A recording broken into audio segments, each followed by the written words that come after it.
In every story there are main characters on whom all the attention is focused, while no one pays attention to the secondary characters. They are always around, but no one cares about them. In the body of such a minor character ended up our protagonist Kim Ha-jin. Interesting fact, he is the author of this novel in the world of which he found himself. At first glance, this story was the most ordinary and started like thousands of others. Dungeons and monsters appeared all over the earth. Everything was plunged into chaos, and humanity was on the verge of extinction. Korea had become the worst place on earth. But as always, there were heroes with incredible powers, who began to defeat the monsters and destroy their lairs in the dungeons. Hero guilds appeared, and with their help, Korea became the most prosperous place on earth. To train the strongest heroes was founded an academy, the Cube. In this story there was a protagonist and his adversary, but our hero became neither of them. Immediately upon entering this world, the author has seemed to gain some sort of super-hearing power. He can hear the people of the crowd sharing their opinions about Kim Soo-ho's rise, both in positive and negative light. But their opinion isn't of a concern to our protagonist. It's the fact that he can hear everyone loud and clear, despite sitting so far away from them. As Kim Soo-ho's promising results are brought to the table, the headmaster of the Cube is impressed by his results. She's even more impressed by Soo-ho's age, as he's managed to achieve a successful track record at the age of 17. The name Kim Soo-ho runs amok in the author's mind. Soo-ho is supposed to be the main character of this novel, and the world that the author created. He's the one who is supposed to lead the ruined state of the world to an era of harmony and peace. Since he is the typical hero, he possesses a hero's kindness, as well as a striving heart for good. But what's even more interesting is a dark secret that Soo-ho has been guarding with his life, keeping that part of himself locked away. With him aside, our nameless author focuses on Soo-ho's rival, the guy who is supposed to oppose him in the story and give him some competition. Entering the stage, the second-place cadet is revealed to be Shin Jong-hak. He's a confident, dare I say rather arrogant guy. He's your average trust fund baby because his dad owns one of the best companies in the country. The author highlights that Jong-hak's talents could potentially give the main character a really tough time, especially because he later ends up turning into a villain and an evil character. At the current stage of the world, all of the important characters are just cadets. But in the near future, Jong-hak's constant comparison and inferiority complex towards Soo-ho ends in his demise. He becomes evil in order to oppose Soo-ho in the hopes of overcoming him. Like opposite forces of both light and dark, Soo-ho and Jong-hak stand against each other in the future, while standing shoulder to shoulder in the present. Both main characters of the novel are right before his eyes. Once again, the author is most certain that this is the same world of the novel. Which begs the big question. If those two are the main characters, then what role does the author play in this story? Is he also important? Well, he thinks that if he's starting out in a novel he wrote, he should have a name at least. His thoughts are disrupted by another student, who calls him Chundong, and asks if he got any sleep last night. Okay, the author now has a trillion questions to ask. He can't even believe that he was called Chundong just now. The chubby fellow confirms that he's the only Kim Chundong that he knows about. The name Chundong shoots down our boy's expectations tenfold. He was at least expecting to become some kind of important character or have some important role to play like in most transmigration isekai stories. But this Chundong fellow is so random that he didn't even write in the novel. Not even the author remembers writing about a nobody like his own character. So this hotshot thinks something will be different if he just sees his face, because maybe that will help his memory a little and make him remember things better. The burning question plaguing his mind is, just who is this Chundong guy at all? The funniest part about this hilarious situation is when the author realizes that his face is nothing more than a question mark.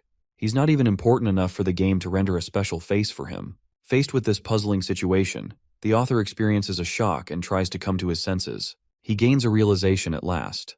There's nothing more than discovering your face is a damn question mark. But check this. Chundong is not even a character he intended to place in the novel. His character has no special appearance, doesn't have a unique name, and basically doesn't even exist in the significant landscape. Rejected by the world of his own creation, the author faces despair, realizing that not even the crowd is focusing on his faceless features. It's like he's an NPC character, a nobody that no one even cares about. Inside the cube, he's the most normal person and will likely never even interact with the main characters or influence their stories. If you thought you weren't the main character of your life, think again. Then imagine this poor guy's situation. He's nothing more than a mob. Even worse than a mob, just a placeholder to fill up a seat in the game. Defeated, the author shrinks, realizing that he's nothing more than an extra character with no worth in the novel. Now for a little background on how he ended up here. The author received a surprising email one day. He was being offered a remake offer for the novel he wrote. The Returned Hero, Kim Ha-jin's fantasy novel, is a story that he's barely continued after facing an extreme writing block of more than half a year. You ever feel like you start something but you can't find yourself finishing it? Yeah, that's basically what's happening to this guy. Hajin wondered what the email meant. He figured that his fans wanted him to remake the story a little, especially since Hajin stopped working on it. The dude was already facing so much guilt for delaying his fantasy story, and as an author, he thought that it must be a prank or maybe even a weird request from one of his fans. So, as a responsible author, he typed up a response and sent the mail. This little and seemingly insignificant event then altered his life forever, transpiring the events of the current story, where he unexpectedly ended up in his own creation. Back to where we left off with our question mark. This faceless freak is starting to adjust to his unique appearance after bearing with it for 2 weeks. 14 days have already passed and nothing has changed. He retains the same facial ambiguity as he started. 2 weeks have confirmed to him that his current life isn't just a dream, but rather he's actually transported inside the novel. Every word inside the novel is Hajin's personal creation, and now he walks in the midst of the characters he helped create and bring to life. The Kim Chun-dong character is one of the many extras in the novel, despite Hajin possessing this guy's body. As expected, Hajin tried many ways to string together information and conjure an explanation for how he ended up in this shithole. But his research went down the drain, because he doesn't know how he ended up here or who was responsible. What's more, he's wondering how he's going to ensure his personal survival in this world, especially since there's no hope of returning to his home planet. Hajin estimates that it's going to take a decade until they reach the point in the story when he stops writing. But this thought just eats him alive. The horror of surviving for a whole 10 years in a foreign world as a nobody is terrifying to Hajin. His faceless appearance also doesn't help anything. Hajin grieves for the life he lost and doesn't want to get stuck in a novel that didn't even reach its own completion. An exhausted Hajin once again decides to think of ways to undo the process of his transmigration. The only loophole, or perhaps exit route he sees, is him catching up to the events of the main story. After all, there's a chance he might be freed. The author thinks that if he just holds on until the story completes halfway, he should be good. It's not like he can do anything else to help salvage his situation. So this question mark looking NPC decides that it's what he's going to do. But in order to achieve his goals, he's going to relive as a high schooler again. Let's shift our focus to the cube and explore what's so special about it. It's a man-made island harboring the best hero cadets to lead the future generation. It's like a mini society of 50,000 residents. The city is a standing example of innovation and advancement, reflecting the top-tier magic and industry skills of mankind. The cube is single-handedly the reason Korea is considered a superpower in this novel. Standing before the hero training center, Hajin reflects that it's the main stage in his novel where everything relevant is supposed to happen. It's a beautiful blue structure where heroes train with special skills. The superpowers in Hajin's novels are called gifts, and just like you'd expect, every hero has them. However, only the best of the best, the top elites, are granted qualification to become the cadets of this facility. The same goes for Chundong, whose body Hajin is possessing. This boy is also supposed to be a cub cadet, meaning he's probably got some skills going for him. The problem is, Hajin has zero knowledge or idea of this guy's abilities, so it's kind of like starting from scratch and not knowing your powers even exist. The author is at least confident that Chundong might have some connection to the training center. He's hoping to find whatever resources he can to use to his advantage, as that is the only way he's got a shot at surviving the terrifying school and its fierce cadets. Hajin enters Class Veritas, a classroom considered the center of the Cube Training Center. This place has everyone: the good, the bad, the cute, and the ugly. There's Jonghak and even the main character of the novel, Suho. Soon, most of these characters will have their own objectives and run into different events, which will cause many things to happen. Hajin takes his seat and feels disgusted by the fact that he's got to survive 10 whole years with this same class. To top it off, he doesn't even have a damn face to greet them with confidence. It's the worst outcome imaginable for the author. After class, the students return to their dormitories. Hajin is no exception and doesn't really know how to describe his day. He can't even figure out how he was able to focus in class when he first went to high school. Suddenly, a delivery box grabs his attention. This is quite unexpected for even the author, as he never wrote about a delivery system in the game. As he's unwrapping the box, various thoughts come to his mind. He wonders if this is supposed to be Chundong's personal belongings. To his utter shock, it's Hajin's own laptop. But this doesn't make any sense to even him. An object like this shouldn't exist here. The laptop kickstarts and a system screen begins syncing him. Hajin drops his laptop in panic and finds the system screen alerting about his synchronization with Chundong. The system downloads all of the necessary settings and presents him with a bunch of stats like strength, intelligence, and even things like luck. What's more, they're the exact settings that Kim Hajin wrote himself. Many questions strike his mind, but before he's able to collect his thoughts, His body morphs as the synchronization finally reaches its completion. The screen goes blank before alerting Hajin that he has achieved setting intervention ability. The faceless Chundong's body transforms into Hajin's real body, completely resetting his stats. Hajin's reality has been reset once again. This time, what he sees in the mirror is an actual face, instead of the mockery that he received by seeing a question mark appearing. But this is where things get even trickier than before. Tens of system screens are popping up out of nowhere and Hajin doesn't know what they mean. The system confirms his synchronization process. He wonders if this has something to do with a special process called enlightenment. You see, enlightenment is an awakening that happens once a person surpasses their limitations. That's what it's called in this world, and Hajin knows because he wrote the ability. After the enlightenment ability, one's gift, superpowers, skills, are all transformed into a digital format. This way, the person can access them with ease. The real kicker is the growth experienced by his body. Hajin will be allowed to become way stronger now that he's received a taste of enlightenment. In normal words, Hajin can see his status window, which has a bunch of different points and talks about his abilities. One of his powers is the observation skill, which is pretty basic. The same goes for his second skill, reading.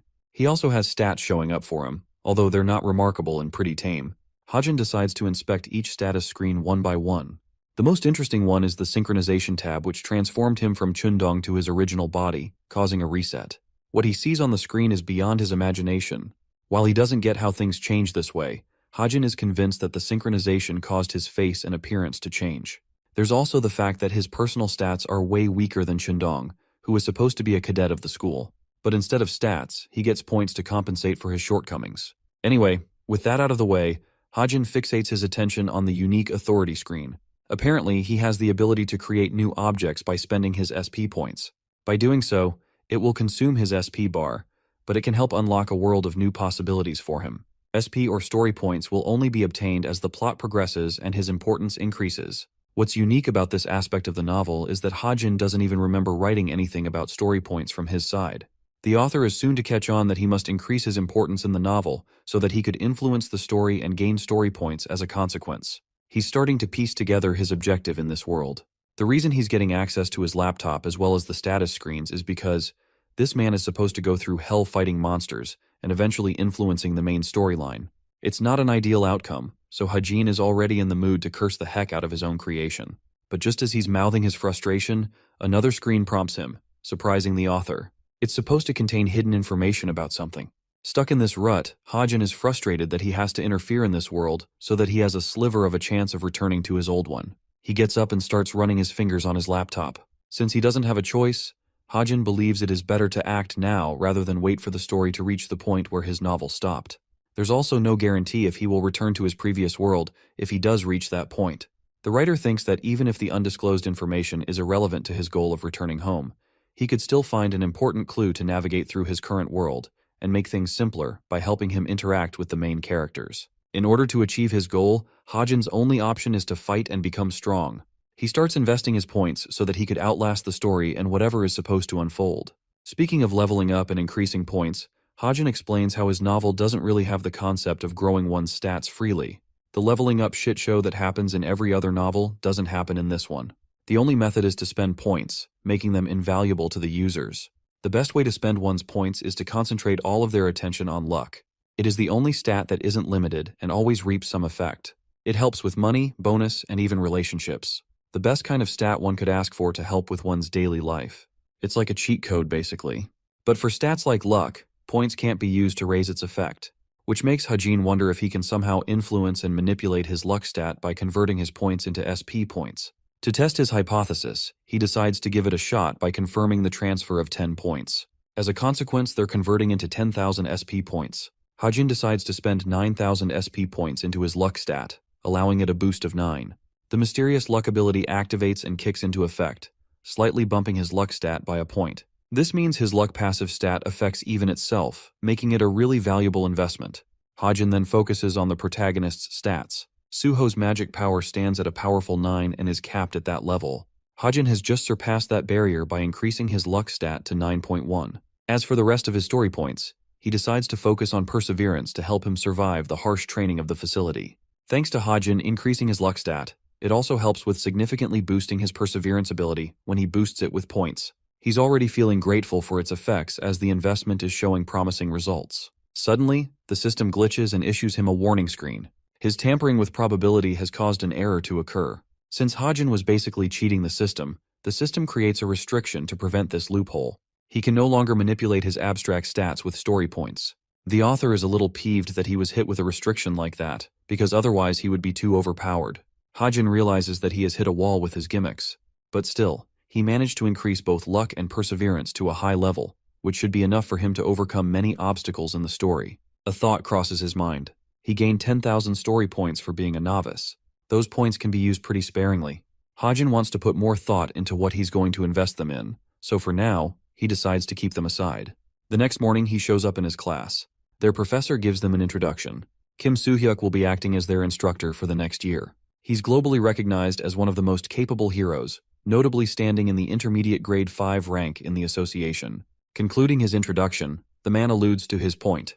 He mentions how the institution known as the Cube isn't just a fancy place for the cadets to enjoy as they please. Its most reliable indicator is the student grade, which means failing to achieve them and uphold them to a standard will end up with the cadet getting kicked out. It's also not easy to just maintain one's grades, as only half of the cadets will even manage to survive the program without bailing.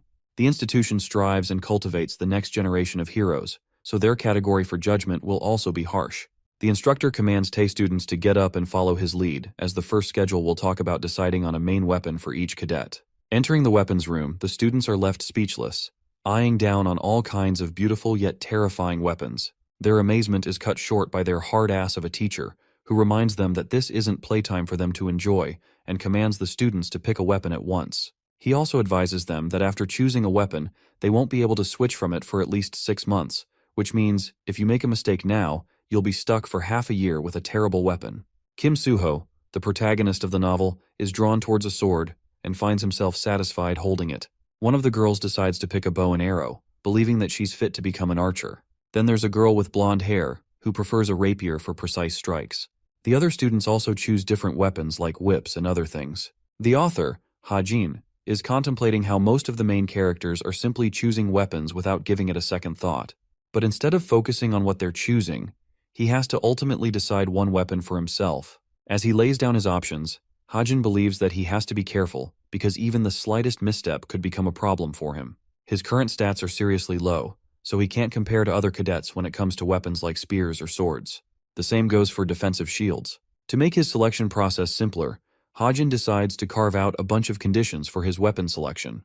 The first aspect he is considering is that the weapon has been used in his previous world, and the second factor is that he should be able to adapt to it with ease. When it comes down to those two factors, Hajin finally decides to choose his weapon. His selection in particular draws the attention of the rest of the students, even their teacher.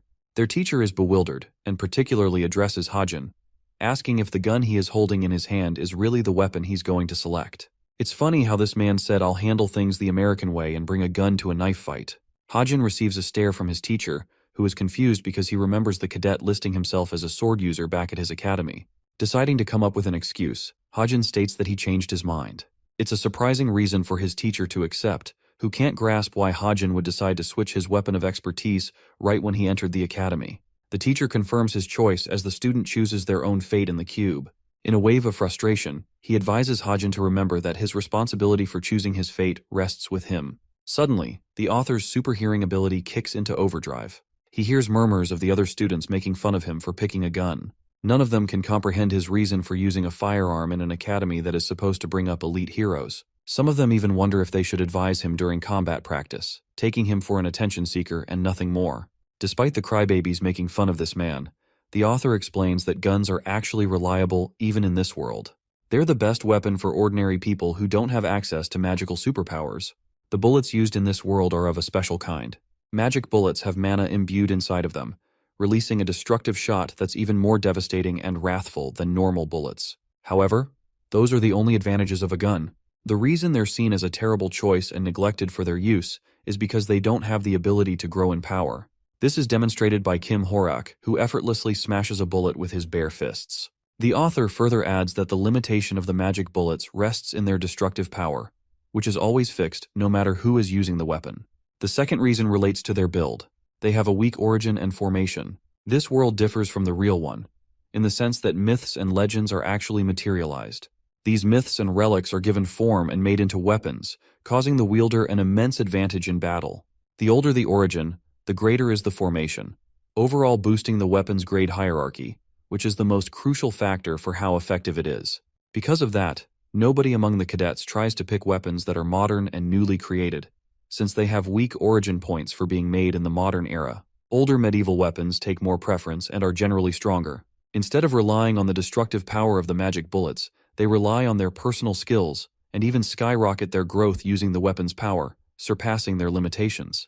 But everything Hajin mentioned so far is basically useless for him. He's got nothing to benefit from, and he's definitely not the protagonist of the story. He doesn't know how a sword works, and believes his skills with a melee weapon will be far worse than the other cadets. Internalizing his thought process, Hajin believes that he chose a gun for a good reason. He knows how to use it, and it will effectively help him earn story points, because simply using the gun is bound to help him stand out among his peers. The more important he is to the story, the more story points he will earn. That's what he's hoping for. Now that he's done figuring out what to do with a weapon, his next concern comes with obtaining talent. Talent is an ability special to this world, so special that it's considered a superpower. Every person is supposed to have only one talent or superpower, but there are some individuals who are exempt from this rule. There's the protagonist of the story, Suho, who hasn't manifested his talent yet, and already possesses the skills of a sword saint. The scene shifts to Suho, who catches up with Nayun to train. His dense protagonist dialogue earns him Nayun's anger, who doesn't get how a dude like him ended up at the top of their class. Suho changes the topic and mentions that there's another top student beside him in class. At first Nayun is confused, but then she remembers he's talking about Hajin. That guy's name alone turns her face into a sour expression. It's because this Hajin student is a joke for being called the top student in class.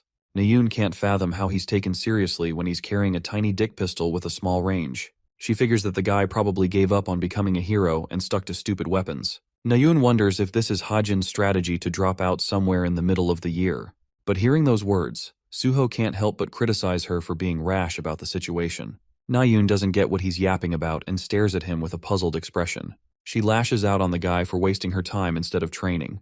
While they're yapping about Hajin, he's out here dozing and wondering if he will earn SP for people talking shit behind his back. It's a really good question. What do you guys think? Tell me in the comments. Back to our boy. Hajin reflects that the protagonist of the story, Suho, is supposed to become the greatest hero ever using his one gift, which means gifts are also equally important to Hajin. He doesn't want to waste the opportunity of purchasing his first gift. Using his manual, Hajin writes himself a Deadeye gift. It's an ability to help him wield long-range weapons with precision. As a consequence of him writing down his newest power, 10,000 SP points have been deducted from his account. The system is so advanced that it edits everything else on its own, providing him with numerous perks of the skill he just wrote, like bullet time and others. The skill is handy for not just his gun but all weapons involving range, which means Hajin could also use bows now. To top off the benefits, it's a growth-type skill, so while it seems terrible at the moment, he could always nurture it and grow his skills. It's a valuable investment in the long run. Hajin figures it's best to go with what he has, and with his preparations finished, he feels ready for what's to come. With the only gift he has, all that's left for him is to bet everything on it and survive until the main story reaches its end. The scene switches over to their class.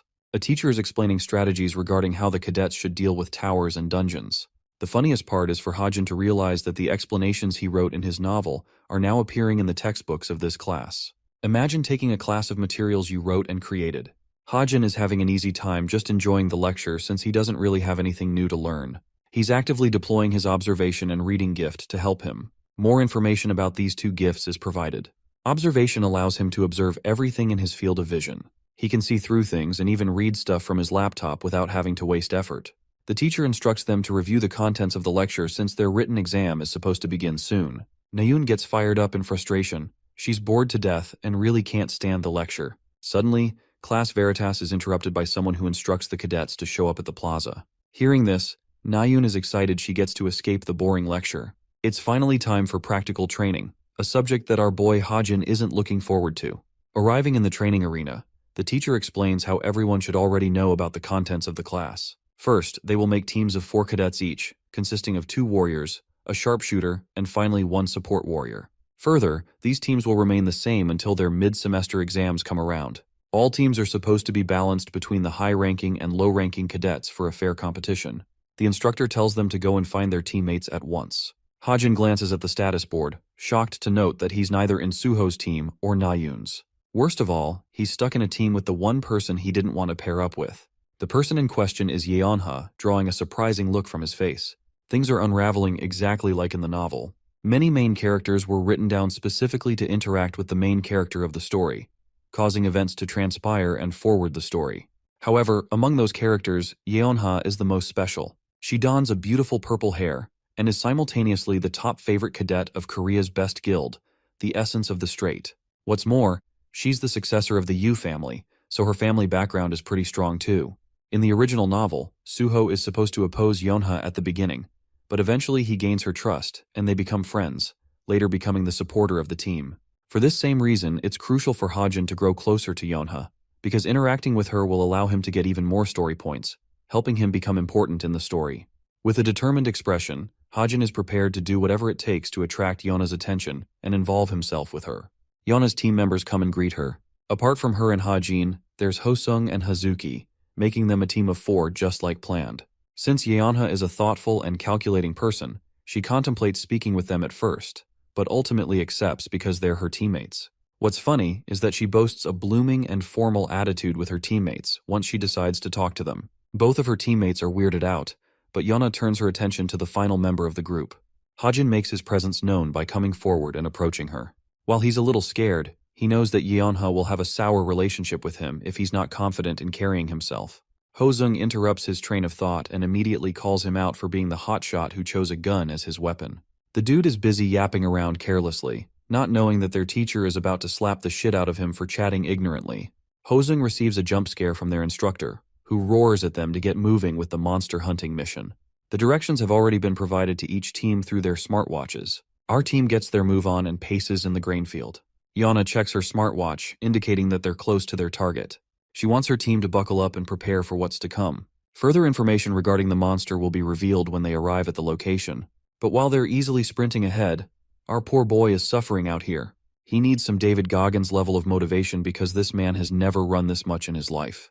Despite his stamina stats being above average, he could barely keep up with his team. To make matters worse, it's not like these guys are special. They're the average standard recognized for a cube cadet. Yeonha and the others stop, realizing they've arrived at their target's location. This part of the map is called the 8th coast of the training zone. Ahead is a boat where a monster is supposed to appear. Speaking of our creepy crawly, the black hump octopus makes itself known by devouring the boat with its giant tentacles. Before confronting the monster in a head-on battle, Yeonha believes it would be best if they shared a battle strategy and worked on what they should do. The monster they're facing is a low intermediate grade creature, and its physical attack is known to be very weak. The real problem is the humps pointing out on the creature's head. It's explained that the black hump octopus detects danger and shoots out baby octopuses to attack its enemies. These small babies are no joke. They're bloodthirsty motherfuckers, and every single one of them is dangerous enough to turn humans into mummies. Hasung suggests they immediately target the throng of baby octopuses when the fight kicks off. The girl Hazuki believes they're going to need a sharpshooter to handle the small octopuses with his gun, so she thinks Hajin would be best for that. However, opposing this idea strongly, Yeonha claims that she's going to be the one to handle the baby octopuses instead. She wants the rest of her team to save their abilities after she's done, because Yeonha thinks they'll need to annihilate the monster in one hit, since it has super fast regeneration abilities. Yeonha's sudden dismissal of Hajin's contribution strikes him as odd. He immediately figures out that she's just ignoring him and doesn't even believe he's worthy to be a part of this training. Yeonha asks if the rest of her team is ready. She marks the beginning of their operation, leaving our boy a little annoyed by her damn attitude. The black hump octopus unleashes its destruction by destroying the boat, while Hasung uses his battle axe to draw the creature's attention towards him. His loud stammering sound is enough to catch the octopus and lure him close to the shore. Enraged, the monster blitzes towards Hasung and unleashes itself. Poor guy is scared shitless by its sheer size and runs the heck away. Hazuki is prepared while our boy Hajin is also nervous holding a tiny Glock. The only determined fighter among them is Yeonha, a whip user who is ready to strike down the monster at once. Just like they discussed, the black hump octopus senses danger and immediately shoots out many baby octopuses from the top of its head. This causes Hasung to panic, because he realizes that he's the one being targeted. The murdering babies are headed straight to bite his ass down. Before they could make a Gojo Kit Kat out of him, Yeonha steps up like a queen and uses her whip to cut the bitches down. She stands majestically before the monster, impressing the likes of her teammate with a display of her power. To top it off, Yana's combat capabilities alone render her the 7th strongest cadet inside the cube among the newbies.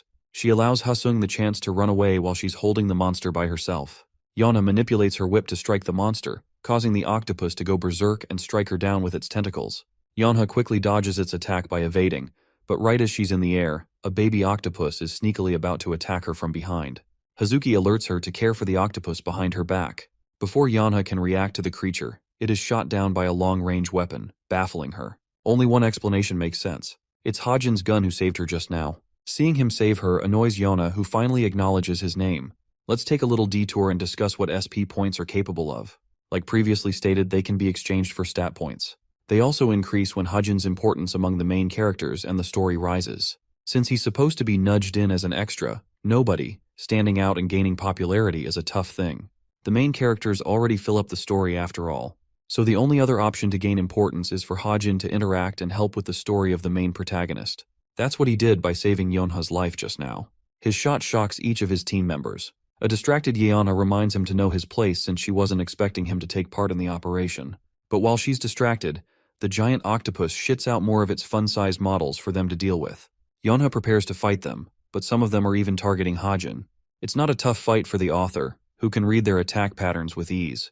Hajin closes his eyes, concentrating his full attention to performing his best in the given moment. He activates one of his skills called Bullet Time, which was one of the gifts that the system created and edited for him. Using it slows down the perception of time for 3 seconds, easily allowing Hajin to become John Wick and shoot these ugly bastards with ease. After locking his aim down on each of his targets, the dude embraces his American rights and goes all guns blazing on these fuckers. By the time 3 seconds are up, Hajin has shot every single one of the creatures with his gun, even the ones that were targeting Yonha. The duration runs out, unleashing his bullets to fly away and zap each of the octopuses to paste. Now, Yonha senses the opportunity to strike the giant octopus's head. Unleashing her whip, she binds the humps and commands her team to strike. Hasung and Hazuki make their move, unleashing Magic Liberation Strike and slaying the monster in a powerful joint attack. The black hump octopus is defeated at last, with its ugly brains hitting the shore. An exhausted Hajin crashes down, in typical anime character fashion. After that, their team's collective results are calculated, allowing them a clearance time just underneath 1 hour. It's far from the best, but it still earned them 16th place in the ranking board. With that, the first monster round has been cleared. The total time spent eliminating the monster lands them the 16th spot among the 100 teams. Yonha is shocked to see this. Their fight was recorded via a drone device for monitoring purposes. They can use that data to analyze their mistakes and improve in the future.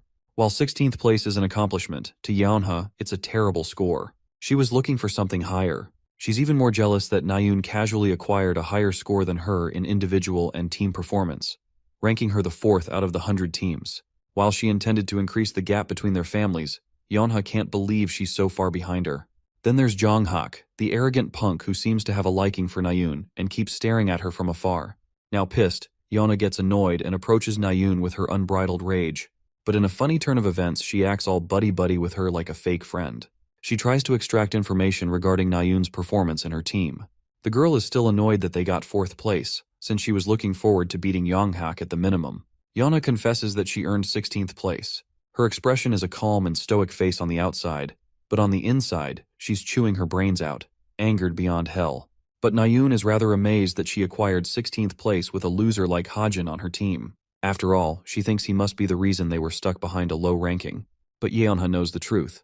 The reason she was treating him like shit is because they took 50 minutes to travel to their location because of our boy's shit stamina.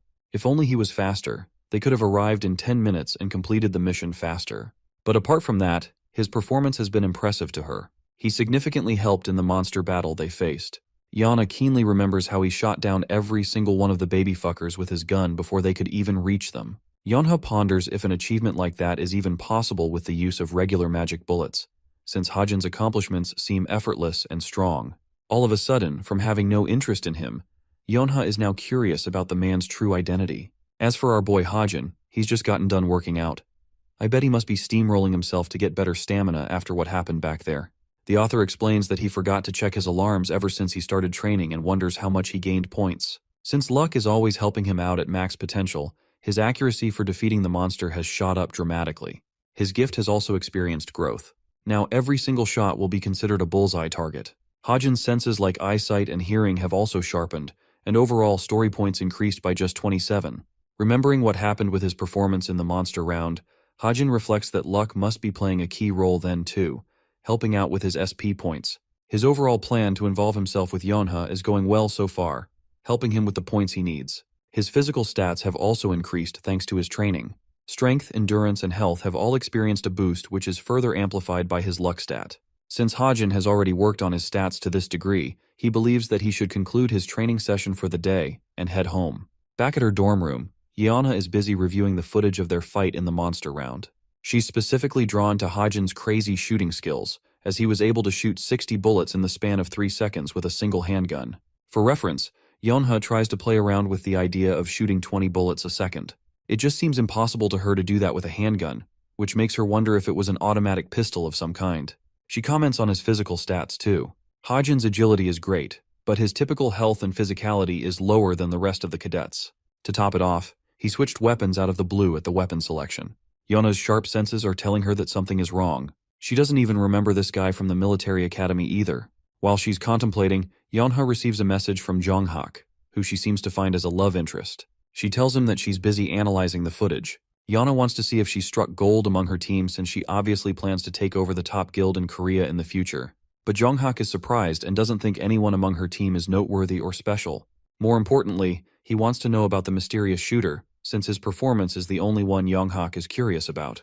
With a smile on her face, Yeonha is excited that her crush is displaying an interest in her after all. Yeonha comments that he's doing just okay for his rank, which, by the way, is in the 900s among the cadets. Jonghak is surprised and wonders if Hajin got lucky. Yeonha reflects on this comment and wonders if Hajin's performance was really a fluke, and if he really did get lucky.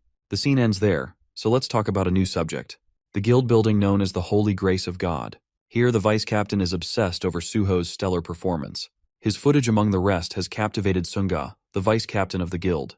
She comments on Suho's perfect and precise movements, as well as excellent swordsmanship unlike anything seen before. Suho has achieved such perfection that it seems like he's playing around in a gentle dance.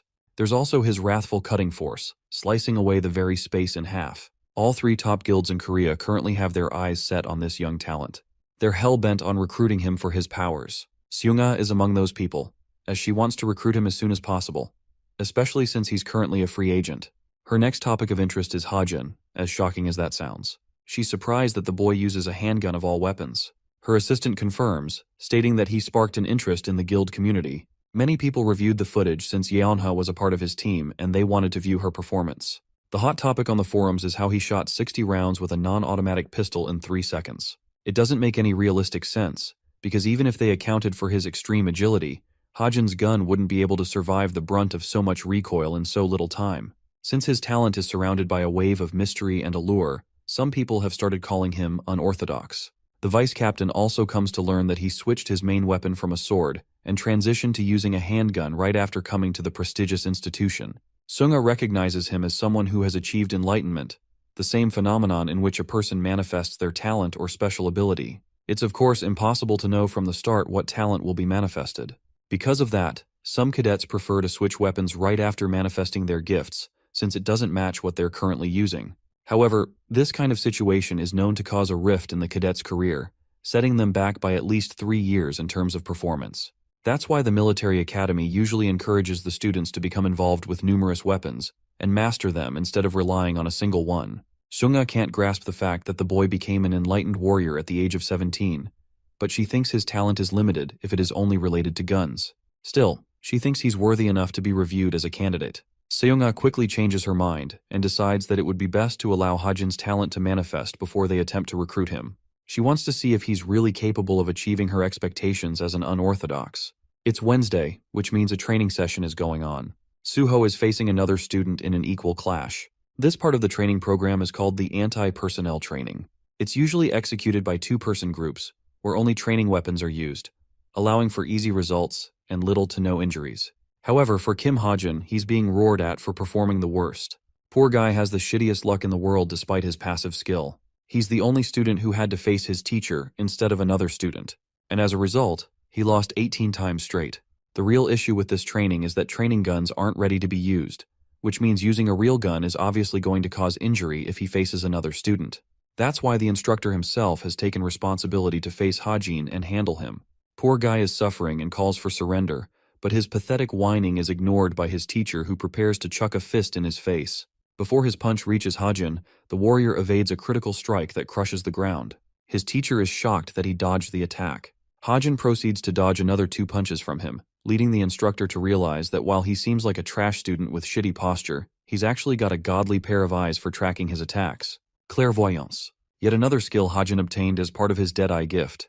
This sharpens his senses and allows him to detect a target's movement path, helping Hajin loosely evade every attack. It's true that he can see the attacks, but the worst part is dodging with his own body. The rest of the students view his performance and chalk it down as clumsy and lazy. The gang may be making fun of him for being a loser. It still helps boost his story points by 40. So in a way, he did manage to get what he wanted. But he hates the fact that people are making fun of him. After the exhausting training, Hajin relaxes by taking a refreshment. When he turns to his right, he sees Yeonha passing him by. She shares a look of disgust on her face, almost as if she views him as an inferior nobody. It's funny because he's the author who wrote about her personality in the first place. He's in an experimental mood today and decides to call out Yeonha's name before tossing her a drink. She catches it with her reflexes, and confusingly asks if he's taunting her to a fight. Bro's riz is so bad that she's out here thinking he's literally trying to attack her. Hajin explains that he's just trying to extend his gratitude to Yeonha for helping them advance in the training session. In his head, this experiment may be simple, but it's an important one. He wants to see just how much story points he will achieve in a simple interaction from one of the main characters of the story. After all, he tends to gain 40 from the side characters. Yeonha tosses him his drink back and reminds the idiot not to address her so casually. A first warning that he shouldn't take lightly. While she turns away, Hajin has a smile on his face because he's already gotten what he wanted. As Yeonha is carrying her bag outside, she is puzzled to find that her bag is heavier than before. Detecting the subtle change, she opens it up, only to find another can inside. Our smartass author was sneaky enough to plant a second one inside of her bag, earning Yeonha's hatred. She wants to smash the can, but remembers that a simple innocent can didn't do anything wrong by itself. When it comes to Yeonha, she loves ordinary food like burgers and Coke. However, she is never seen purchasing the product for herself because of her family's reputation. This experiment relied on Hajin exploiting this part of her personality, a part that no one else should know about. What's more is that he didn't really earn much points from a small conversation, once again motivating him to take action in the events of the main story. Since he already knows what's going to happen next, Hajin believes the National Weapons Museum's demonic human ambush is soon to take place. Demonic humans are evil entities who have made a pact with a demon. They're granted a significant amount of power in exchange for their souls. This way, the demons use them as their tools to do their biddings. The incident to happen in the future will be caused by a demonic human who is currently hiding in the museum with the goal of eliminating a particular target. Eventually, the demonic human is defeated by Suho and the rest of the main characters who also happen to be there at the event. Through this event, Suho gains the recognition and validation of the other main characters. The main protagonists will be Suho and Nayun, who are going to fight against the demonic humans. The villain won't be too difficult to deal with, since this happens right at the beginning of the novel and is effectively Suho's first enemy. Knowing what will happen ahead, Hajin is already thinking of ways to intervene in the event. While he's figuring out a way to join the museum, one of the instructors shouts at him for standing pointlessly outside the dorms. Hajin decides to take his laptop and leave. During the same time, he receives an important system message yet to be revealed. In this institution, there are clubs that are used for extracurricular activities within the academy. Cadets can register themselves in a gathering where they form their own independent activities. Among those clubs are academics, martial arts, and even simple hobbies like painting and other instruments. Hundreds of clubs exist inside the cube.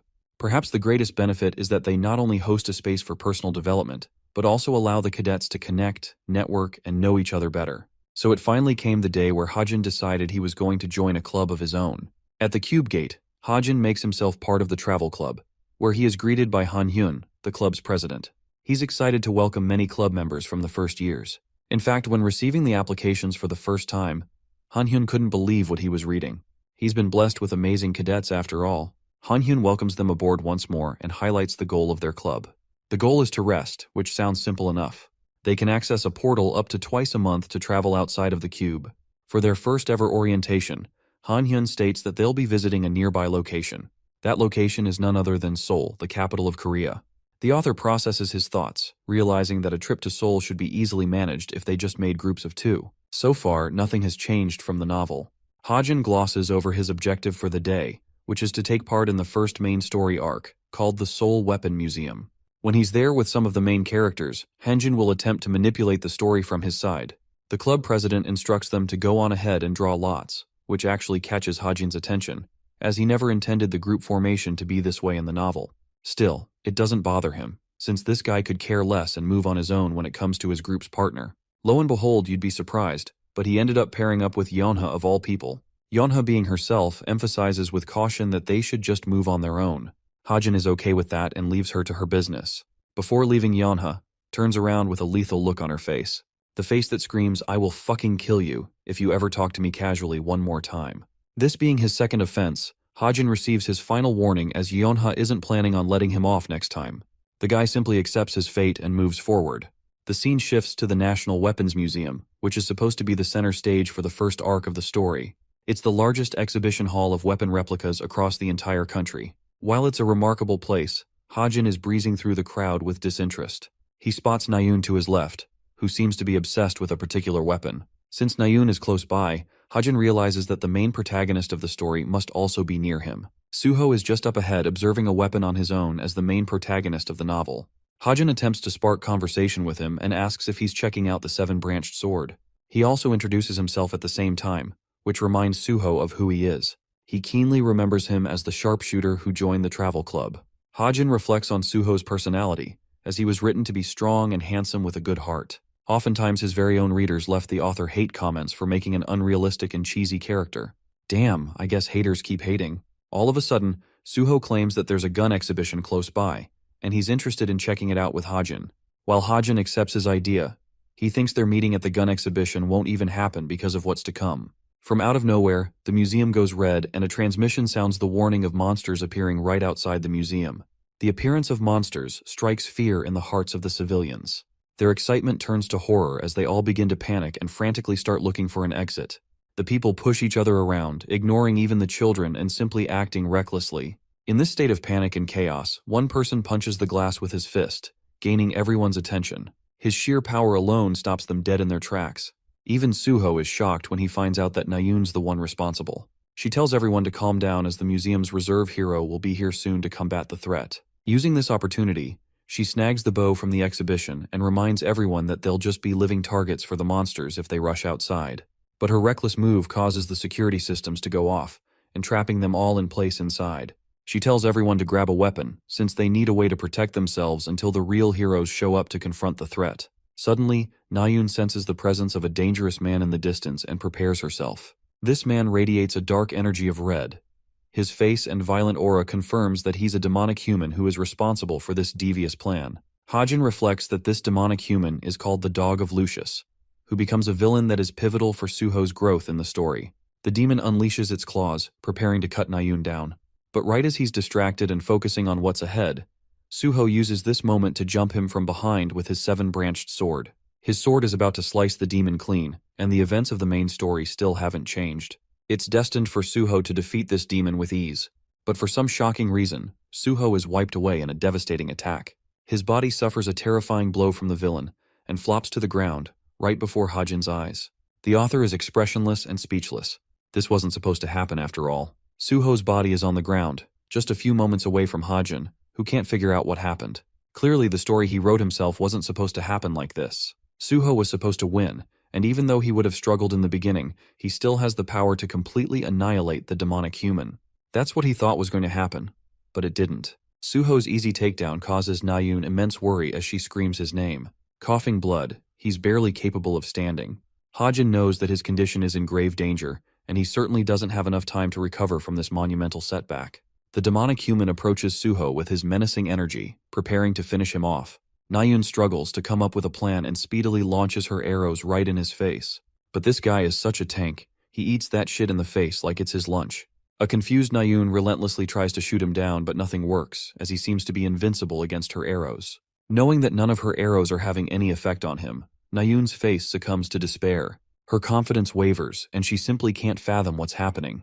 What's more is that the demonic human isn't even using a special talent or skill to block her arrows. No, he's just taking it with the brunt of his body. That's just how strong his physical stats are. Hajin senses danger for Nayoon, as she's being approached by the enemy. The demonic human releases its claws, aiming right for her face. It seems like the end for Nayun, right until Suho jumps back into the fight with a kick in the face. Thankfully, he was able to get up with Nayun stalling for time. Before they can even catch up with each other, Suho is sent flying, barely being capable of blocking the dark energy wave with his sword. The demonic human then surprises Suho by entering a transformation state, engulfing himself with his shadowy aura. His strength becomes so overwhelming for Suho that he is taken down immediately. Nayun starts shooting the demonic human from behind in an effort to delay Suho's demise. Turning his attention back to her, the monster releases a giant claw targeting Nayun's face and smashing her into the wall. Everything that Hajin is witnessing before his eyes is the definition of a disaster. He's horrified by the reality that either of them could die at this point. Now that he's seen 2 instances of his novel going against the script he wrote, Hajin can't figure out what's causing things to change so much in the main story. He kicks open his laptop in an effort to help salvage the situation.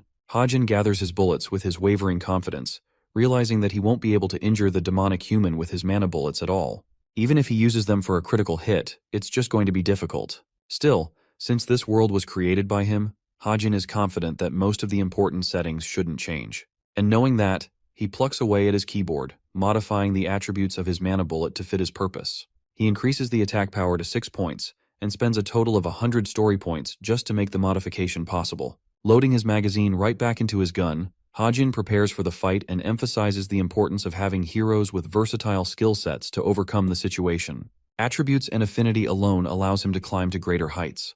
As Suho and the demonic human are locked in a stalemate, this gives Hajin the perfect opportunity to take his shot.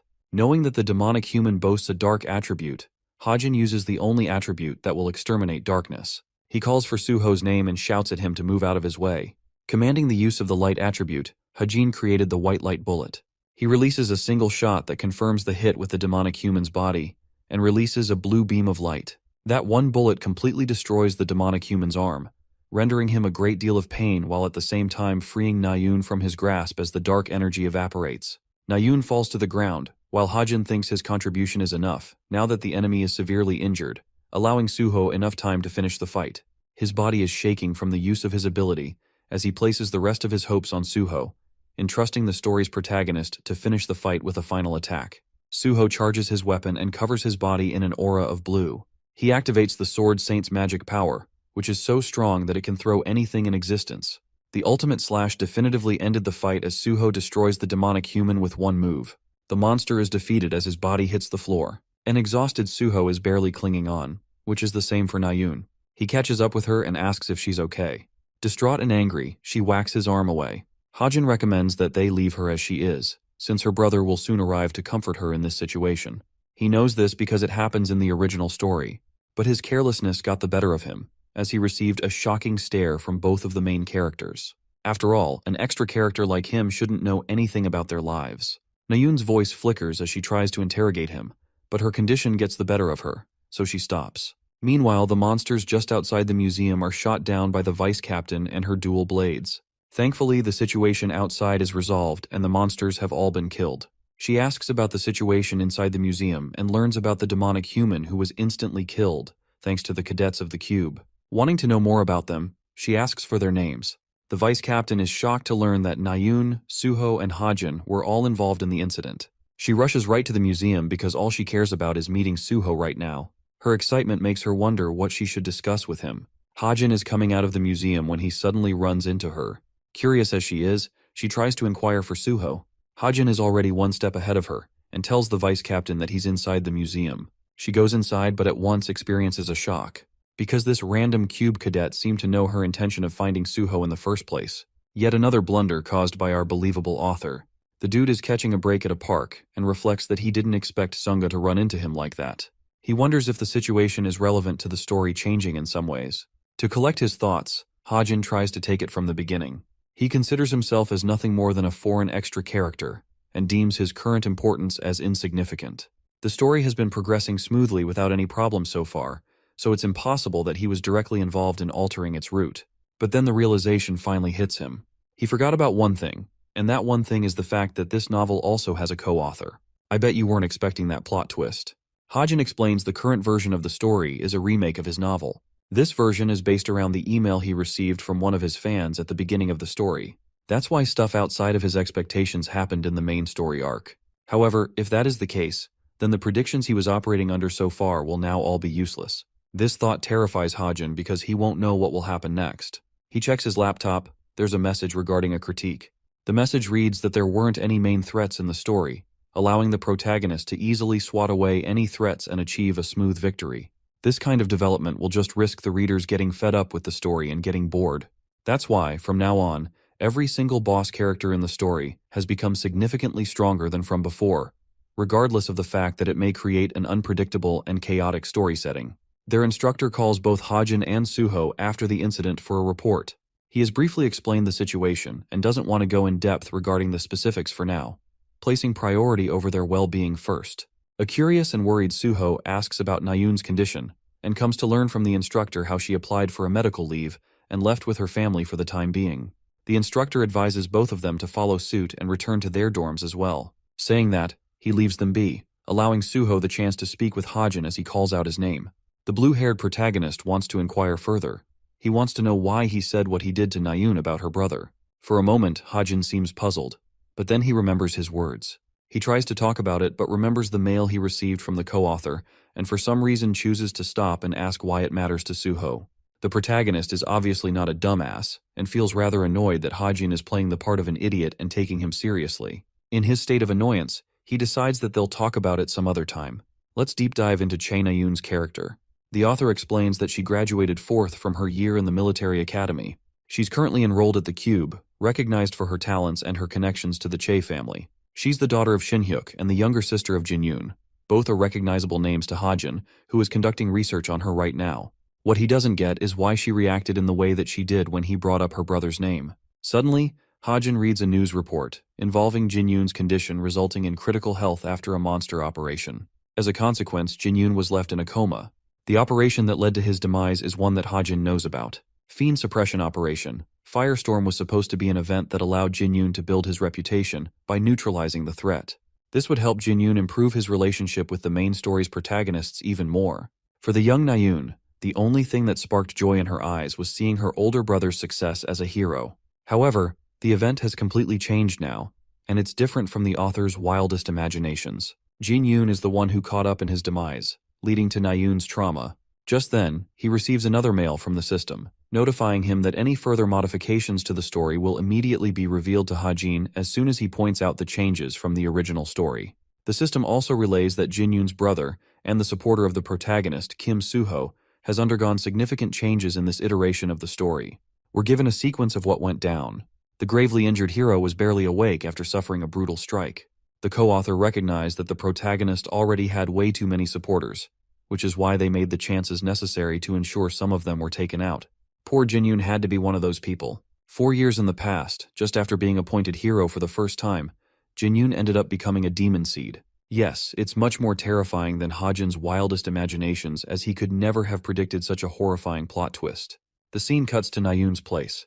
The radio transmission is talking about the sudden monster attack that occurred at the National Museum, reporting a casualty count of 7 with 50 people injured from the incident. A devastated Nayun can't bear to hear the news and turns the transmission off. She sulks in her bed all by herself, while her worried father comes shouting her name. Nayun sees him and wonders what he's doing out of duty. Shinhyuk doesn't give a damn about his work and asks about her health. Since she's at the hospital, he wants her to have a full checkup just to be sure. But Nayun pretends to be fine and just alright. She's trying her best not to make her father worry, and even thinks he did too much on his part by coming to visit her. But of course, he's still a worried father who cares for his daughter, despite her claims of being fine. Nayun addresses her father and requests wanting to see Jinyun at least once before she's discharged from the hospital. Seeing her fragile state, her father approves his daughter's request. Let's go back to the Jinyun's demise and explore what demon seeds are. Demons are supposed to be the most powerful entities in this world, more powerful than even the fiends or humans. They possess a unique yet terrifying ability to target humans and turn them into demonic seeds. The humans who have been marked demon seeds eventually go through a period of incubation, no different from a parasitical state where the parasite is feeding on its host. Before long, the demon seed completely takes over their body, turning that person into a fully transformed demon. This means Jinyun's condition is much worse than anticipated, and he's going to one day become a demon. The incubation period usually lasts for half a decade before the transformation kicks in, and it's been 4 years since the event happened, meaning Jinyun's condition is nearing his end and he'll soon become a demon. His little sister is on her way to see him in his room. As she enters his room, Hajin reflects that there's only one solution in these situations. Before the demon inside someone's body fully manifests and takes over the human, the only way to prevent a gruesome fate is to kill them. That's what Nayun intends to do as she stands before her brother's unconscious state, preparing herself to speak to him. At the same time, the author thinks that it's just going to be impossible, since no one seems like the candidate to pull it off. To kill Jinyun before he transforms into a monster. Not even a mercenary would agree to take on such a dangerous target, as Shin Hyuk is supposed to pass down his position to the next heir, Jinyun. The germination process also advances without any physical changes, effectively stopping intervention from outside. The biggest problem is, the demon lurking inside Jinyun will be way too strong and overwhelming for the story's main protagonist, Kim Suho, to handle. Hajin also believes that if actual heroes tried to stop a demonic Jinyun, many of their lives would be lost dealing with a powerful demon like that. In order to prevent that dark future from coming into existence, Hajin wants to do whatever it takes to stop Jinyun's germination, especially since the heroes are necessary in the future events to come. As Nayun sits before her brother's unconscious body, Hajin gets a chilling sensation and a crushing sense of defeat. Because he has realized what he has to do in this situation, he has to be the one to commit the heinous act of taking a life, as it will prevent the darker future to come. Nayun speaks to her brother, talking about the near-death incident she had in the monster attack today. She never fought a fiend so powerful before, and believed that any ordinary cadet wouldn't have been able to stop that monster. Annoying as it is to admit, Nayun remembers Hajin being the sharpshooter who intervened and saved their lives. She ultimately decides against talking about him, and comes to learn that she has overstayed in her visiting hours. Nayun decides to leave, hoping to return to her brother soon. But as she's leaving, Nayun stops dead in her tracks, feeling a looming sense of dread coming up her brother. She had tried suppressing her memory, but there's no way she could forget about Hajin's words. With such cold eyes, he said those words, which she interpreted as him bullying her in her state. Nayun's eyes flare up in determination and anger, remembering what Hajin said. Let's go to the Tower of Heroes and see what Vice Captain Sunga is doing. She's out here viewing unauthorized documents on her own, risking her position and potentially getting in trouble. Sunga is interested in checking the records regarding the museum's attack, which is exactly what's concerning her assistant since she's doing something illegal. Anyway, Sunga learns from the investigation that many traces of light attribute magic were discovered from the body of the defeated demonic human, which also means that the people responsible for taking him down must have been capable of casting the attribute in the first place. The thoughts of a light attribute mana user sparking up from out of nowhere is exciting for the vice captain, since this type of hero would be an easy fight for the fiends. They're all dark attributes, and light mana is their biggest weakness. Sunga wants to recruit this mysterious hero and can't wait to collect the new talent. Observing the footage files, Sunga vividly remembers there being only 3 cube cadets at the museum, which means only one of them must be a light attribute user. There's the obvious regarding Suho and Nayun, since they're already active on the hunt for both of their talents. But the vice captain is most curious about the third cadet, who they have yet to know about. To her shocking realization, the final cadet is none other than Kim Hajin, the same boy who bumped into her at the museum before leaving. Speaking of our boy, he's busy typing away at his laptop, kind of like me right now. The author expresses his new enlightenment. It turns out that no one in this world can visibly see the laptop he's working on, which is why he's easily capable of looking through the story's path without really worrying about the other characters observing him. As soon as he came to learn about the invisible laptop, Hajin went the extra mile into adding another feature. Immediately, his laptop alerts him about the changes in the story. In the training center, Rachel is giving Demian a really tough time. This chick has handed him nearly 20 L's back-to-back, to the point he's begging for someone to trade partners with him. The newest feature Hajin is related to detection and alteration. If something changes within 30 meters from the original story, Hajin will be sent an immediate alert, and this would further help him identify unusual situations in time. After all, he can't simply wait for the co-author's messages, or rely on himself to detect everything detail by detail. Using this method, he has made sure to stay on top of any unexpected situations. But while our boy is happy about the feature, he certainly didn't expect a terrifying bloodlusted Nayun popping up from behind. Distraught and angered, she requests a sparring match against our boy. Hajin stares at her and simply declines, as it wouldn't really benefit him to fight her. Nayun calls him a coward for backing out and immediately points him blame for bringing up her family out of nowhere. The rest of the students wonder if a fight is about to break out. Hajin explains that he isn't participating because of his bullets, since they could deal her some serious injuries in a training session, and he doesn't want to be a part of that. Nayun takes this comment as a mark of condescension, only getting infuriated at him more. The training instructor arrives just in time to interrupt their argument. He roars at Nayun for trying to fight with the cadet Kim Hajin, especially because he's the only student without a training weapon. Considering the potential risks and injuries involved, Hajin is strictly prohibited from training with other students. Nahyun storms off in anger, leaving Hajin to realize that it may be far too late to issue an apology at this point. I mean, what he did was a stupid move as the author, but nothing can be done now. Hajin emphasizes that he has a different priority in mind, which is why he's been training like hell to get even stronger, as evident by the bruises on his hand. That priority is none other than killing Nahyun's older brother, which is also why apologizing to her seems like a fruitless case. If he gets close to her now, it's going to ruin everything between them later and cause Nahyun an even worse betrayal. The scene cuts from there and transitions to another club orientation. There are many students who have gathered here. The club president is Yoon Hyun, who leads the Verity Study Club. He outlines the main goal of their club, which is to conduct monster analysis and specialize in tactics research. Their goal is to meet together and engage in active discussions regarding monsters. While he's giving out the orientation speech, many students are simply charmed by his presence and allure. This charming character possesses a unique quality to capture everyone's attention without fail, but it's all a facade, and the only one who knows this is the author. Hajin internalizes that Hyun is using the power of a demon. He circles back to the first half of the story, which involves the Institution Cube as its center stage. Various events like cadet disappearances and monster invasions are supposed to occur at this level, and this guy Hyun, the leader of the club president, is actually a slick bastard who is manipulating events from behind the scenes. His looks are just deceiving.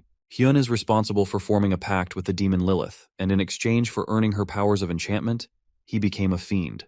Because of Hyun's true dark objectives, Hajin explains that he joined the study club for a reason. Among the cadets, Yeonha seems to also be unfazed by Hyun's charming appearance. The club president decides to showcase the students part of their usual routine and how they conduct analysis. A hologram of the upper intermediate monster called Monster Tyrant is brought up on stage. This monster first appeared right out of the explosive event that caused the invasion of towers and dungeons in their world. Until now, it has remained undefeated. Hyun highlights that any information regarding the higher-tier monsters is critical and invaluable to the institution, since this helps them make plans to subjugate monsters. More so, by just acquiring information about a monster's vital points, they can sell it for billions. A playful Hyun decides to pick his target from the audience and asks Yeonha for her opinion regarding the creature's vital points. Yeonha counters that its vital points haven't even been discovered, and she's right. But Hyun still thinks her opinion would be valued, as that is what they do as a fun activity at the club. As his closing note, the club president invites them to attend the after-party to share their opinions regarding the creature's vital points. With the speech settled, Hajin comes to speak to Yeonha, asking if she's interested in going. In response, he's just casually ignored. Bro tries again, but this time shouts at her just to get her attention. Yeonha stops to confirm that she will attend the after-party as it might help her out with some information she could use. Figuring out her intentions, Hajin blurts out and asks if she's going to use that information to lead her future assault team in her guild. This remark catches Yeonha's attention. The Straits of Essence Guild is a powerhouse with its rich history. When the monsters first emerged from the gates 50 years ago, Yeonha's clan founded this guild, which is the reason it is one of the most influential guilds in the entire country. Hajin further impresses and shocks Yeonha with his sharp knowledge of her guild's dealings. In recent times, the Vice Guild Master seems to be the highlight for the guild, to the point that he's threatening to take over the position of the successor in line, Yeonha herself. Hajin questions if that's her main goal, to attend the after-party and acquire information. Annoyed that he's still beating around the bush, Yeonha inquires about his intentions. Hajin surprisingly offers her the deal of her life. He's willing to throw in the mountain tyrant's weakness. His sudden offer swindles her and catches her off guard. Hajin thinks it's just necessary on his part, since Yeonha has to prove to her guild that she's really serious about her business and capable of leading the guild.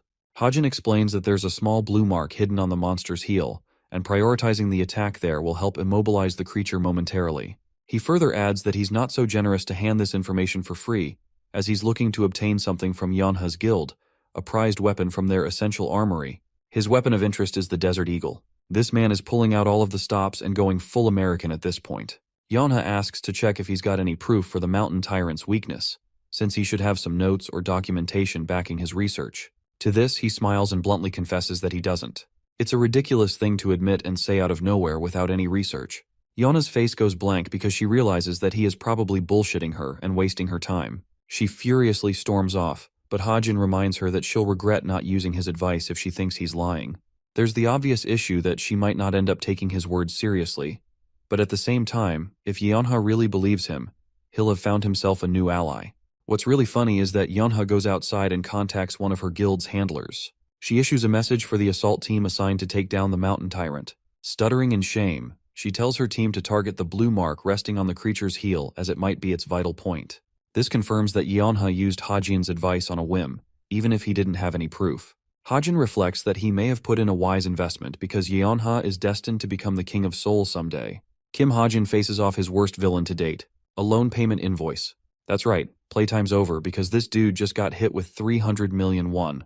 The terror in his eyes is enough to tell you everything. This guy can't even fathom how much he owes. He's hit the upper limit for student loans off the bat. This makes Hajin just what kind of miserable things Chundong does in his life to require all of that money for himself. Well, his problems have become even greater. Hajin inspects his bank account's balance and realizes that he's left with 3 million to his name. That's a fraction of the amount he owes to the institution for borrowing so much money. At this rate, bro literally has no shot of going back to his real world. Instead, he's going to be stuck here doing jobs until the end of his life, just to pay off this humongous debt.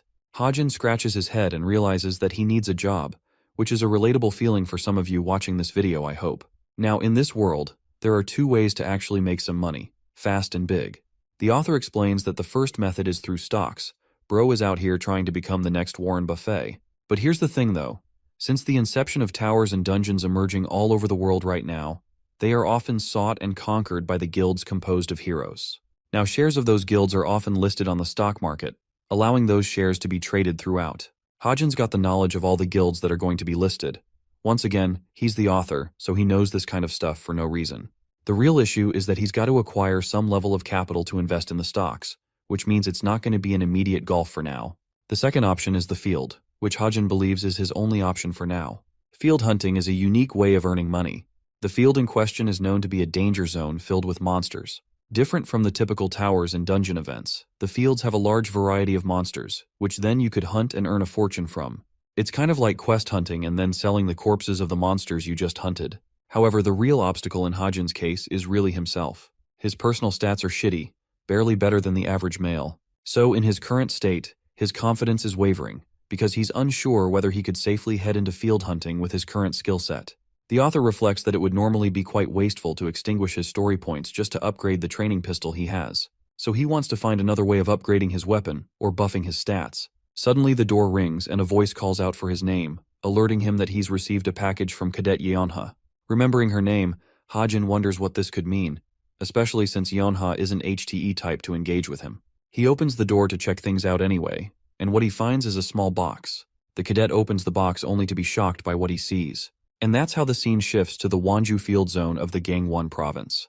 Kim Hajin has made his way to his first field hunting event by traveling through the portals. Donning a rather clean outfit, Hajin receives best wishes from the receptionist and internalizes how cadets are well respected no matter where they go. He heads outside the portal station and into the Gangwon province. This part of the province is usually considered a low-danger area, and it quickly rose to fame and tourism from many adventurers traveling from other countries, earning them the province its newest moniker, the International Metropolis. One man shouts his request. He's looking for a party member specializing in magic so that he could enter Chiak Mountain. There's many people just like this guy, and Hajin calmly breezes through them observing what they're doing.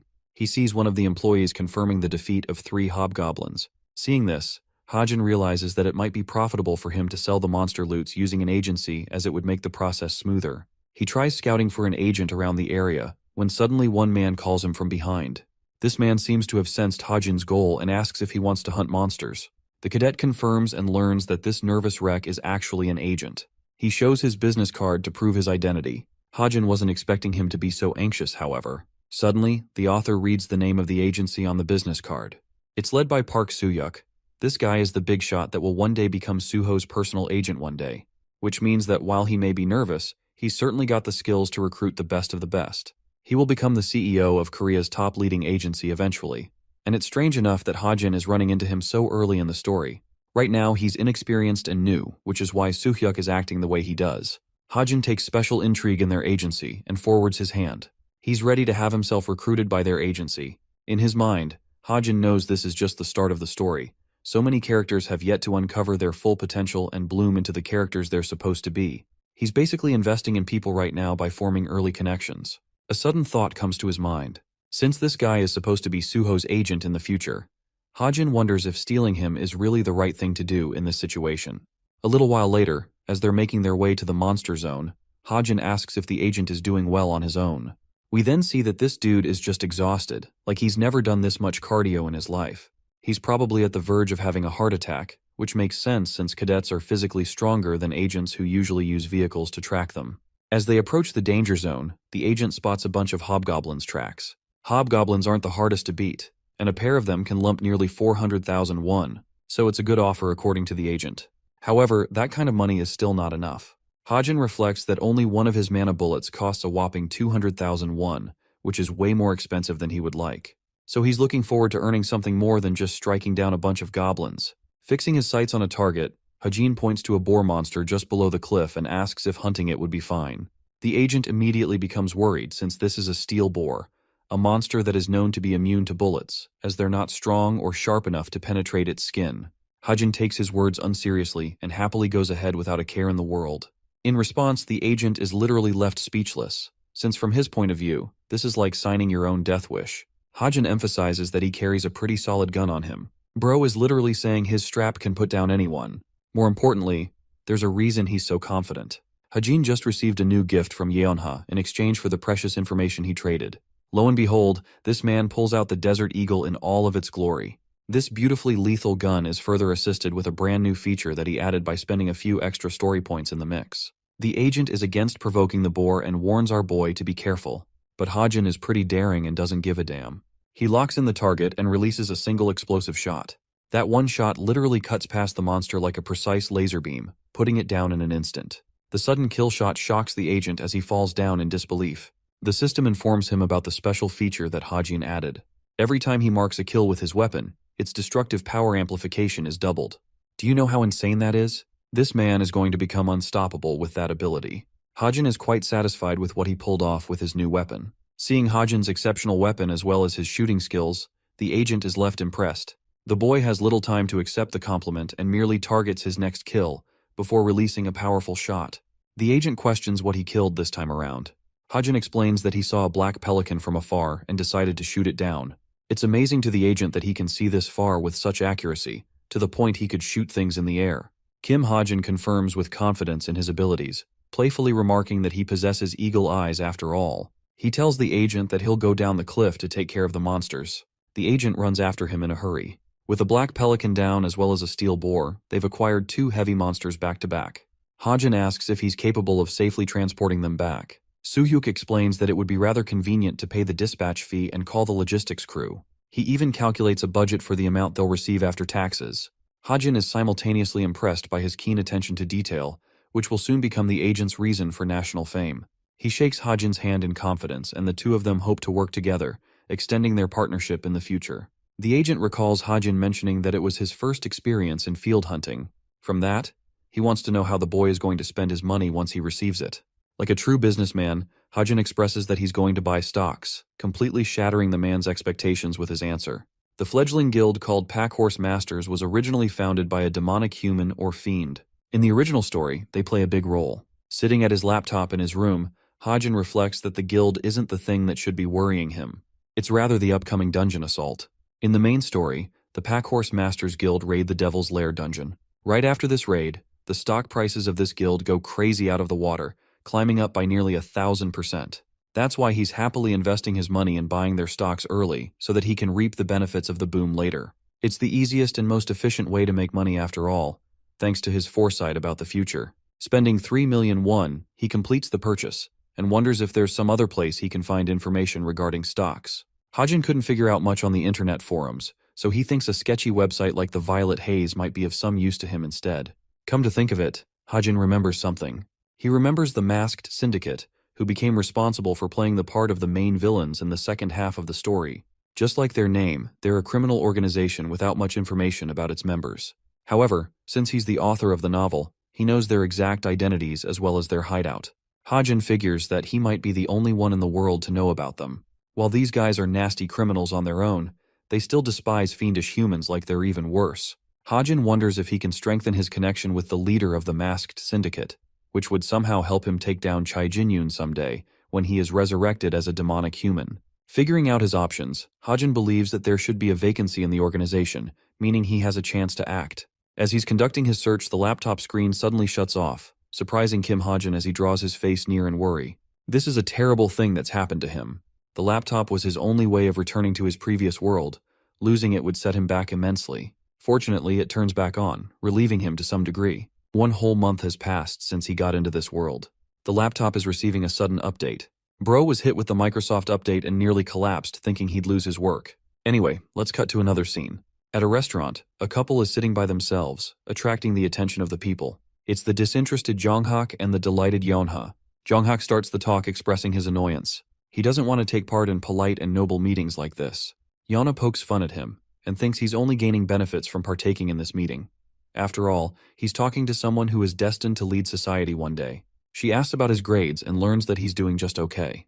Yeonha mocks him for not pursuing first place. But the thing is, Jonghyuk believes his grades are just okay specifically because he's in second place. Bro is winning but has really high standards for himself. Interrupting their meet and greet comes an unexpected guest. It's the dazzling Nayoon, Jonghyuk's crush. This guy literally springs up from his chair and breaks his personality just to gain her attention. Seeing him jump up like that with so much interest turns Yeonha off, since she really likes him. Jonghyuk checks on Nayoon and asks if she's doing alright. Nayoon expresses that she was fine, but while their bickering is going on, Yeonha is getting irritated at being ignored. All of a sudden, Nayoon brings up Kim Ha-jin's name and catches Yeonha's attention. Yeonha turns to Nayoon and inquires about him. The girl explains that during the demonic human incident at the National Museum, there were only 3 cadets, and one of them just so happened to be Ha-jin. The demonic human got the better of them and crushed both Suho and Nayoon, so much so they couldn't beat him until one man stepped in the fight out of the blue. Kim Ha-jin annihilated the fiend's hand with his shot, and Nayoon was there to bear witness to the impossible event. She couldn't believe how he could pull that off with a training pistol, which leads her to wondering about his real motives. Yeonha is in deep thought when Nayoon decides to ask more about him. She wants to know what Yeonha thinks of the guy, especially since they were teamed up together in their first training. The girl flinches to respond. It turns out that she did a background check on Kim Ha-jin because of her own suspicions. She learned that he's just an orphan who joined the Cube and owes a staggering debt of 300 million. But apart from that basic information, it's not like she knows anything out of the blue about him. What's more, she can't figure out how he came to know about the Mountain Tyrant's vital point, something that not even the top researchers or analysts knew at the time. Yeonha remembers trying to ask him how he knew, but he was being a stubborn hard ass about it and refused to elaborate. That's why she wanted to investigate him, because Yeonha thinks he's going to become a useful asset to the guild one day. Yeonha expresses that she first thought of him as an unremarkable person. She collects her thoughts and reasons that his attacks in the training round weren't nearly strong enough to take down an entire fiend's arm just like that. So based on that information, she deduces that he must be hiding a secret ace card that he keeps hidden from others. Nayoon whispers an interesting suggestion, that Kim Ha-jin might actually be a fiendish human himself. This suggestion coming from her baffles both Jonghyuk and Yeonha in place. Even the purple-haired brat has a hard time believing a fiend would kill another fiend just like that. Nayoon can't figure out what, but she knows that there's something weird going around Kim Ha-jin. Speaking of which, Ha-jin's laptop is acting weird and is close to reaching 100% update. Suddenly, he senses a warm sensation emerging from his wrist. The pain becomes sharper, and blood splotches begin appearing on his sleeve. Ha-jin panics as his wrist burns in painful sensations. The newest update is creating a stigma representing the creator's authority. Every time he increases his influence and the story point level evolves, his mark will evolve as well. The magic contained within the mark could be deployed whenever necessary, and after using it once, it will replenish back in 24 hours. Ha-jin experiences headaches and pains throughout his body. It's as if information is flooding inside his brain, and he's got no way of resisting it. Back at the restaurant, Jonghyuk slams his palm on the table, irritated to find Nayoon upset by Ha-jin's recent actions. During this time, Ha-jin can barely even stand and collapses to the ground. Jumping back to Nayoon, she can't help but remember those cruel words uttered by Kim Ha-jin. Nayoon confirms that she really doesn't like him at all. Ha-jin rests unconscious. His body gives up on him, and we see the stigma mark that he received from the latest update. The laptop receives a sudden notification for him. A new ability has been added to his observation and reading gift, enhancing its effects. Let's go to the Association Tower in Seoul. You see, right after the incident at the National Museum, Suho, Nayoon, and Ha-jin were involved in the fight and received certificates of commendation for their amazing deed. Their efforts were recognized for their service to the city. Kim Ha-jin's wrist still throbs in pain from what happened yesterday. He's better now, but the pain is noteworthy. What's more, he's yet to figure out what its purpose is. Kim Ha-jin has the unfortunate encounter of sitting next to Nayoon, who is madly pissed at him and tells him to shut the hell up, even when he didn't say a damn word. Nayun is so annoyed by his mere existence that she can't handle him next to her. Hajin curiously asks if she's yet to have forgotten something he did. Then he reminds her that on that very day, he also saved her damn life with his powers. Nayun is a little frustrated to hear this coming from him, but it's not like he isn't speaking the truth. She lashes out at him, which invites Suho to stop their banter. He even offers Nayun to switch seats to help her out, but this stubborn ass doesn't want to do that either. After a long argument, she manages to switch seats with Suho, who sits next to Hajin and prepares himself for a talk. He thanks Kim Hajin for saving their lives, something our boy clearly wasn't expecting them to admit. Suho confirms that without his intervention, they would have lost that fight, so he became their saving grace and earned their gratitude. But our boy is a chill guy. He thinks they could have won anyway, even if he didn't intervene. See, if Hajin wasn't around to save their skin, it's likely that Suho would have pulled out his plot armor and evolved to a greater level of power just to take down the threat. That's the literal point of the protagonists in the story after all. Each time they're faced with danger, they always get back up and get stronger. The scene switches to the auditorium, where one of the most prominent heroes in the entire world is making his entrance. Donning long hair with a notable outfit filled with dragons, the man walks with a confident yet disinterested stride, commenting on how useless his current task is. This man is Yu Shihyuk, a top-tier hero considered ranked 37th in the association. In his dominant presence, the entire crowd is silent. Everyone can sense the strong aura emanating from him. This marks the beginning of the award ceremony, where Nayun, Suho, and our boy Hajin are all awaiting. The awardees are called to step on the stage. These 3 cadets are selected for their honorable act in service of the city. The awards are granted by Shihyuk, one of the most notable heroes in the association, all for the sake of blessing the cadets for their brilliant act in exterminating a demonic threat and saving the lives of the innocents in the city. First, Shihyuk addresses Suho and hands him the reward. He sees promise in Suho's powers and comments that he's a talent worth recruiting. Suho is granted the honorable certificate just when Shihyuk makes a crazy offer to him. He wants the boy to forget the association totally and completely start working for him as a hunter for Forsaken Plains Guild. He reminds Suho that the role of a hero is just plain and boring, involving a ton of responsibility that Shihyuk himself doesn't value. However, the confident boy declined his offer, content with his choice to become a hero despite those words. Shihyuk feels like he just had the fun reaped out of him and moves on to his next cadet. In the presence of Shihyuk, Nayun seems to be flustered because he seems to recognize the girl. Turns out this dude is actually her master. Well, that's what Nayun would like to believe, because in truth, Shihyuk doesn't really find her a student at all. It's just that her father begged him to train her, and that's how they got to this point. His disappointing yet blunt truth kills her enthusiasm and makes our boy happy because this bitch deserves to be humbled a little. And then comes the final cadet. Shihyuk seems to really like Hajin right off the bat, because he doesn't recognize this plain-looking kid at all. The first question he asks is who he is, because that's how insignificant and plain he seems. Hajin describes the situation by comparing it to indifference. It's as if his presence is being completely ignored because Shihyuk doesn't pay him any attention like the others. The award ceremony concluded just like that, as boring as that sounds. Cadet Nayun is the first student to be asked about her thoughts after receiving her award. Well, after the ceremony, our boy is the happiest he has ever been. He's just received 15 whopping millions as the prize money for the fiend extermination. It's great because he's gonna need everything he's gotta cover that 300 million. He sits by himself and decides on how he'll invest the rest of the money. His interest is to buy more stocks from the guild.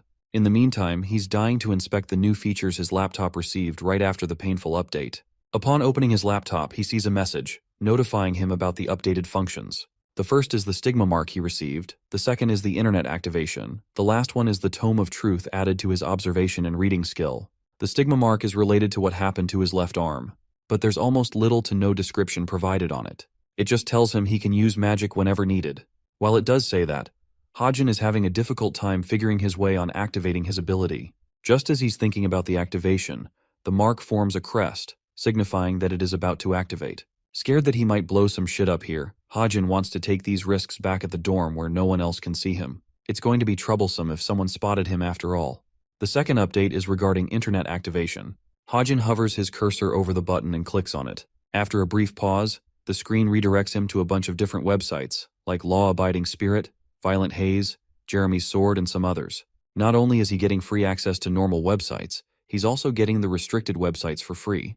Of all the websites he sees, the most important one is the Violet Haze, which has everything he needs. It's the most famous out of all the membership websites, serving as a place to trade critical information, weapons, rewards, requests, and much more. There's only a few heroes that don't use this website. Because of that, the government has decided to turn a blind eye to the trading of the underground. There's a crazy access fee that is necessary to be paid just to access this website. In our boy's case, all he needs to do is spend 200 of his precious story points. He does the purchase to create his account for the time being, and the moment he is thinking about connecting to a particular page, someone calls for him. It's the beautiful Sunga, and the vice captain has caught him. She knows that Hajin knows about her identity, and she also remembers how he is the only person who disappeared from the ceremony a while ago. She came here to especially hand him the card of their guild, the Holy Grace of God. This isn't just any deal, as even Hajin believes earning this card means a big accomplishment. Sunga has a bunch of important questions to ask him, so she sits down and wonders if he's willing to entertain her with them. Of course, Hajin already suspects that she's interested in scouting him potentially, so she sits down and asks if he's prepared to help her out with her questions. Normally, Sunga looks the most kind when represented in the media, but in reality, she possesses a different side to her. Even the best of the best talents are kicked around when it comes to her. She only cares about the best of the best and deals in absolutes, leaving behind anyone that is unnecessary and unimportant. That's the true personality of the Vice Guildmaster, Shunga. Forming a connection with her at this stage is going to be tantamount to Hajin's success in the future events to come. So that's why, before she even wants to speak to him, Bro just cuts her off and coldly states that he's got nothing new to tell her. After facing this rejection, Sunga tries her best to clarify things. She wants to tell him that she's the one expressing a key interest in him, and surely reminds him that she's the Vice Guildmaster of Korea's top guild. Hajin seems to acknowledge her position and ranking, but he's dismissive of it because he knows she came here for personal reasons. He knows for a fact that Sunga is only coming here because she reviewed the footage of him using the light attribute shot. It's not like she's genuinely interested in recruiting him right now. Instead, she wants to satiate her curiosity with a bunch of curious questions. That's why this dude is playing hard to get, to make himself seem like he's got everything going for him. This way, he's going to swindle her emotions and eventually receive her actual interest instead of the fickle curiosity she has right now. This man pulls out a power move and states that he's going to take his leave at once, shocking the heck out of Sunga. Back to reviewing his stigma ability, more information about its use is provided. When his total story points exceed a threshold, then the attention score will increase by 1 level and another stroke will be added to his mark. It also makes it clear that Hajin can activate its power whenever he desires, and after using it once, it will be replenished in the time span of 24 hours.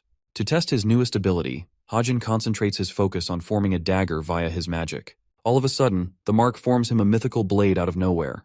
The dagger is actually a real deal, as Hajin moves it around and feels like it's ready to be used at once.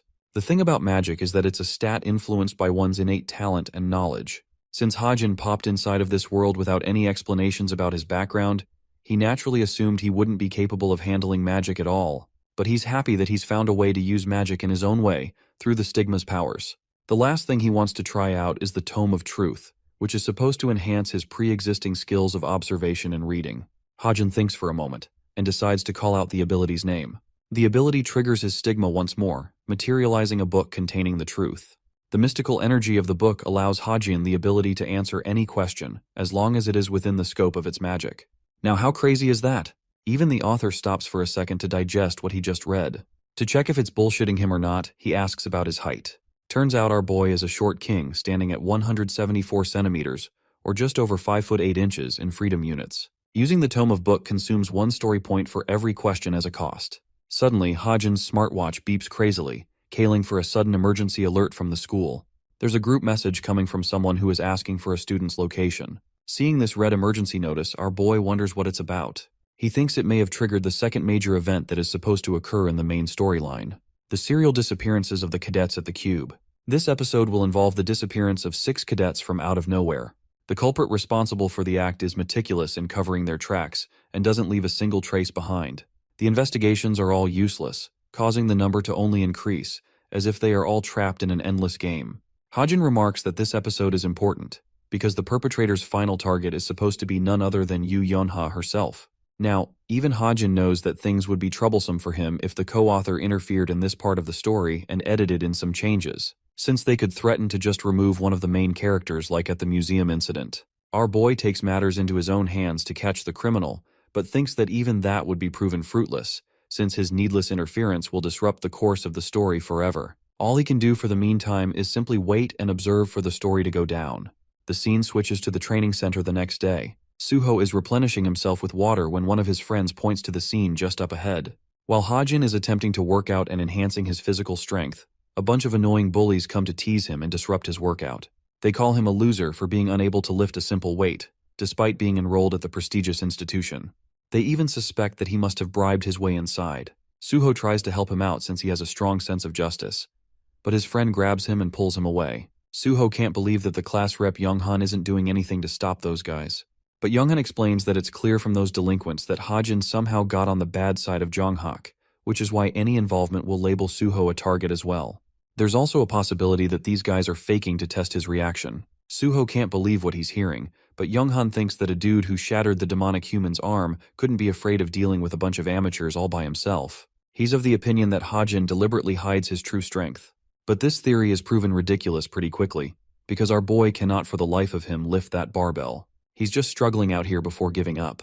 Even the losers think that he's just pathetic. Younghan is starting to believe that luck may have been on his side. This fake-ass switched sides so quickly. Anyway, Suho ignores him and rushes to save Hajin anyway. The rest of the cadets quickly realize that a fight is about to break out, and Nayun is eavesdropping too. Once again, their instructor comes out roaring like an angry dad. He's pissed that they're making a mockery out of their training session. The instructor tells the students to gather around for their scores for the quiz to be revealed. The sheet will be put on the wall so everyone can view the results in groups. The cadets come around checking the board and realize that a ton of them were annihilated in the quiz. In that very same quiz, only one student's name is at the top. It's none other than Kim Hajin, the same annoying cunt who couldn't even lift a simple barbell earlier. Rachel and Jonghak are respectively second and third. I mean, Hajin isn't surprised by this outcome, since he practically knows about everything in the story he authored himself. Seeing his result, a girl's rapier drops on the ground. This is Rachel, and she's utterly speechless by what she sees. She's the British princess who ranked third in the admissions. There's only one notable detail about this girl's character, and that is the fact that she never places second in any given written test, no matter what. So the fact that she's just scored second has winded her. She stares at him as if she's seen a ghost of some kind. Hajin is stunned too, not knowing what to say. Let's explore what happened back when Rachel first got accepted into the cube with her brilliant result. Her attendants were all worried for her, that she might be taking part and standing next to one of the world's best hero candidates very soon. What's more, she'll have no one to relate to as everyone in her class would be Korean. Rachel was okay with that, never feeling a sense of anxiety, and simply wanted to live up to the expectations of others, for the sake of the royal family. But today, she has felt a sense of dread, defeat, and disappointment unlike any other. She feels like she has failed her countrymen with her performance. The teacher reviews Hajin's notes in class, specifically pointing out the boy's brilliance in writing a new take on phenomenological analysis. He's even given a special mention to be followed as an academic weapon. Now, Rachel knows that the subject of phenomenology isn't just any easy subject to master. She doesn't even think it's possible for her to close their gap before midterms come around. This aloof and lost boy Kim Hajin is finessing her, when he doesn't even pay any attention to his lectures. Burning with inspiration and an aching desire to know how he studies, Rachel takes a wider interest in him. At the information office, our boy is digging up a bunch of his queries. He's finally acquired the Tome of Truth to answer all his problems, so it should help him out. Thanks to this new shiny ability, he can learn about anything in this world, or whatever gaps of knowledge he has at the cost of spending just a bunch of his story points, especially since he has nothing going for him right now and wouldn't really make a profit. Hajin is hoping for things to get better eventually. He goes to complete agent registration, and from here, he wants to use some of his precious story points to take care of the rest. Let's talk about the second major event that's going to happen in the story. Right after it happens, the institution's position as a place of security and authority is put under fire by the people. It is no longer considered a safe zone. The thing is, even with his current powers, Hajin believes he's too weak to solo a fiend all by himself. However, he has been getting a shit ton of story points after Jonghak got annoyed with him and sent his little goons. That's turning into his benefit and working things out for the guy. Hajin wants to spend some of the points to ensure his survival for the things to come in the future. The first area of interest is increasing his weapon buffs. Since he has the Desert Eagle handgun with him, he wants to add a convertible function to the gun, allowing it to become a sniper rifle. Now, I don't know about you, but a handgun transforming into a sniper rifle just sounds cool as fuck. Hajin wonders if he's doing a little overkill with this feature, but he still ultimately makes the decision by spending 250 story points for the added feature. Right that moment, his gun warps and takes the form of a beautiful gold sniper rifle, reflecting its changes. Even Hajin is impressed by the skill, but he thinks it's too flashy for a gun and will draw a lot of attention, so he reverts it back to its handgun state for now. Next, his focus is to create a technique that's going to help him out. He has 3 slots to work things out. What differentiates the supernatural and magic-based powers called abilities from techniques is that they're considered honed physical skills that are acquired instead of given. Arguably the most important skill for a ranged weapon user's survival to prioritize any successful elimination is positioning themselves in top advantage. So right now, the technique Hajin is hoping to acquire is related to getting him the ideal position for him to avoid any mishaps in the future. He types away at his laptop, auditing the E-Technique's skills. At last, the technique's properties are there for him to use. It's a skill he decided to call parkour, and it helps with helping him become an agile monster throughout the field.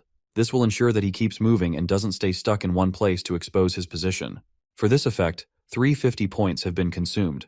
But strangely, our boy doesn't seem to feel anything different from his body. He's at least confident that he scored some changes, although he doesn't feel them. Suddenly, his smartwatch receives a notification. It's a group message, and this time, people are looking for Sung-yeon, the girl who has become the second victim of the perpetrator from within the institution. Hajin explains that the students who disappeared before Yeonha were actually murdered by the culprit in cold blood. This means the moment they disappear, they're as good as gone. Since he's the author, he knows about this dangerous, mysterious villain acting from behind the scenes. He also knows the persons that will be involved in the disappearance. Faced with this morally gray situation, Hajin wonders if he should really be turning a blind eye to what's happening right now for the sake of the story and his personal benefit. That's an interesting question, though. Tell me what you guys would have done in the comments below. Would you be pragmatic or ethical? These kinds of thoughts are weighing heavy on the author who is trapped in a tough situation with no right answers. The scene shifts to the outdoor training ground under the cube's premises. The instructor leads the announcement for each cadet and explains that they're going to be part of a special practical training session. The cave they see just up ahead is actually called an artificial dungeon, and it was created thanks to the magical wonders of magic tech. This place is inhabited by illusions of the real monsters, so in a way, it's the best form of training possible to train the cadets to fight against real monsters in the future. That's why the cadets will be participating in a mock dungeon assault mission today. However, the instructor intently reminds them that they shouldn't take the exercise lightly just because it's training, or it may come at a cost to them. The thing about the artificial dungeon is that it's immense in size, which is why the two groups called Veritas and Cultural will work together in order to effectively dismantle it. One team from each unit will merge to form an assault team to tackle the dungeon. The instructor tells them to make their own teams from here on out. There's countless chatter of the students trying to link up and communicate with each other so they could form teams. Among them is also Team 8, consisting of our boy Hajin and the rest of his allies like Yeonha, Hazuki, and Hosung. From the cultural unit, they have Jaden, Jingyu, Sujung, and Jinsha, making it a team consisting of 8 cadets total. In the artificial dungeon, there are many terrifying traps waiting for them. Some of these traps were deliberately planted by the fiends, which is at least Hajin suspects. To tackle the possibility of dealing with demonic humans, he's already prepared a bunch of special bullets for them beforehand. But even at this level, Hajin is confident in himself and wonders if he's going to survive this practical training event. Suddenly, the system begins roaring out a warning informing him about the discrepancy caused in the story. This is troublesome for the author, especially since he won't know what those changes are.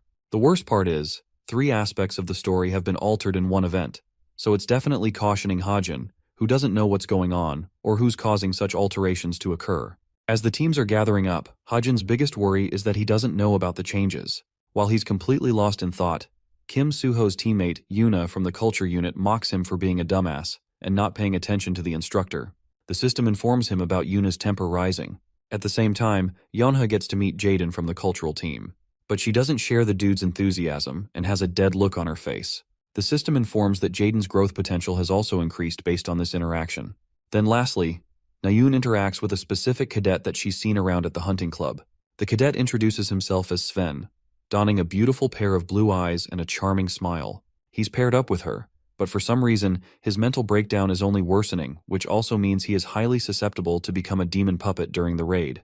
Hajin is just baffled listening to these story changes popping up from out of nowhere, and he is deeply troubled since they're going to impact the story to a significant amount. The author fixates his attention on the 2 characters that he has to keep a sharp eye on. The first of them is Jaden from Team 8, since he's supposed to be a delinquent-type character with a personality of a bully. While he possesses the qualities of a fine cadet, what's really bothering Hajin are the growth potential points he's receiving from out of nowhere. Jaden politely introduces the rest of his team, those being Jingyu, Sujun, and Jinsha. From Yeonha's side, she does the same, but she tends to misremember our boy's name, causing him annoyance. It's funny because I think she called him Lee Hajin just to fuck with him.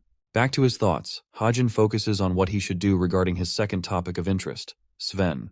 This dude is actually on a government scholarship since he's considered an elite candidate hero from Germany.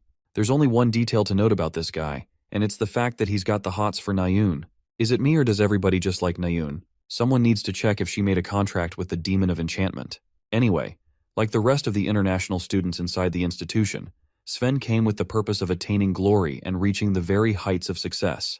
But that remains to be an unfulfilled dream for him, especially when talents like Nayun, Suho, and even Yonha are in the picture as the main characters. Seeing their monstrous and brilliant abilities, Sven became lost and mentally torn. He had never felt true inferiority and humbling defeat before coming to the institution. His insecurities got the better of him, which is why in his mad pursuit for power, Sven sells his soul in exchange for ultimate strength. Well, those are the details the author wrote that he's confident about. The real problem is that his transformation is going to happen during the raid. It has moved forward in the timeline, and while he's hoping it doesn't have much of an impact, Hajin is still worried. His thoughts are crushed by Jaden's sudden greeting, who squeezes his shoulder and reminds him not to get lost in his thoughts. Hajin snaps away his arm to push him off. Jaden is too quick to denote him as a scumbag and thinks the rumors about him must all be true. Hearing those words, Hajin internalizes that his reputation is at an all-time low right now. A particular rumor has taken effect in the Orbis unit, causing many people to set their sights on him. The rumors are that he's using his status as a cadet to intimidate other people, but it's one of those rumors that are manufactured from out of nowhere to talk shit about a person. It's pretty clear who made the rumors though, since Hajin knows it's definitely related to Jonghak and his lackeys. Seeing his so-called friends, Hajin is a little upset that Hazuki and Hoseung aren't even stepping in to help him out here despite being a team. Anyway, the order of the teams is decided, and they'll start entering from Team 1. In the meanwhile, Jaden tries to chat up Yeonha in any attempts of rizzing her. He goes on talking on and on about how their teams are a mix-up of being overpowered right now. They even shit-talk Hajin for being a dead weight, which is just funny. It's like all the haters gathered in one team and their victim is poor Hajin. At last, it's time for Team 8 to enter the dungeon. They pull up inside, seeing the artificial cave in all its glory. They walk together and explore the dungeon with Jaden being the most confident ahead. Suddenly, they find a place with many paths. A curious Yonha wonders which path will be the most effective to take. Jaden explains that they always have Jingyu as a ranged weapons user to rely on.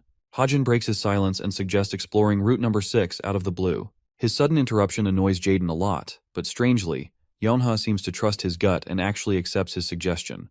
Her sudden approval surprises Hajin, and while she calls him useless in front of the group, she can't help but admit that he's got a good pair of eyes on him. Hajin is a little upset that she has to drag his name through the mud just to give him a compliment. He's okay with it as long as they can meet Nayun down the same route. The thing about Sven is that he might really end up making a pact with the demon lurking inside the cave. That's why the burden will fall on Nayun, and she's going to have a tough time dealing with him alone. If she falls right now, the rest of the story will be in shambles since her character is crucial to forwarding the plot. She's an invaluable piece that can't be lost. They enter Path 6, but Jaden is still a jealous bitch who calls Hajin an attention seeker. Our boy doesn't care about his insults and simply chooses to focus on the monsters ahead. The rest of the cadets can't see a thing in the dark, but Hajin seems to be fine with spotting a salamander in the near distance. He also thinks it might be some kind of dungeon switch, which could reveal some properties about the dungeon. Worried, Jingyu thinks he should try shooting a light arrow and check things out for them. With Yeonha's approval, he prepares a shot and releases it, carving a path of light just ahead. To everyone's shock, there is indeed a salamander monster up ahead. Jaden is shocked while Yeonha alerts everyone to get into battle position to strike this bitch down. Hajin, on the other hand, is anticipating something before making his move. Yeonha brings out her signature whip weapon and takes on the battle head-on. She unleashes her strong whip aimed at the beast, interrupting it, charging an attack from its mouth. I'm not going to lie, this dude looks like a Pokemon. With its mouth restricted, Hazuki and the other melee fighters pounce in to crush the monster with their powerful attacks. Since it's only a hologram, they defeat it rather easily, suffering little to no consequences from the fight. Yeonha hears the rumbling sound and realizes that the dungeon is transforming after the monster's defeat. The electric charge coming from her whip is observed by Hajin, who is impressed that she has already awakened her Eve of Awakening power. Just as they're about to move, Hajin trips on a pebble and crashes on top of Yeonha from behind. At the same time, a sharp projectile swiftly misses them by the mark, which would have hit if he didn't stumble just now. Both of them hit the ground in a hard crash. Hajin's face is sweating bullets because he knows he's dead now. Yeonha tries to ignore his bullshit act and tries to ignore him for a moment, but then she gets fired up and wants to beat him up. As she's preparing to beat him down, The rest of their teammates point to the arrow that nearly killed them just now. It's during this moment that Hajin realizes that when they stumbled just now, they actually avoided a lethal poison arrow. The scene cuts to Sven, who has been injured by one of such arrows, and begs Nayun to leave him behind. Carrying his heavy ass weight, Nayun shouts at him to shut up if he can't run. She still can't believe what happened earlier. An arrow from out of nowhere came flying and hit Sven from behind. She couldn't believe that it was a part of their training, so she made a run for it. Especially since this is an artificial dungeon where situations like these aren't supposed to happen. Now let's explore the giant ass demon she's trying to escape from. This lava golem is a mini Godzilla that's chasing after Nayun. No wonder she's pissed at Sven for yapping shit while being injured. The artificial cave has its training underway for the cadets. They're busy fighting the fire salamanders shooting beams from their mouths. Hajin's team is defending against them pretty well, especially the cultural unit. They defend and counterattack with long-ranged weapons. The same goes for Hajin and Yonha, who are swiftly cleaning up the mess with ease. Jaden is having fun slicing down on the monsters on his own. This back-to-back fight seems to be an easy victory for our heroes. They haven't faced a really difficult monster so far, since they're nothing more than fodder. Apart from the poisonous arrow, they don't think they have encountered any traps to watch out for. So they're fine with pushing in and exploring deeper. But something about the poisonous arrow does not sit right with the author. He even received a notification about it from the system. He can't believe that these idiots still think the arrow is just a part of training and not an actual threat. Hajin is riddled with so many thoughts, when suddenly, a strong creeping presence from behind terrifies him. A fully charged salamander is preparing its devastating fire beam, ready to launch at any moment. Hajin is utterly shocked that one of the salamanders survived and wasn't dead after they made sure it was down. The enormous fire blast is released in their path, with Yonha and the others standing defenseless. This one attack could annihilate all of them. This is why Hajin intervenes in the battle with his stigma magic, releasing his one-time use ability to cast a water barrier at once. The stigma magic releases the water barrier, protecting them from the beam's wrath. The beam is powerful, but eventually it fades against the defensive properties of the water barrier engulfing their team. Finishing up its attack, the salamander crashes as it was its final resort. But what Hajin pulled off just now has shocked the eyeballs of his teammates. Hazuki and Hosung just don't know what they saw just now. They also couldn't believe that the attack from the salamander is so powerful and a part of training. It's the real flame breath at full strength, and while it didn't fully connect with the heroes, it was dangerous. Jaden is the only one enraged from the incident, and immediately grapples Hajin for hiding his water attribute powers, especially since they needed them a while ago.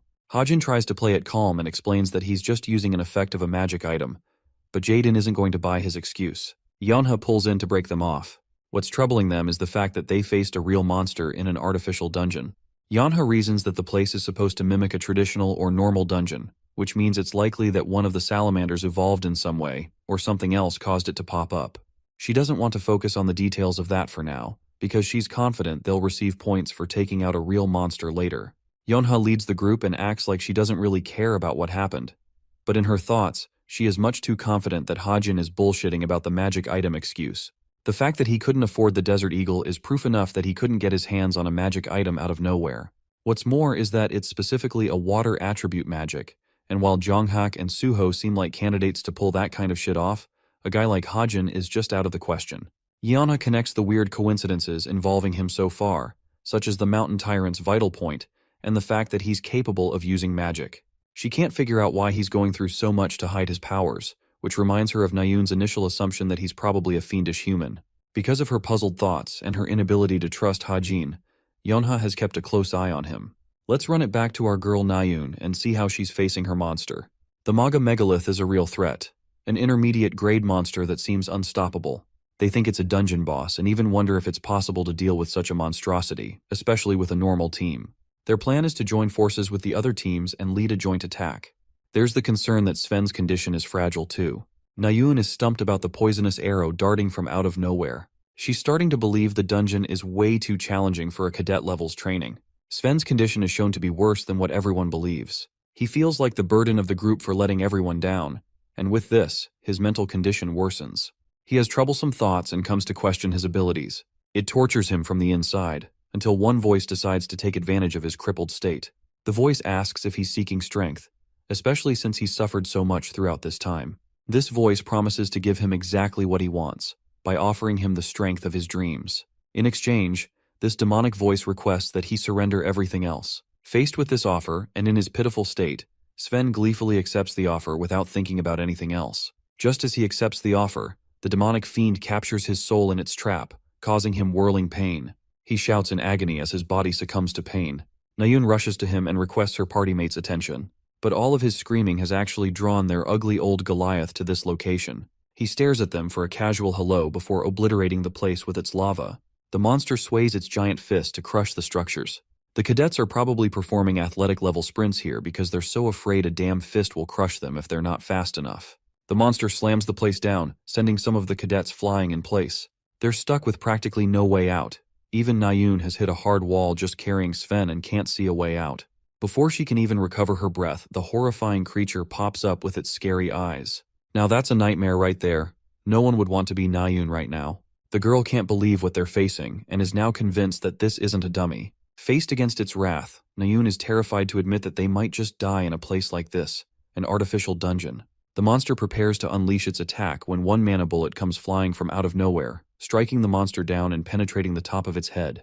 Nayun turns her attention to the shooter who attacked the monster from afar. It's none other than our boy Hajin who has saved her ass a second time. If she's still ungrateful after this, I swear he better leave her to die. Let's go back a few minutes and see what happened between Yeonha's team. They ended up hitting a massive wall, annoying Jaden because this path was supposed to lead them to the dungeon's boss monster. Hajin confirms that they're still at the right place. In fact, they've never been closer. But he himself didn't anticipate the wall just ahead. Instead of fixating on the details of that, Hajin claimed that the monster is lurking right behind. He wanted the group to try and break the wall for him. Jaden was pissed that he's the one taking charge of the operations and running the show. Anyway, he still attacks with the full force of his sword. The result? Poor guy experiences a sharp shock because the wall has been infused with strong defensive capabilities, so even an attack infused with magic is fruitless against it. Hazuki notices something and points to the gap just above the wall. Hajin believes they could use the gap to cross over the place, but Jaden thinks it's a ridiculous idea, and that he's crazy for thinking he could make it out of a 10-meter climb. Realizing that Jaden's a fool who probably can't do what he's about to pull off, Hajin decides to go first. He uses his parkour technique, strengthening his grip and making him so agile that he turns and tosses his way up, lunging like an expert until he reaches the top. From there, he avoids the group and just dashes away. Right then, the entire group hears a sudden boom coming from the other side. The dungeon is once again experiencing a sudden, unexpected change.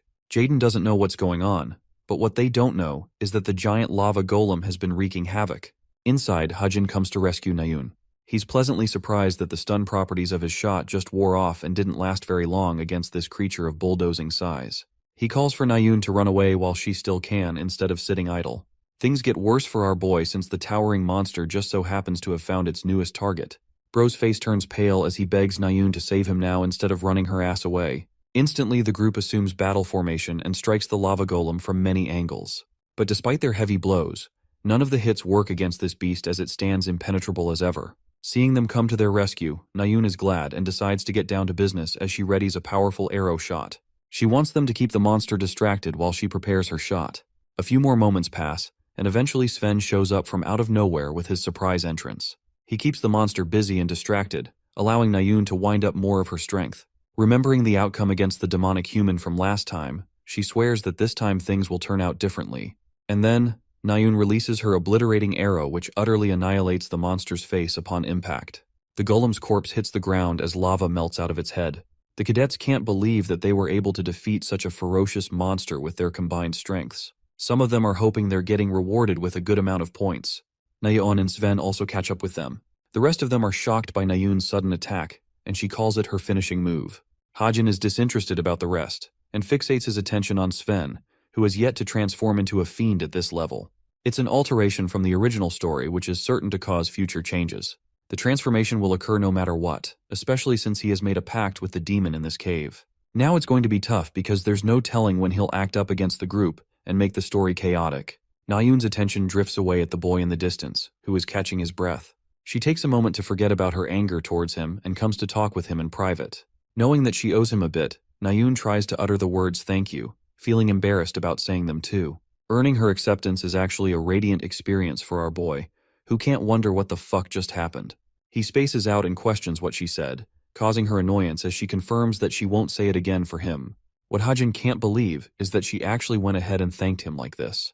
Her entire life has been riddled with nothing but tragedy. The very first tragedy trailing her life occurred when she turned 6. It was tough for the poor girl to lose her mother at the hands of a fiend, which strengthened her resolve to one day become a hero. Normally, kids were taught to have fun and laugh. But Nayun was different.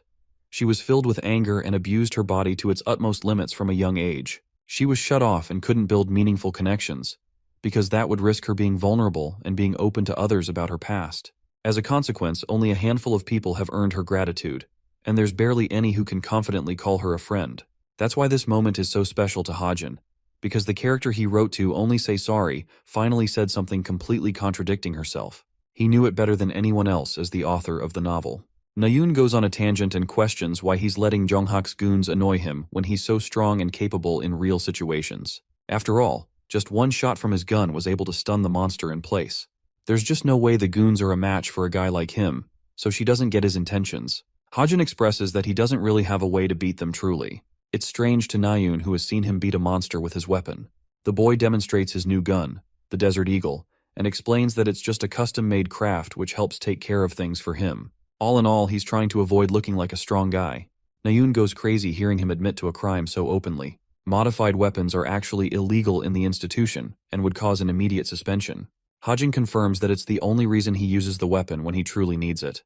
Thankfully, he's found a way to hide this gun inside the stigma mark, allowing him to keep stronger weapons tucked inside his inventory without getting suspended every time. However, Nayun is still not buying his excuse, seeing how strong he is. That's when she curiously questions if he possesses some kind of gift related to his firearm skills. Hajin doesn't give her a proper response, but she's pretty content and leaves. She isn't going to rat him out for using the gun, but recommends he stop using it. Before leaving, she stops to touch another topic, the same topic that spiraled her hatred towards him. Hajin grows silent for a moment, and still refuses to apologize or clarify. He doesn't want to apologize and earn her a connection, since she will forgive him, which is really bad for what's going to happen in the future. Bro is literally plotting to assassinate her older brother. Of course he's not going to fuck her over mentally by befriending her right now. His target is locked in to kill Chae Jin-yoon in the future no matter what. When Nayun returns to her group, they all are dying to know if she's somehow friends with the guy. She declines quickly, but Sven seems to have caught on something with his creepy look. A sudden announcement is made to the cadets, and the dungeon training exercise is suspended at once. They want all of them to exit the dungeon right away. I mean, they caught on pretty late. They'd probably be collecting corpses if not for Hajin. Now, there's a bunch of different problems that came up during the assault exercise. The first is the fact that all surveillance cameras were shut down right after the exercise began. Then, real monsters instead of artificial ones found their way and spawned in place of the dummies. Finally, the staff didn't act until the last second when things went wrong. It was a serious incident but involved no casualties, which is why the Cube decided to launch an internal investigation instead of using the help of authorities. Hajin explains that the fiendish humans secretly lurking in the Cube's executive staff probably succeeded in suppressing the matter at hand. He knows that the investigation won't happen until Episode 2 is fully concluded. Right now, what's truly troubling him is the objective of the co-author and his intentions with Sven. There's one side effect of making a pact with a demon. It causes a person emotional distress as well as an obsession. The worst possibility that comes to Hajin's mind is Sven going ballistic and killing Nayun. He wants to make sure that that future doesn't come to pass. That's why he's secretly tracking both of their movements. Hajin clicks on his messenger app, apologizes for his immoral ways to get the results he wants. The system connects him to Nayun's messenger account. There, he sees a bunch of chats like with Suho, Sven, and Yonghak. His only topic of interest is Sven himself, who is texting her out to the hunting club's event this week. In the original story, this same event is the breakout of Sven's erupted state. Just to make sure nothing happens, Hajin intends to trail them and do whatever it takes to neutralize the situation. He's also increased his stats now, so he thinks it's finally time to go hunting for the garrison dungeon. In class, Hajin receives a sudden message from his smartwatch. He doesn't know why Suho is calling him out of nowhere. Suho personally asks if our boy is free on Friday because he's been meaning to ask something. Let's talk about the garrison. It's a mountain in the Gangwon-do province known for its spiritual effects. It's often called a training haven by the martial artists who gather from all over the country just to train there. But it's not just them. The garrison is visited by many vagabonds who love touring the mountains for buried treasures instead of risking lives to fight monsters. Well, one of these vagabonds is the ginseng digger, Kim Yoonjun, and he's going to be accompanying our boy for this event. Hajin isn't the least bit excited or touched by Yoonjun's enthusiasm. Yoonjun's confident that he will never be able to find ginseng with how he's doing, but Hajin corrects him, stating that his purpose isn't ginseng but something else. There's lots of blabbering that really crosses odds with our boy, and he simply chooses to ignore him. Yoonjun arrogantly assumes that this kid is inexperienced, and he's kind of right because Hajin trips and falls so many times just on his way. But right then, he finds the dazzling ginseng. He can't believe his eyes. Bro ends up munching on the 7-year-old ginseng root. Thanks to the modification function, it will allow him to double his stats by 2 points for a shortened duration. What's so damn crazy about this specific ginseng is that if he sold it, he could have made 700 million from it. It still kills me why he didn't use it to pay off his debt though. Hajin stumbles and finds himself troubled to travel up so far. He thinks it's reasonable that the dungeon he's looking for hasn't been discovered yet. In the garrison, beyond its glory lies the place he's looking for. The undead dungeon. The cave of terror that the author now stands before. The boss of the dungeon is called the Death Knight, and he's a really tough upper intermediate grade monster. The ginseng buffed his stats quite a bit, but this dude is still going to destroy Hajin from his expectations. As he steps inside, Hajin expresses that he doesn't care about that because he's got different goals in mind.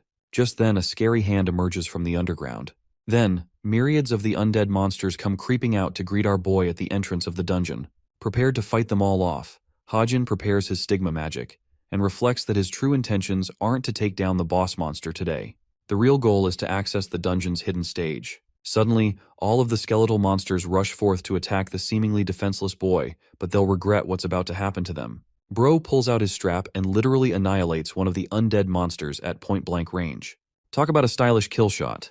The same happens to the rest of the undead monsters, who are easily taken down by every shot. Hajin activates his eagle eye precision ability to trail the trajectory of his shots. He then uses his quick mobile agility to leap over the monsters, only to attack them from above and score more kills. After killing enough of them, Hajin stops shooting and realizes that he's done defeating them all. However, the number of these undead monsters is bound to increase as he approaches the hidden stage. This is a clear sign that he's headed towards the Evangel's location. Now, this Evangel person is actually a witch, who is supposed to act as the boss of the garrison dungeon's hidden stage. This witch actually plays a role in the future. She's going to construct the Castle of Evangel, the most terrifying undead fortress in the history of mankind. She will make an abandoned school its host and wreak havoc. She's going to be really troublesome to deal with when she becomes mature and more powerful, which is why our boy is interested in taking her out while he still can. After defeating her, he's hoping to acquire 2 drop items as a reward. The first item is the upgradable equipment called the Ether, and the second one is the Seed of Evangel. Now in the original novel, both items were responsible for helping the fiend Tomer to become so powerful that he became the executive force of evil.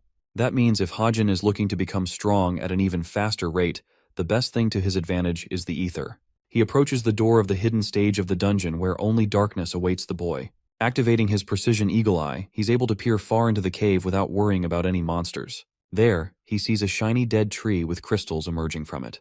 His target is the young witch who has yet to mature and is very vulnerable at her current state. Since it's incredibly tricky to beat a fully mature witch, his only chance to defeat her is now, when she's physically incapable and weaker than her mature self.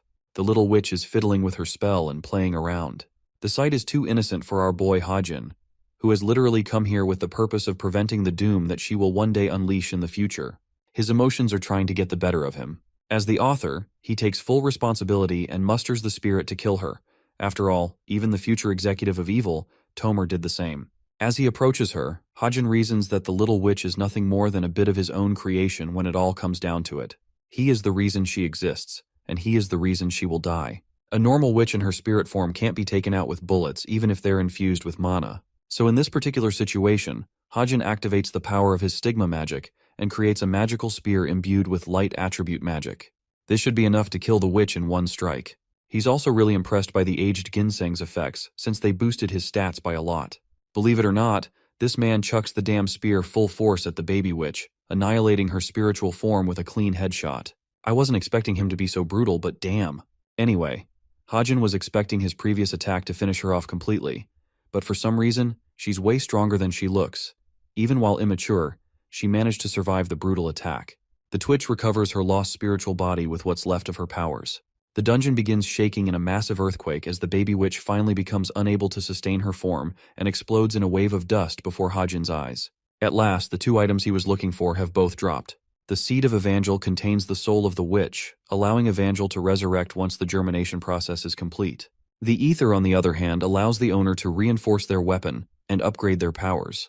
Having acquired the Ether item, it buffs all of Hajin's stats by 0.6.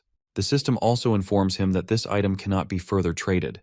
Back at his dorm, Hajin is glad to experience the effects of the item. His mission ended up a success. The effects of ether will only amplify his skills even more once he levels up. With all of the skills he's acquired so far, he thinks he's somewhat capable of Cube Cadet at his current level. Not to mention, he's also gained nearly 50 story points as well as experienced the effects of the ginseng. Arguably the best part of his raid is the Seed of Evangel that he acquired, which can be used to resurrect the witch at any time through germination.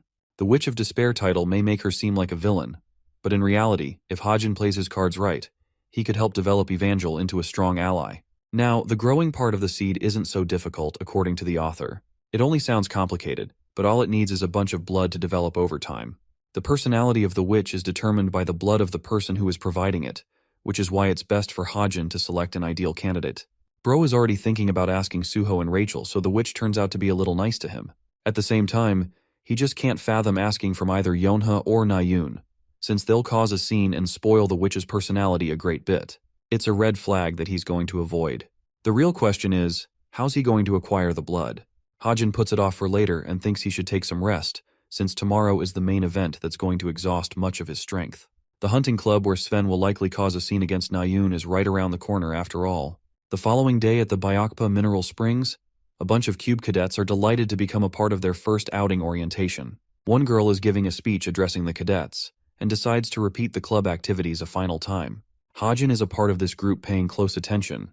The girl explains that the Leonidas Hunting Club will conduct its usual hunting, but she also reminds them not to treat this as a hobby. It's a serious responsibility as it works to help the public and the citizens of the province. While this is going about, Hajin is sweating bullets. He doesn't know what's going to take place and how things are going to change directions. All he knows is a simple description of what happened in the original novel. Sven's outlash against Nayun rendered her severely injured while he himself was killed in battle. Hajin wrote the story this way to allow Suho to become closer to Nayun and care for her. The really interesting part is that while people are severely focused on Nayun as the fiend's target, Yonha becomes the victim while defenseless. Hajin is extremely cautious and even terrified of the outcome, since it is much different from the original story arc he created for Sven's character. While he possesses some bits of demonic power at his current level, he's yet to manifest into a full transformational state. Hajin is hoping that it would be ideal for Sven to throw a tantrum here so that he has the best chances of taking him down with other people. While he's fixated on Sven, Nayun is bothered by our boy's consistent stares. She doesn't get why he's looking at her like that, not knowing that he's keeping an eye for Sven's every move. Nayun is also starting to feel afraid that this guy might secretly have a crush on her, which is just funny. Sven is also wary of him and tells her to be careful, but Nayun takes his warning as a joke since he doesn't pose any threat to her. Sven clarifies that he's talking about the disappearances that have been going on as of recent, implying that our boy Hajin might be related. However, Nayun has developed some form of trust in him and believes that he's an innocent guy who isn't the type to act like that.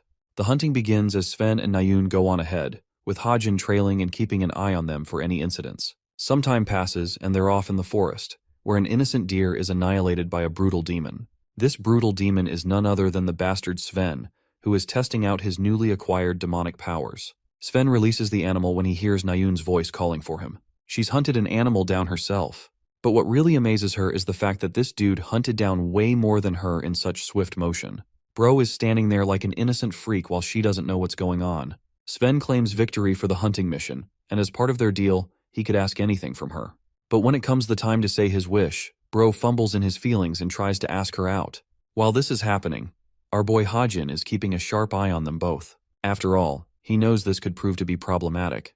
The Demon Seven made a pact with is called the Carnal of Desire, and as such, a person that becomes a fiend as its puppet is riddled with their own desires. That's why Sven is incapable of restraint right now. Anyway, Sven becomes the big boy and lets out his words. He wants Nayun to be his girlfriend. Hearing those words, the girl pauses momentarily, not knowing what to say. Her puzzled and startled reaction makes him wonder if she's trying to refuse. Nayun confirms that she doesn't know how to feel about dating someone she's barely known for a while. Her cold words really sting him. Hajin thinks it should be enough of a trigger to activate Sven's obsession, causing him to lash out and reveal his fiendish nature. Nayun further clarifies that she's into guys that are more powerful than her. Well, if her previous words didn't hit him, this sure will. In fact, they do. Bro looks completely dusted. And they said the worst she could say is no. Anyway, Nayun emphasizes her point and tries to leave. But Sven isn't exactly getting the memo here and asks if he just has to prove that he's stronger than her. At this point, she's getting peeved and getting creeped out by his words. All of a sudden, a demonic hand lashes out at her. Sven annihilates the very ground she's standing on.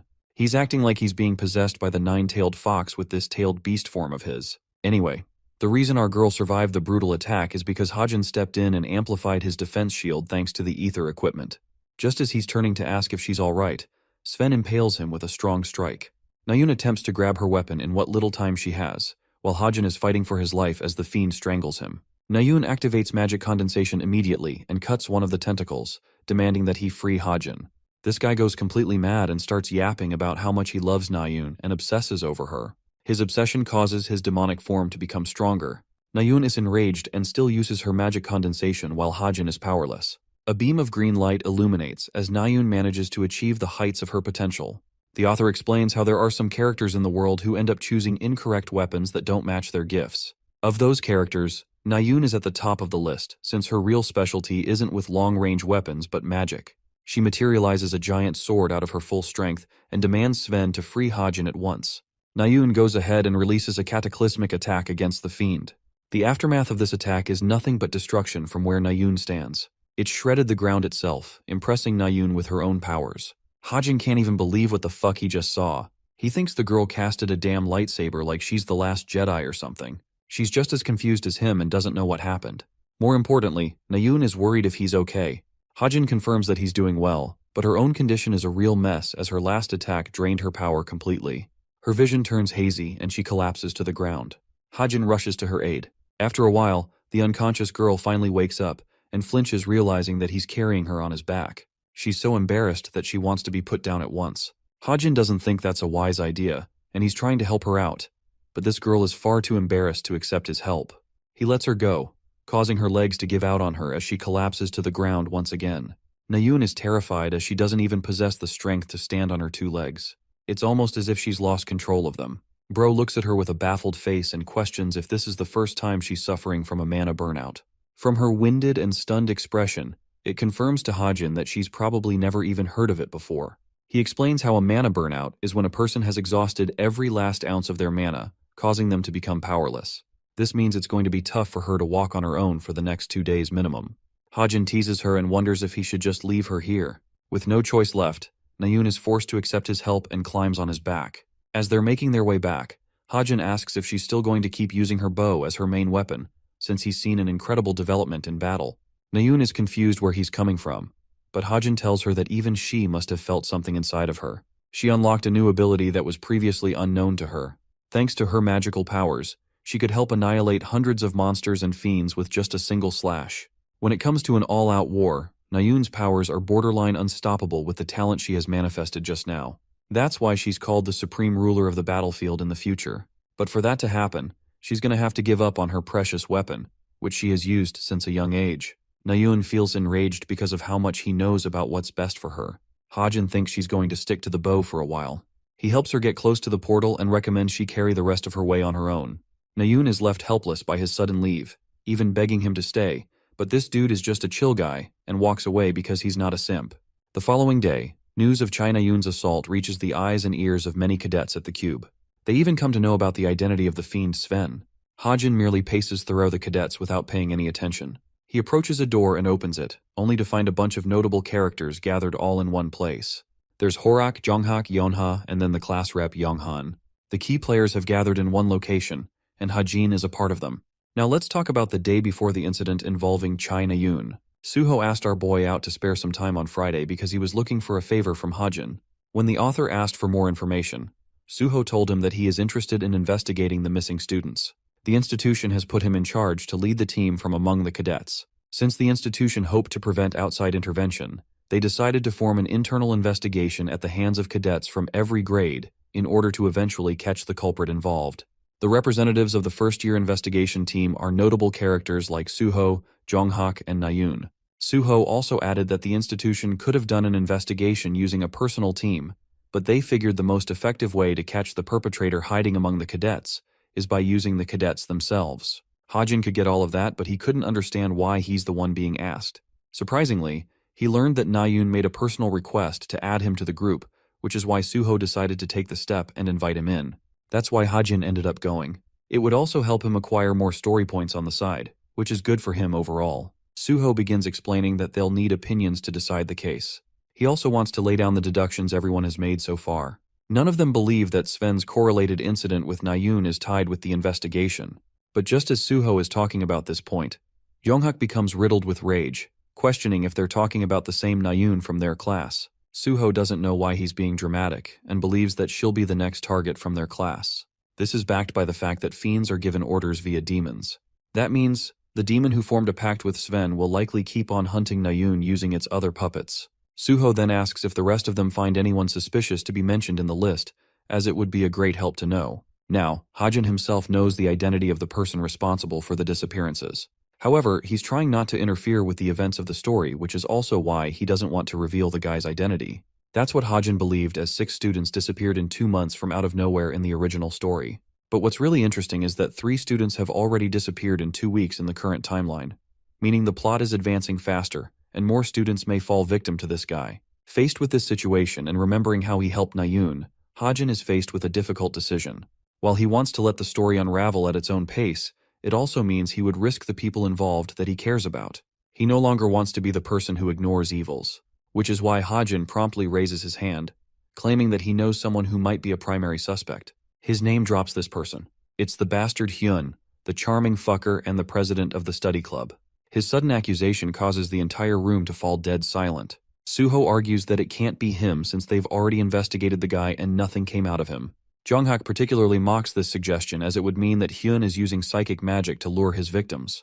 Hajin counters that he doesn't know if he's using typical psychic magic, but he's still doubtful. All of a sudden, Yeonha joins the discussion, taking a sharp jab at our boy Hajin. She thinks that it's rather odd for him to accuse others. In reality, instead of the club president, Yeonha believes that he may be the person most likely to be the fiend involved. Hajin is baffled by her words. Let's go back to the beginning of the novel. Right when it was being created, Hajin felt the need to add an assistant character to the main protagonist. This character he thought would be necessary to help Suho using their strong personality and complex interests. Happily adding the character back then, the author Kim Hajin named this character Yu Yeonha. And now let's return to the present. Yeonha emphasizes her point, counter-accusing Hajin to be the real fiend among them. Suho tries to defend our boy, explaining that Hajin has the excuse of using a portal at the time of the incidents.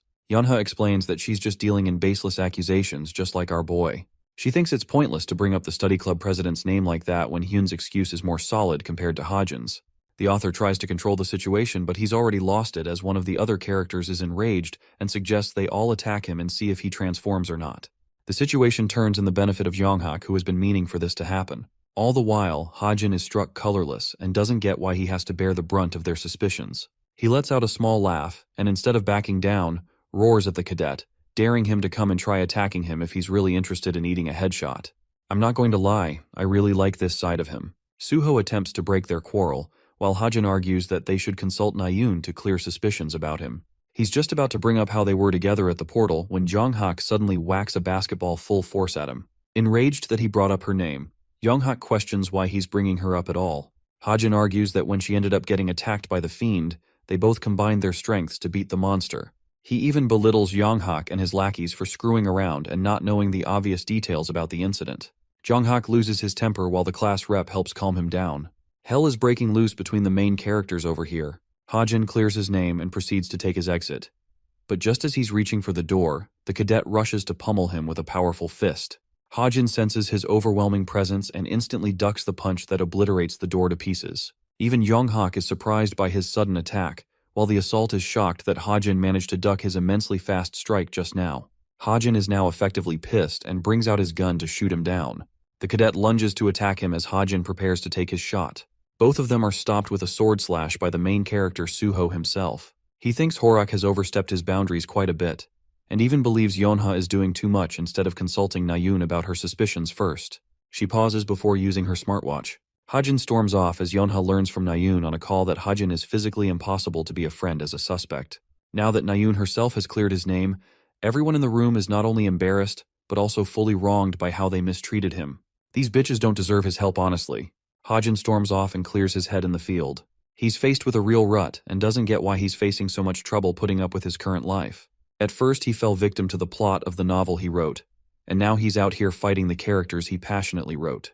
Unable to carry on any longer, Hajin shrinks in defeat and confesses that he's tired of the world he's living in. He misses his real family back at home and expresses a desire to go back to his own world. Little thoughts like his expiring lease are beginning to bother him, and he wonders if he's already been listed as a missing person in the real world by now. Then there's his parents. He wonders if they're okay and if they're looking for them. There's so much to unpack that he was trying to suppress. At this moment he feels helpless and vulnerable, fragile and boxed. There's no way of going back, yet he can't help but let out a yearning desire to go back. Well, the dude is whining when the system pops up and reveals that his resilience stat has increased in response to what happened today. Hajin thinks it's kind of pointless, but he's still glad his resilience increased a little bit. He believes the person that entered this world may have taken his life by now if he didn't have the resilience to keep on going. Deciding to move past his whining, he cleans himself up like a champion, and from the same shrinking posture now stands a confident hero, ready to face life head-on again. Let's revisit Suho and the rest of the idiots who spectacularly fucked up. Younghan asks where Hajin went, and Suho thinks he's out to get some space for himself. There's Yeonha, who knows the dumbass Horak even went ahead and used his ability just now. What's more, she kind of thinks it's really sketchy how Hajin managed to dodge an attack from a martial artist while being a ranged weapon user himself. It just causes her even more suspicion over him. Well, she receives a sudden message from Hyun, who requests to see her in the study room the upcoming day. This is exactly happening like Hajin said, but as much as she likes to be suspicious, this dumb bitch accepts the offer of a person who is literally getting done murdering someone right now. Hajin is starting to understand why people say it's better to be busy when you're depressed. Ever since he joined the novel's story, he's just been so busy working on improving himself and hunting that he forgot to think about anything in detail about what he's missing from the real world. He's sitting all quiet to himself, while the rest of his characters like Suho and Younghan are visibly worried for him, especially after the phenomenal fuck-up caused the other day. Hajin is a little frustrated when he realizes he's stuck in a story of the characters he wrote. He thinks it's a good time to start investing in ways of getting back home. Nayoon rejoins the class having recovered her health, despite Jonghak's concerns for her. Suho offers to assist her since she's still not in top shape. Jonghak is a little possessive of her and not afraid to show it. Hajin is focused on Yeonha, who is sitting without a care in the world for what happened yesterday. Class begins with the instructor reminding them about the incoming midterms. After the written exam has been conducted, they'll move on to the practical exam, where they will be judged on 2 tasks of evaluation. The first task is a duel among the cadets, while the second task is going to be judged on the basis of a monster battle, using mage-summoned beasts. The instructor highlights that the difficulty for both will be more rigorous than the normal exercises they usually do. Hearing this, Hajin reflects that he's not at all worried about the written exam. The only thing bothering him is the duel. Every cadet will be given 3 nomination cards which will determine the cadets they'll face as their opponents. At first, it seems like the top students would easily crush the bottom rankers by picking them as their targets. However, the Cube institution knows this, which is why they implemented a reward grading system. This means that if a top ranker defeats a bottom ranker, they're not going to get much points from them. They might even receive negative points based on the cadets' ranks. However, not everyone seems to be affected by this rule, like Horak, who is generally a brawler and thinks with his head. He's just trying to beat up Hajin as his only target, for example. Apart from that, Hajin is bothered by another thing. Rachel has been acting a little weird around him and has been keeping close. Hajin explains that she's always been secretly observing what he's doing, when normally she's studying all by herself. He doesn't get what she's trying to do and if her intention is to copy his assignments. Rachel darts an eye at his notes while he's happily writing down the names of his parents. This just causes the girl to get even more confused. The scene cuts to Yeonha's side, where Hyun is eagerly awaiting her arrival. She doesn't know what's this about and approaches the study room, where this charming prince is happily awaiting her. Yeah, she doesn't give a fuck and realizes that none of the other club members are here yet. Hyun insists that she take her seat since they'll be here very soon. Yeonha sees a strange scented candle that's been placed out in the open. Hyun makes an excuse that he's using it to improve his focus during studying. He talks about how she's a part of the investigation team to hunt the fiends responsible for the missing students. Hyun is also on one of the teams himself, but he hasn't seen any progress from his side, so he wonders if Yeonha has a leading suspicion of her own. She claims that no one really comes to mind.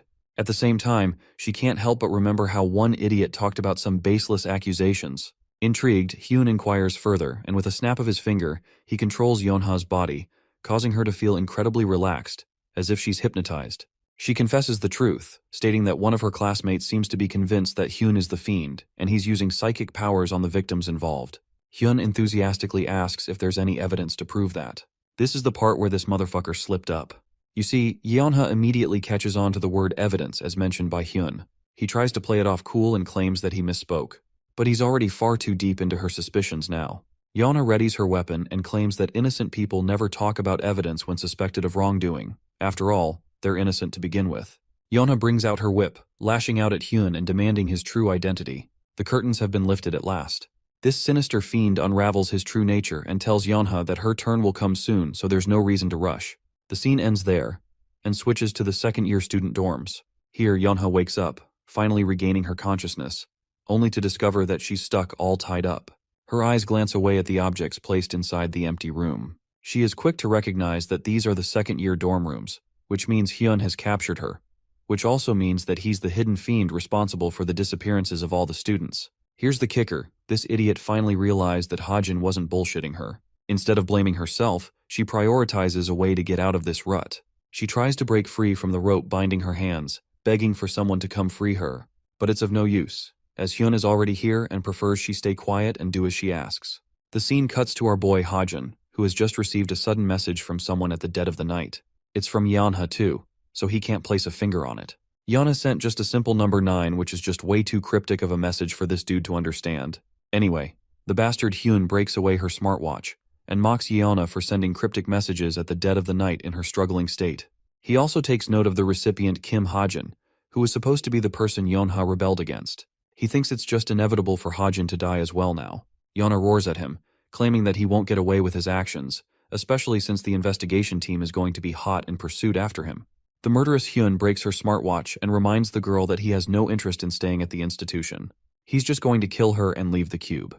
Hearing his words, Yeonha is filled with unfathomable rage, much to the entertainment of this charming fucker. He decides to call forth the demon Lilith, who made a pact with him. Hyun wants to transform her expression to one of horror instead. Let's go back to Hajin, who is still wondering what Yeonha tried to imply with this message. There's a bunch of questions popping in his head, when all of a sudden, he connects the dots and realizes that it's supposed to be 911. Instantly equipping himself with the Tome of Truth, Hajin asks for Yeonha's immediate location. When the book reveals the answer, Hajin is surprised that she's in the second-year dorms.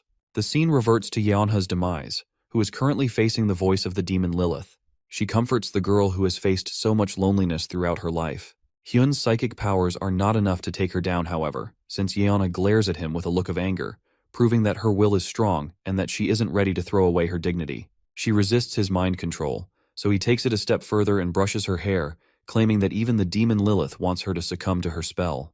The girl flails as best she can to break free from the psychic spell, while the monster Hyun gleefully remarks that there's no way to escape Lilith's powerful magic, no matter how much she tries to resist it. Then from out of nowhere, Bro gets headshotted from the window. His brains hit the floor as he wails in agony. One voice calls out to Yeonha, taunting her for the situation she's put herself in by refusing to believe in his words. The wounded fiend calls out for the impudent assailant. Hajin happily adds that the bullet he used just now was tailored to his liking. This bullet won't be removed unless proper surgery is conducted, so there's no way of simply healing from it. Hyun goes batshit crazy and unleashes his demonic powers, urging Hajin to reveal his location. In his outrage, he destroys the entire room, even striking down Yeonha with his attack. Hajin thinks he's just pointlessly wasting his energy. He ridicules Hyun-woo and still doesn't know where he is. Our boy is ready to pull the trigger a second time and claims that he's sitting somewhere far. Then, he launches 3 more shots, bursting through the fiend's body and putting him on the ground. His body crashes as he finally sees Hajin's hidden location from afar. He was sharpshooting using his calibrated sniper rifle. Easy kills is why he loves long-range shots. He reminds Yeonha that he's going to waste all of the bullets she gave him. He puts more holes in Hyun and is hoping for Yeonha to cover his expenses later. This guy has literally terrified the fiend, who thinks Hajin is crazier than a literal demon. Hajin puts another hole in his back with another powerful shot. At this point, Hyun's a walking zombie full of holes. Content with his work, Hajin thinks it should be enough. He asks if Yeonha's hurt, but thankfully she isn't. He recommends she lay unconscious as the rescue team will be here soon.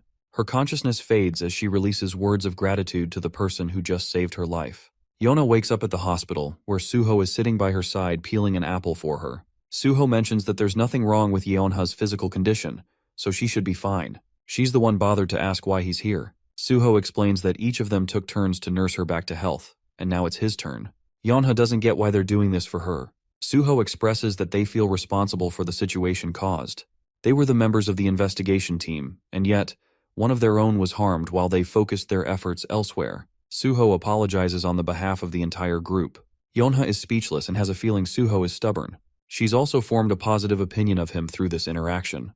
However, the misunderstanding caused between her and Hajin hasn't escaped her mind. She wants to know if a specific individual came to check on her. Suho doesn't get what she's talking about. Too embarrassed to clarify, Yeonha decides not to bother and stares at the beautiful sky outside. Later that day, Hajin receives a personal message from Yeonha, who wants to help repay him for his actions. The situation turned out positive for Hajin personally, since he increased his story points by nearly 500. His Deadeye skill also bumped up a grade and reached grade 7. Hajin notes that it's the most amount of story points he's ever received from one action. He thinks the effort required to resolve one of the main arcs justifies the points he received. While he hasn't really used much of his sniping skills, they were good enough to put Yeonha's life out of danger. Just then, a voice calls out for Hajin.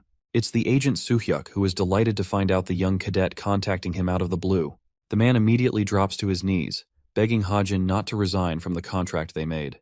It's not that serious for Hajin though, because he never planned on doing something like that. Instead, he presents a briefcase to the man, claiming that he's interested in investing his cash in SH Entertainment. His words shock the agent. Let's unpack Hajin's thought process here. The ginseng he acquired and posted on the website returned him with a brilliant 300 million won. First, he used 250 million from that amount to invest in Pack Horsemaster stocks, and the remaining 150 he wants to invest in SH Entertainment. Considering the growth potential of the company, Hajin is confident that it's going to reap him profits just like Pack Horsemasters. The agent is too stunned to speak. He can't even find himself worthy of receiving such a massive amount. Hajin tells him that he should just take the amount for the best of both their benefits. He makes an additional request to buy a magic pouch as well as a high-utility vehicle with the amount. After confirming the agent's age, Hajin tells him to be at ease with the formality and just address him casually. The agent can't accept that coming from his newest investor, which makes Hajin wonder if he should cancel the investment instead.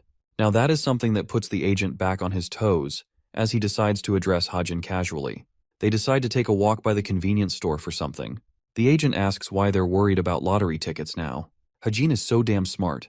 He knows he can't receive the prize money for the lottery without an active guardian. He wants to prioritize the best of his luck ability. Hajin wins 2 billion won from the lottery alone. To give you guys a rough comparison, that's equal to $1.5 million. Hajin is prepared to invest this amount as well and wants the agent to edit the contract accordingly. The agent tries to receive his blessing and guards it with his life, scared that someone might end up stealing the sum from him. Anyway, at an unknown warehouse, a spiritual creature materializes and tells its master that a certain group has begun making their move. The Pack Horsemasters has been listed. The leader intends to steal a particular item and disregards the rest. The spiritual creature also remarks on witnessing something strange. He has come to notice how someone is aggressively buying the Pack Horsemasters Guild stocks. At first, this person invested 3 million, then 10 million, and now a whopping 250 million. It seems suspicious for someone to have so much money without a proper name. The leader doesn't care though, and prioritizes working on their goal. The spiritual creature also reports that he saw a bunch of new pages opening up on the website. There's stuff about the Relic Search Party and the Truth Agency. Something about the Truth Agency strikes odd with him. He wonders if they should file a request to locate the target. The leader aggressively addresses Droon by his name, warning him to cut out his comedy. Droon remembers that the midterm exams are also supposed to begin from tomorrow onwards. Everyone is talking about Kim Suho and Shin Jonghak. Droon wonders if his boss will infiltrate the scene. Turns out she plans to make a move, and she's hoping to find someone useful from among the group, which in this case is implied to be Kim Hajin. Some time passed, and the inauguration for the practical tests of the midterms had finally begun.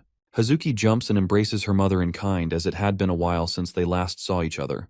During the practical week, it is explained that the cube opens up to many employment agencies like guilds and the association, as well as the families of the cadets involved. This results in a giant crowd, taking form like that of a festival. An announcement is made, confirming the cube's position as the world's leading hero academy to nurture the talents of the future. One of the top heroes, Lee Junha, is personally making the announcement, but Hajin doesn't seem to be thrilled about anything so far. He wonders if he should wait a bit longer. He acquired drones from Suhyuk and set them all over the institution for his personal investigation of finding intruders. While he's there, he accidentally bumps into a lady and apologizes for his intrusion. This woman is the same one we saw at the secret warehouse, the one who has come here looking for a talent. Seeing her face to face, Hajin's expressions are rocked because he totally forgot about adding this character who was supposed to make an entrance in the practical exams. His surprised and fidgeting expression has left him a little too open. Hajin averts his eyes, realizing that he's made the situation a little awkward. He tries to remedy the situation by saying something, Bro wants to apologize, but the words that come out of her mouth end up praising her beauty instead. The woman looks at him with a cold, deadpan stare, confirming that this idiot made the situation 100 times worse. She merely turns away without responding back, as if to say he isn't even worth the effort. The woman disappears into the crowd and requests Droon to watch out for the person she just crossed paths with, because this individual somehow managed to notice her despite her perception-blocking item. Since he's suspicious, she wants Droon to investigate him further. The author reflects that it's not only the heroes who come to welcome the cadets. Among them is the Chameleon Troop, another group inside the cube. They have the singular objective of either scouting Suho or Jonghak as one of the top rankers. Suho really doesn't fancy their belief systems, and he eventually gets disqualified as a prospective student from their IST. Then they pay attention to Jonghak specifically, and that's how the original story of the novel goes. The infiltration isn't the problem that's bothering Hajin. It's the story changes that could emerge from the alterations, causing the security heroes to also be involved. The fight won't just end in a couple of people dying, but much more. Speaking of the Chameleon Troop, the heroes get a little annoyed at being unable to find a suspicious person. One of the heroes thinks that they would get a really bad reputation if an intruder passed them right in the middle of the practical week. By the way, these two heroes are Junhyuk and Youngji, both respectively ranked pretty high in the association for their skills. They're trying to eliminate a threat before it manifests in the practical week exam. Anyway, let's talk about the suspicious leaders team. They're surprised that one boy was able to see past the siren necklace, which offers a perception-blocking feature to hide its target. The man is actually invested now, because all he sees around him are nothing more than weaklings. As for Droon, he can't figure this dumbass out, since all this guy thinks about is fighting strong people, and that's what he wants to do with Hajin. He is instructed to stay grounded and focus on the mission, since they are unsure about the boy's true capabilities or whether he poses a threat to them. Droon also tells him that the duels are soon about to commence. The second arena is filled with a large crowd, preparing to witness the first matchup of the day. The first duel announced involves a nomination ticket being used. Kim Hajin is making his way when Yonha stops him suddenly and asks if he's headed to the arena. He confirms because he's supposed to be part of the first match. A satisfied Yeonha decides to use her servant to offer him 100 top-grade bullets like she promised. Of course, he isn't supposed to use any of them during the test, but they're still up to him to use however he needs. She's also ready to lend him more in the future if necessary. As Hajin accepts the briefcase, Yeonha clarifies that she's not trying to make things even out between them just because he saved her life. Rather, she wants him to see it as more of a gift from her side. She also tells him that many people have been asking her about the person who defeated the demonic human Hyun during the previous incident. However, since she knows his identity is precious to him, she decided to keep shut. Hajin is glad and hopes she behaves that way in the future. There's obviously going to be a bunch of trouble popping up for him if people figure he's the one responsible for taking out the fiendish Hyun. Yeonha is strangely talkative today and even claims to accept that Hajin hides his powers for a reason. At the same time, she thinks he's got no shot of passing the exam without using his powers. In response to her claim, Hajin is a little baffled. She asks if he knows who's he facing up against, and the surprised look on his face is enough to say that he didn't know until now. Inside the trainee waiting room, one furious meathead is lifting weights, hoping to utterly demolish Kim Hajin in this upcoming match. The scene goes back to Droon, who is investigating everything there is to know about Kim Hajin's background. There's nothing special to note about him. He was an orphanage who ended up in the military academy. He's also a low-rank student without any special talents. The only thing about him is that he's got a giant debt of 300 million to pay off. Reflecting on what happened between the two of them, the woman questions how he broke past the perception-blocking feature of her artifact. She doesn't know how it happened, and Droon doesn't have any clue either. Jungyong, the musclehead from before, decides to meet up with the leader of the Chameleon Troop. She's annoyed that he bolted off someplace else before coming here. Jungyong tries to play it cool, but she doesn't care about him and simply asks what he was able to investigate. He claims that he didn't see anyone special from the group apart from weaklings in his way. Droon thinks it's obvious, but he wants to know if there's a particular cadet that stood out a bunch from the rest. Jungyong claims that he doesn't find anyone noteworthy. Droon explains that the first years are supposed to be exceptional this year, so he prefers Jungyong to investigate them instead. There's also the fact that Hajin's duel is just about to start. The same boy who managed to see past the perception-blocking ability of their captain. Back at the arena, the high-grade heroes are munching on food, being careless as they could ever be instead of attending to their surveillance duties. They talk about old times and family, when suddenly a man catches their attention. It's Jungyong, and he's oddly sitting there and smiling for some strange reason. They wonder if he's some kind of fan of the heroes since he's staring at them from afar. Anyway, the fight is supposed to begin. Horak of the martial arts is the first contestant to appear on stage. The one he is supposed to face is ranked one of the worst students in the institution, Kim Ha-jin. Both fighters stand to face each other. Since Ha-jin knows he's previously gotten on Horak's nerves before, he plays around and deals some heavy psychological damage. Horak's special move involves using the mana within his body to bring forth an invisible layer. This is called the enhanced protection energy. This means the guy is basically bulletproof to training ammo. And not only that, he's a walking threat to any opponent that makes the sorry mistake of standing before him. It's the first matchup of the year, and both fighters are ready to rumble as the referee commences the start. Horak is the obvious aggressive fighter who makes his fist move, while Ha-jin waits in anticipation, immediately activating bullet time to feel him out. Also, he's increased the duration of bullet time from 3 seconds to now a whole minute, which is just insane. This will allow him the necessary time to catch up to Horak's insanely fast movements. Well, it still doesn't save him from the dude punching the shit out of the arena and tumbling him. Even Ha-jin thinks he's some kind of monster. Horak is heavy on the offense and chases after Ha-jin, all the while obliterating chunks off the arena. The cadet finds an opportune moment and whips out his pistol at last. Ha-jin is able to use his shot, inviting the arrogant Horak to believe that his opponent is clueless for disregarding the defensive capabilities of his protection energy. He thinks the bullet coming his way will be easily deflected without any problems. But that's exactly what Ha-jin wanted him to believe. The bullet connects and causes him an overwhelming amount of pain, damaging his shoulder. A shocked Horak is as puzzled as the rest of the people watching this fight. A bullet piercing through the enhanced protection energy has never been heard of before. It's only now that Horak is starting to realize who he's up against. There's just no conceivable way for a bullet to pierce his impenetrable shield after all. The confusion causes him worry, and he shrinks his body to block the incoming bullets. However, every single one of them causes him sharp throbbing pain. Ha-jin feels sorry for his opponent, who assumed that he was more than capable of deflecting his bullets so easily. The truth is, these bullets have been especially infused with the mana of the stigma magic. At the same time, they boast anti-demon properties, making them a force to be reckoned with. Ha-jin releases more of his shots, putting Horak on the defensive and the back foot. The crowd cheers for the boy, but Horak has had enough, and in a fit of rage, pummels the arena to stop Ha-jin's ruthless attack. The debris chipping away from the arena causes Ha-jin to switch positions and evade. He then gives his opponent a warning before tossing a knife right in his face. Afraid, Horak chooses to avoid instead of deflecting, fearing that his opponent may have equipped a device on the knife. However, it was just another tactic deployed by Ha-jin to trick his opponent, as the knife was a fake. Now that he has Horak in the open, he shoots him down many times again, making him unable to stand back up on his feet. Ha-jin slowly approaches the martial artist with his gun. Horak's body trembles as the crowd is struck horrified by what the cadet is about to do next. Ha-jin's finger is dead set on the trigger, and he's ready to finish this fight. Ha-jin is prepared to take the shot while Horak is defenseless.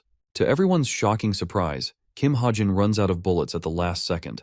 Horak may be exhausted but somehow manages to stand right back up, still as interested as before.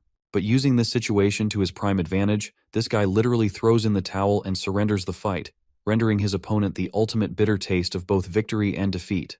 His sudden resignation even leaves the heroes stunned. The duel comes to a sudden close with the winner being named Horak. This kind of disgraceful victory is at odds with the meathead who roars at Ha-jin to come back. But our boy is too chill to care about him and leaves the stage. After the fight ends, the doctors are shocked that Horak recovered so quickly from his injuries despite being shot by actual bullets. As for the high-grade heroes, Junhyuk asks for Youngji's impression of the fight that went down. She remarks that the cadet Ha-jin was rather competent while his opponent made a ton of mistakes. If only he took the fight slowly to his advantage instead of rushing, he could have won. Despite her thoughts, Youngji is solely obsessed with Ha-jin's performance. There's the fact that he casted inhuman firing speed and even displayed shocking visual prowess to keep track of the martial artist and put him in check. Then there's the fact when Horak started getting weakened, his opponent matched his pace. Youngji wonders if Ha-jin possesses a gift that makes him a rival to any opponent he faces. She's also concerned about the bullets he used that were infused with mana. But this is a ridiculous argument to Junhyuk, who knows for a fact that even mana-infused bullets aren't strong enough to crack the durability of the enhanced protection shield. Youngji claims that they have yet to fully grasp the gifts Ha-jin poses to know for sure. Then there's the possibility that he might have enhanced himself. From what Youngji has seen here today in the duel, she's almost confident to admit that Ha-jin boasts the potential to become the greatest hero of all time. She memorizes his name because of his noteworthy, brilliant performance. As for Jung-young, he doesn't find himself fancying Ha-jin for some reason. He thinks the boy is too weak and just so boring with a small pistol. It crushes him that the captain told him to investigate his fight. Drun explains that Ha-jin possesses the power of demonic destruction, which is reason enough. Jung-young still isn't interested though. and thinks it's a useless comparison to strength. Drun criticized him for acting like a bitch just because Hajin ended up being a ranged fighter. The warrior within Jungyang believes that a true fight is when fatal intentions to murder another opponent is involved. Drun ridicules and challenges this blowhard to go and find some suitable cadets with that level of desperation. He also asks if this idiot ended up checking on Suho and Jonghak, their main interests. Jungyang claims that they're all right. He's seen Jonghak's spear in combat and finds his physical prowess to be quite commendable. There's also his aggression that puts everyone else on the defense because of intimidation. Drun thinks Jonghak must possess one ugly character for this guy of all people to like him. Then he talks about Suho, whom he considers a weird person. Suho's fight was rather interesting when it came to his swordplay, since he can dance around with perfect strokes in combat. He has very sharp and refined movements, but something about those movements didn't seem right to him. Suho ultimately won the fight, but Jungyang kind of believes that Suho is likely suppressing his true personality, as if he's someone other than what he appears as. Drun thinks that this confirms Suho's combat ability lives up to his reputation. Well, Jungyang isn't really pumped about either fighter so far. Lastly, he asks about Hajin, whose name alone is enough to get this guy's blood boiling. Drun explains that the captain is interested in someone boasting anti-magic skills after all. Jungyang still hates the guy, but while he's shouting out in the open, one guard seems to catch him, reminding the citizen that outsiders aren't allowed in the forest, so he must leave at once. Irritated to have been caught, Jungyang approaches the annoying bug and proceeds to squash him like an insect. Just a simple flick from his hand crushes the man's head as his body hits the ground. Hearing what he just heard, Drun asks if this idiot knocked someone's skull out. Jungyang is happy to confirm that he did, which is bound to infuriate the captain since it causes needless trouble for them. The scene switches back to the leader of the chameleon troop, who is reminiscing about some tragic flashbacks of her past. It seems that she lost someone dear to her and hopes to exact her revenge someday. She tasks Drun with keeping a close eye on all three of her favorite candidates. However, the one who takes the most priority out of all of them is Kim Hajin, who could help them smash the mana impairment with his special magic. Drun wonders if this is really the right move since they know next to nothing about the guy. The leader doesn't care, however, and simply wants him to get the job done. After all, she intends to meet Kim Hajin in person tomorrow. On the second day of the midterms, the arena is as lively as it was yesterday. There's a scout from the Knife's Edge Guild and even the Holy Grace of God. So many high-level people are making appearances just to scout promising cadets emerging from the duels. According to the Cube Institution's ranking system, Suho is supposed to face off against Yohei, the number 8 in the academy. Then there's Rachel fighting against Nayun, and their ranks are nearly identical to each other. It's the best of the best dueling it out against each other. The first matchup is between the girls. Hajin is playing a part as a spectator, merely observing the scene. Since he already knows what happens, Hajin explains that Rachel will utterly demolish Nayun in this fight today. This is all thanks to Nayun's oblivious stance, since she has yet to switch weapons. The 8th duel among the first years begins. Nayun thinks this is the perfect opportunity for her to switch rankings with Rachel, since they're bordering next to each other. She releases a powerful arrow into the air, which further splits in a cluster attack descending down her opponent. Rachel awaits the attack and dodges each one. However, one of the arrows is aimed for her head, so instead of evasion, she chooses to deflect instead. Nayun is stumped by her defensive capabilities, especially since the melee fighter is slowly gaining ground and approaching her opponent. The crowd goes wild in this epic fight. At the same time, the leader of the chameleon troop decides to join Kim Hajin and shares seats with him. She stares at him blankly while sitting right next to him. Bro is literally too stunned to speak. Let's finally deep dive into who she is. This chick is supposed to be one of the most wanted criminals ever, and the person who is the captain of the masked syndicate, while simultaneously boasting a powerful reputation as an underworld figurehead with multiple aliases. Her real identity is only known to herself, and just as the poor woman is about to say hello to our boy, some bitch spills a cold drink all over her face. It ruins her hair and destroys the mood. Even Hajin is flabbergasted. The man apologizes, and they end up unable to see the outcome of the match. Rachel takes the victory, just like Hajin wrote the novel. Anyway, he hands the woman a handkerchief to clean herself up. She finally gets to the topic of interest, having seen his duel against Horak. Impressed by his performance, she hands him a business card to reach her. She also wants to know if the power he used was an ability of some kind.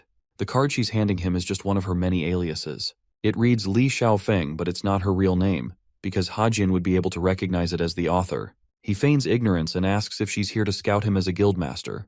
Hajin tries to take the card despite the fact that it's illegal to scout cadets so early. But as he's trying to pull away, she grips it strongly, refusing to let go. The woman remarks that she's incapable of proving it immediately, but she has enough to offer to him. She's expecting him to give her a call sometime. After that, she gets up and takes her leave. Hajin is left with a puzzled impression, since he doesn't think there's any logical reason for her to come up and find him like this. This begs the question why she came here at all. Anyway, the rank between Suho and Yohei concludes, and the winner is as obvious as day. It's the protagonist Suho. That's it for today's duels. Everyone is talking about Suho's brilliant performance. At the same time, many are discussing Nayun's downfall against Rachel.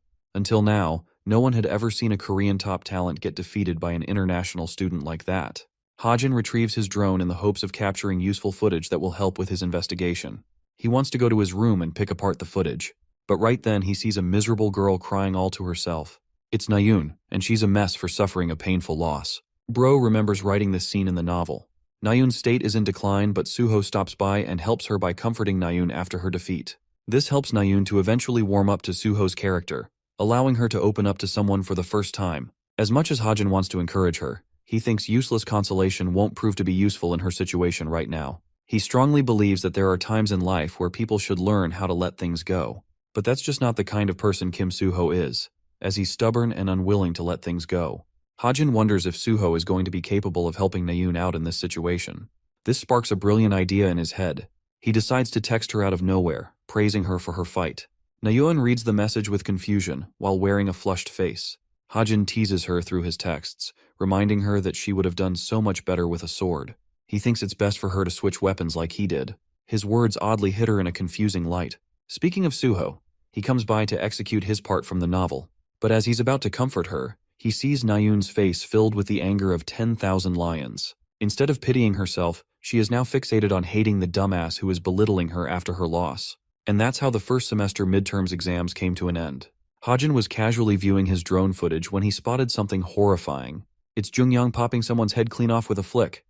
The sight is just a brutal mess, leading him to wonder if this dude is also related to the criminal group. From his actions, Hajin can tell he's a serious nutcase who doesn't bear a single hesitation before killing someone. What's worse is that he did it for his personal enjoyment. There are many people like him in this novel. The cities now filled with advancements make daily life comforting, but underneath them lurked the monsters who didn't have any sense of right or wrong. While these people were human from the outside, they still opposed the heroes of the world. They wield a power beyond the ordinary criminals. These psychopathic maniacs are the villains of the story. Hajin reflects that it's simply not enough to be wary of the antagonists in the novel. He's also dealing with an edited version of the novel because of the co-author, which means just about anyone could become his enemy in this world. The midterm's first test has concluded, and so that leads us to the monster testing site for the second practical exam. The cadets are all welcomed by Jin Juhua, a mage that will supervise the competition among the cadets. Juhua wants to summarize the exam contents before beginning. This giant stage is the place where monster battles among the students will take place. Juhua will cast the monsters and the cadets will have to fight them. The examination is supposed to be the most dangerous training they will have gone up to this point, as the summoned monsters will be just as powerful as real monsters, and they won't disappear even if Juhua tries to cast them away. The cadets are intimidated, realizing they're staking their lives for this one training exam. Juhua prefers they accept defeat as quickly as possible if needed. Now for the criteria regarding their evaluation. Their performance will be judged based on how well they did against the monster. Juhua tells everyone to take a position and do their best in the exam. 4 people will be called at one time to initiate Group 1's exam. These 4 people consist of Junho, Hazuki, Junjin, and Spencer. All of them are put on standby until the monsters are summoned. The mage tells the rest of the cadets to pay close attention to the fights. The cadets who aren't fighting will have a chance to analyze the performance of their classmates. They'll be the ones to score them based on how well they performed. They could even add their own notes on what strategies could have been deployed instead. Juhua wants to initiate the exam, but first, she requests everyone to turn off their smartwatches. She also reminds them to offer a sincere report since it will affect the grade of their written exam. So in cases like these, not even the lazy Nayun can half-ass the report. Anyway, the monster battles finally begin. The mage casts a summoning magic to bring forth one of the beasts. From her spell materializes the first monster before Hazuki, the evolved ghoul. This strong and agile creature is quick on the draw and gives her a tough time from the get-go. The rest of the cadets mark their reports as the battles are taking place. Group 1's fights are concluded, allowing Group 2 to enter in their place. One of the cadets annihilates the snake monster. It's the class representative Young Han, who has impressively defeated the creature without any trouble. Suddenly a beam of light from above comes roaring down on another monster. It's Nayun, who used her cluster arrows to beat the unicorn monster, also clearing the test. Then there's Yeonha, who seems to be toying around with the creature she's dealing with. A few more groups pass by until it's time for Group 10 to arrive. Kim Ha-jin is faced against a unique monster, the Chrome Wolf. As expected, he shoots down the beast with his evasive tactics. Having found a comfortable position, Ha-jin believes that the fight is too easy for him, and he'll be done in no time with it. But suddenly, something bad happens, causing confusion amongst the cadets. Ha-jin looks up to ask what happened, while the hero Jun-hyuk receives a report to act on duty. He also gets scolded for ignoring his responsibility. Youngji reminds him that one of the guards was literally murdered yesterday, so this is no time to be lazing around. An emergency alert has been fired off, but Jun-hyuk asks if she's uncovered the origin of it. Youngji suspects it came from the seafloor near him. As Jun-hyuk is speaking to her, a man comes out from behind. It's Jung-young, the villain, and he's happy to take care of the guy who has become their newest obstacle. Jun-hyuk warns him that he should be trespassing into off-bound locations. Jung-young simply doesn't care and prepares to fight this guy. He warns Jun-hyuk that it will be a fight he's going to regret. But as they're taking position, the vibration grows stronger, stealing their attention. From the sea, a tall twister manifests, forcing the examination to come to a suspended state. Cadets are instructed at once to evacuate the site and prioritize their safety. The final group engaging in the monster battle is told to immediately evacuate instead of completing their battles. Ha-jin is agitated, leaving things halfway and questions what's causing so much trouble. The building rumbles as the monsters roam free. Ha-jin is hiding behind cover, afraid for his life since the monsters haven't been unsummoned. He calls for help, but no one seems to be around. He analyzes the situation, realizing that a mere coincidence couldn't have caused this level of madness. He wonders if it's the work of a fiend from among the mages who is secretly the perpetrator. Ha-jin lays down his suspicions. He marks out Jin Jua from his suspect list because of the mere fact the system would have informed him about it. It's clear that no one in the examination center expressed any new changes that would have caught his eye. Then Ha-jin faces a critical realization as his eyes dart around, realizing what's truly causing this havoc. Over to a different side, Rachel is confronted by a mysterious warrior. Their mere presence causes her unease. As Ha-jin collects his thoughts, he thinks it's possible that the story is causing an original event to occur, just like the existence of Kim Chun-dong, a character whom the author didn't write. Sir Lancaster is revealed to have a connection to Rachel, and is likely the culprit manipulating the scenes. The story has just experienced another major twist that Ha-jin doesn't know a thing about. Rachel confronts Alex Lancaster, a mage who mysteriously disappeared in the London incident many years ago. Rachel questions him, but in response, the man lets out a sinister smile across his face. Rachel instantly catches what happened. This man sold his soul to the demons in the name of power. She can't accept the fact that the Royal Guard's former captain could stoop so low, but Lancaster is mostly unaffected by her words and arrogantly corrects her. He reminds Rachel how he was betrayed while he served the king and his country, so all he did was adopt a new master to serve. Rachel grips her blade, recognizing this man as her enemy, and professes that she will bring him to justice. With her incredible speed, the exceptional student attempts to slash her. However, she is shocked when her blade simply phases through his body, as if it's intangible. Lancaster apologizes to her. After all, the person in front of her is nothing more than an illusion, incapable of receiving any damage. The really troublesome aspect for Rachel is that everyone is focused on the external attack, leaving Rachel exposed as no one would come to check in for her. The rest of the monsters will keep them busy.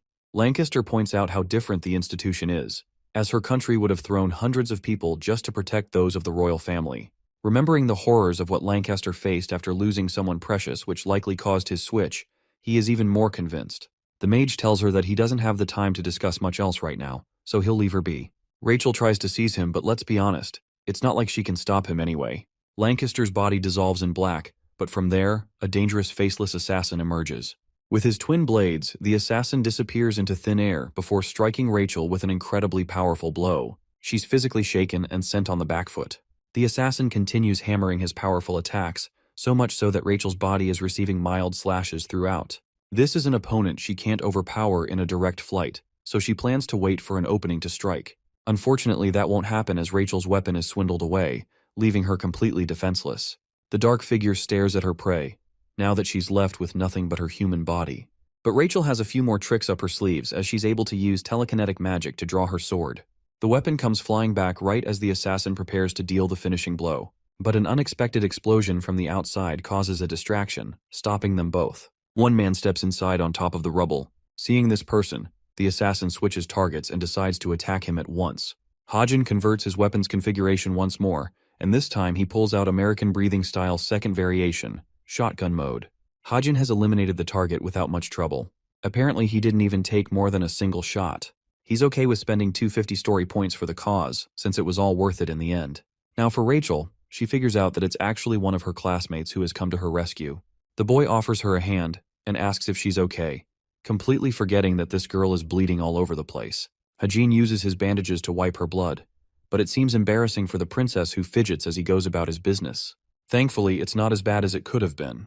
While wiping her blood, Hajin inspects the bandage and unexpectedly realizes that he's just acquired the sample of the top-ranked cadet. It's just the kind of thing he was looking for. Rachel thanks him for all the help. The mages of the institution also rush to the scene, questioning if either of them are hurt. They come down to help them out, while Jin, the mage instructor, is informed how 2 more cadets are seriously injured. Jin is infuriated and also questioning the person responsible for causing so much destruction. Let's revisit the hero at the shore. Junhyuk is met with his friend, who asks about the monster attack. Unfortunately, the monster was chased off, and not by Junhyuk, but by the works of an intruder. Junhyuk wonders what made the creature so tense and angry, and yet, the intruder still defeated it with little to no problems. Without a doubt, from the looks of his strength, the man seemed immensely powerful. She has trouble taking his words seriously, and Junhyuk agrees because he thinks the same. He's also certain that this same terrifying man was linked to the killing of the guard. With the appearance of both a high-level creature as well as this mysterious intruder, the institution's midterms have been expunged in chaos. A day passed, and yesterday's monster incident ended up flocking up in the news. The entire world raised questions, causing the postponement of the midterm exams. With most teachers drawn to explain and help with reconstruction of the damages, the classes of the students were eventually called off. That's how Hajin's class celebrated in joy, as they had 10 full days to themselves with no work to worry about. Their instructor couldn't believe his eyes. They were celebrating right when their classmates were nearly killed. But I kind of understand their excitement. All of a sudden, Hajin's laptop is hit with another notification. He learns that it's yet another divergence from the story about to take place, which is annoying enough for him to deal with. The mage known as Alex Lancaster is the topic of interest. We come to find out that he lost an important family in an incident, and his infuriated state increases the chances of him targeting Rachel. There's also his ever-rising potential to become an even greater villain, depending on how the story pans out. Thankfully, Hajin remembers Lancaster from the list of British characters he wrote. This guy is supposed to be a serious villain, but his appearance here is premature and unexpected. At this point, Hajin is regretting not adding more heroes on the protagonist's side, because the villains in this story are getting out of hand. Deep in thought, he's at least glad to have acquired Rachel's blood without any suspicions. Suddenly, one girl hits his head. Only Nayun is bold enough to do that. She's pissed at him, but it's warranted because Hajin keeps telling her to forget about archery and pick up something new. That's because he knows it's an incompatible weapon with her potential. Suho and the class rep are watching the scene from afar, realizing the 2 problem children are at it again. Suho for some reason thinks they're behaving better than before. Nayun goes back to her dorm room, satisfied that she was able to annoy the heck out of our boy for teasing her. Yet, Nayun receives a message on her smartwatch. It's the feedback report on her recent test performance. An excited Nayun is interested in checking others' reviews as well, like Suho for example. Very surprisingly, Suho wrote high remarks for the girl. He mentioned how scared and uncertain Nayun was, until she became confident and eventually proved herself as a skilled cadet. He describes her persistence and talent to be one of her strong suits, and actually favored Nayun's decision to keep using the bow. Suho even mentions how some doubt her abilities, but the only aspect she's lacking in is her self-confidence. Lastly, he thinks that Nayun has the potential to become one of the strongest heroes as long as she keeps proving herself. Reading such words, Nayun is shaken and flustered to tears. She is further convinced in her prowess as an archer and disregards Hajin's bullying. Nayun reads the second report, which is written from an anonymous account. This person wrote an entire essay for some reason. Excited more than ever, especially after Suho's review, she jumps ahead to read. After a small pause, Nayun's entire body trembles with anger. Her blood is boiling at the words she's reading, to the point Hazuki catches her screaming from inside her room. Filled with anger, Nayun vows to prove this anonymous bully wrong. Having placed the sample from Rachel on top of the seed, Hajin waits in anticipation. The seed of Evangel that he discovered in Garrison holds a special power. Upon being fed sufficient amounts of human blood, the seed will eventually rebirth the witch Evangel. Hajin is a little glad that it's got the qualities of Rachel now, so the seed won't turn out to be a menace to deal with. Otherwise, he'd be dealing with a damn villain. He impatiently pokes at the little seed, begging it to just grow already. Suddenly, the author experiences a sharp pang across his body. His face grows pale because he literally can't deal with what is about to happen. The second stigma mark has just appeared on his wrist, promising him a hell of a pain like last time. His screams roar as the night comes to an end. The following day, our boy is spaced the fuck out. Even his agent sees his restless face and wonders if he's all right. Hajin changes the subject and asks about the agency's business. Thankfully, they've acquired a proper transport for hunting now, and they've also grown in customers. It's given the man some clarity compared to the stressful setting he had to face on the field. He thanks Hajin for his endless support, and Hajin decides that it's best to change topics again. Seeing a crowd gathered nearby, he asks what's going on. At first, he wonders if they're from some guild. Then it is revealed that certain heroes from the Straits of Essence Guild are making their way, causing such an uproar. From among these people, Hajin glances at Yonha and wonders if she's also here for an investigation with her team. Surprisingly, she also manages to catch him peeking at her. Yonha comes up to ask if he's got anything to do with the field. He politely explains that he's just here for a quick cash grab and even introduces his agent. The dude is stunned that Hajin shares a connection to a prominent member of the Straits of Essence Guild. Hajin thinks about it for a second and realizes that Suhyuk being paired with Yonha has got to be one of the worst combinations because of their opposite nature. As established before, Suhyuk is supposed to become the main hero's agent in the original story. When Yonha discovers about his agency, she becomes the catalyst to investing in Suhyuk's company, causing an enormous growth for the business. But now, a real problem has risen. It's undecided whether or not the current Yonha will deem Suhyuk's business a worthy investment. It could cause a really negative trajectory for Suhyuk if she doesn't. Anyway, Yonha pulls out a surprising move and decides to join them for the hunt. It's a shocking twist to Hajin, who has 1,000 questions raised over his head. Anyway, the tense car ride continues with both of them being distant from each other. Hajin waits patiently and wonders Yonha's intentions. The girl finally speaks, and straight up asks if he's got anything planned for the future. Stunned, Hajin requests her to clarify the question. Yonha expresses that she wants to know what he plans to do after he's done graduating from the institution. The author reacts normally and states that he didn't invest any thought since it's so far away. Yonha explains that it's reasonable to spend time thinking about the future, since in the third year, they won't be seeing the institution as often. The third year is when cadets are classified as trainee heroes, complicating their lives. Here comes the main point. Yonha directly offers Hajin an invitation to her guild, reasoning that they're standing just in second place in top rankings. The Holy Grace of God being the best guild all over. However, as soon as Yonha takes over the guild, she aspires to make it the best guild in all of Korea. She also promises him plenty of support all around, ranging from agents to weapons. Poor Suhyuk flinches when he realizes his job might be cooking. Yonha confidently shares that she's presented a lucrative offer to someone who has yet to realize their potential as a hero.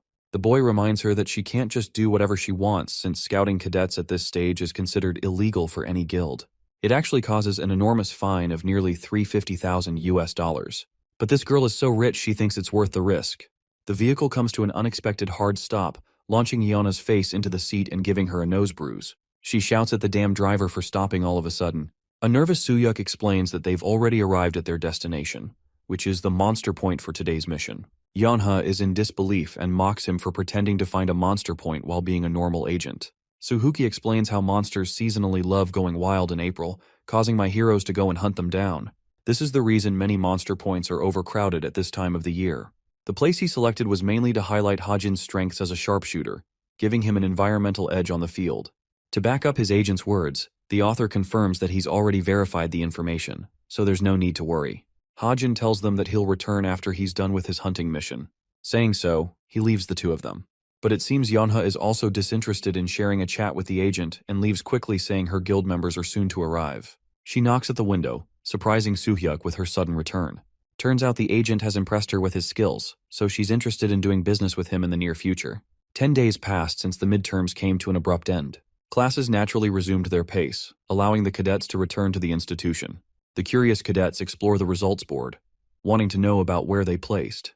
We can see from here that Kim Hajin placed at the top of the list, which is a natural expectation as he believes himself. Right after beating Horak during the practical exam, the idiots who Yonghak sent after him decided not to bother him. So these days have been nothing but filled with tranquility and peace, the kind of peace he didn't initially receive when he first entered the institution. As he's going about his business, one punch crosses his face and smashes the nearby wall.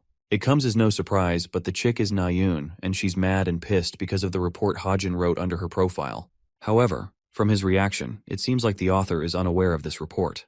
Nayun isn't in the mood to play with his bullshit and explains that only he could write such a terrible report on her.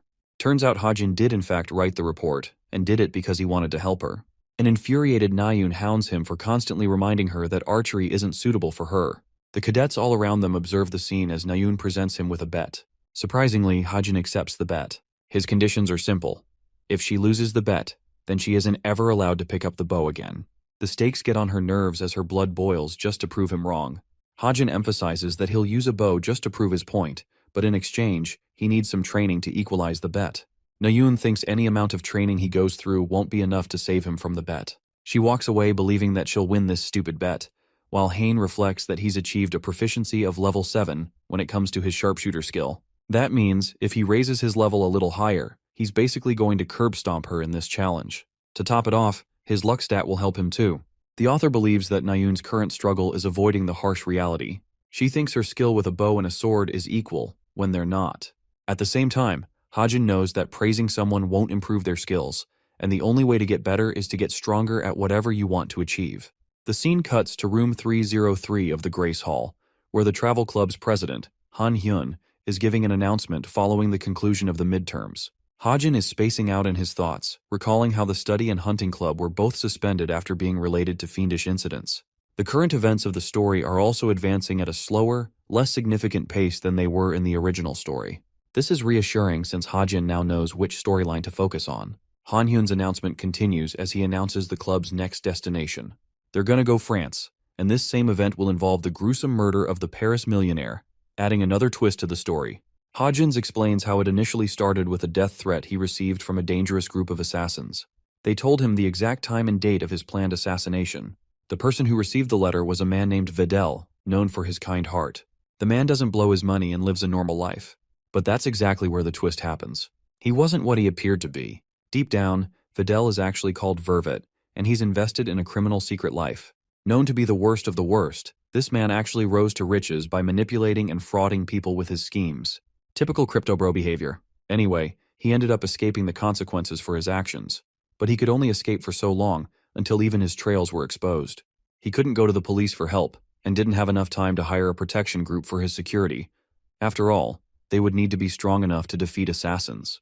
The fear of death began creeping up on him. Just when everything seemed like a grim ending for him, he found a way. Vidal ends up getting his hands on this unique method, which became possible thanks to the Cube students journeying to Paris. In the original story, Han-hyuk struggled with finding a suitable space for the cadets to stay. While they were discussing this, Vidal sniped at the opportunity like a snake and kindly presented himself forward. He invited the cadets to stay at his manor, large enough to fit every cadet. That's how the story followed. Well, it was more of a plan to shield himself from the assassins, since they would have to go up against the cadets just to kill him. Hajin's computer receives a message, informing him about a new job offer. He's excited to receive a message from his first client. The boy explores the contents of the job. The client wants him to find a scammer who caused the downfall of their family. They also attached relevant information for Hajin to locate this person down. Hajin explores the information and finds himself rather surprised. The scene ends there, and we get a glimpse of the warehouse, where a few members are rewatching Horak's fight against our boy. One of them is thrilled to find the capabilities of anti-demonic magic. Others are impressed by this year's freshman batch, specifically Hajin. Asking their captain a question, the woman mockingly asks why they're reviewing a rookie's fight all of a sudden. While she's on the fence, a different member vouches for the boy's talent. They also explored his background and learned that he doesn't have any connections to worry about. They think Hajin's fixation must be materialistic and related to money, so they're going to use their endless cash to make him join the group somehow. One of them highlights their main objective, which is to track down the traitor from their group and punish them eventually. He thinks Kim Hajin will be a suitable candidate for the job. Assuming the idea that they're going to enlist him, they face trouble assigning him a color spot. The only color left is black, which represents the strongest of the bunch, and it's also the same color of the one who betrayed them. One man decides to step it up to claim the color himself. It's the brute maniac who killed the guard. However, the rest of him rain down insults on the guy for being too much of a bonehead to claim such a color. This leaves them to cast a voting decision with the captain's opinion. Their captain decides as much and requests the group to raise their hands if they want Hajin to become part of their organization. We see a total of 8 people in favor of the decision and 2 against, which means the outcome is one-sided in recruiting him. The captain tosses her subordinate Jane a VIP party invite to Paris, which is supposed to be the location of their next mission. As the yellow member of the masked syndicate, Jane is ready to execute a thieving mission to steal a ring. The time for the France tour is here. Han Hyun as the president confirms the attendance of the cadets and explains that they'll be drawing lots for teams before entering the portal. As Yonha is the first one to approach the box, Hajin is thinking how he's never really explored Europe in the real world, but here in this world, it's all possible.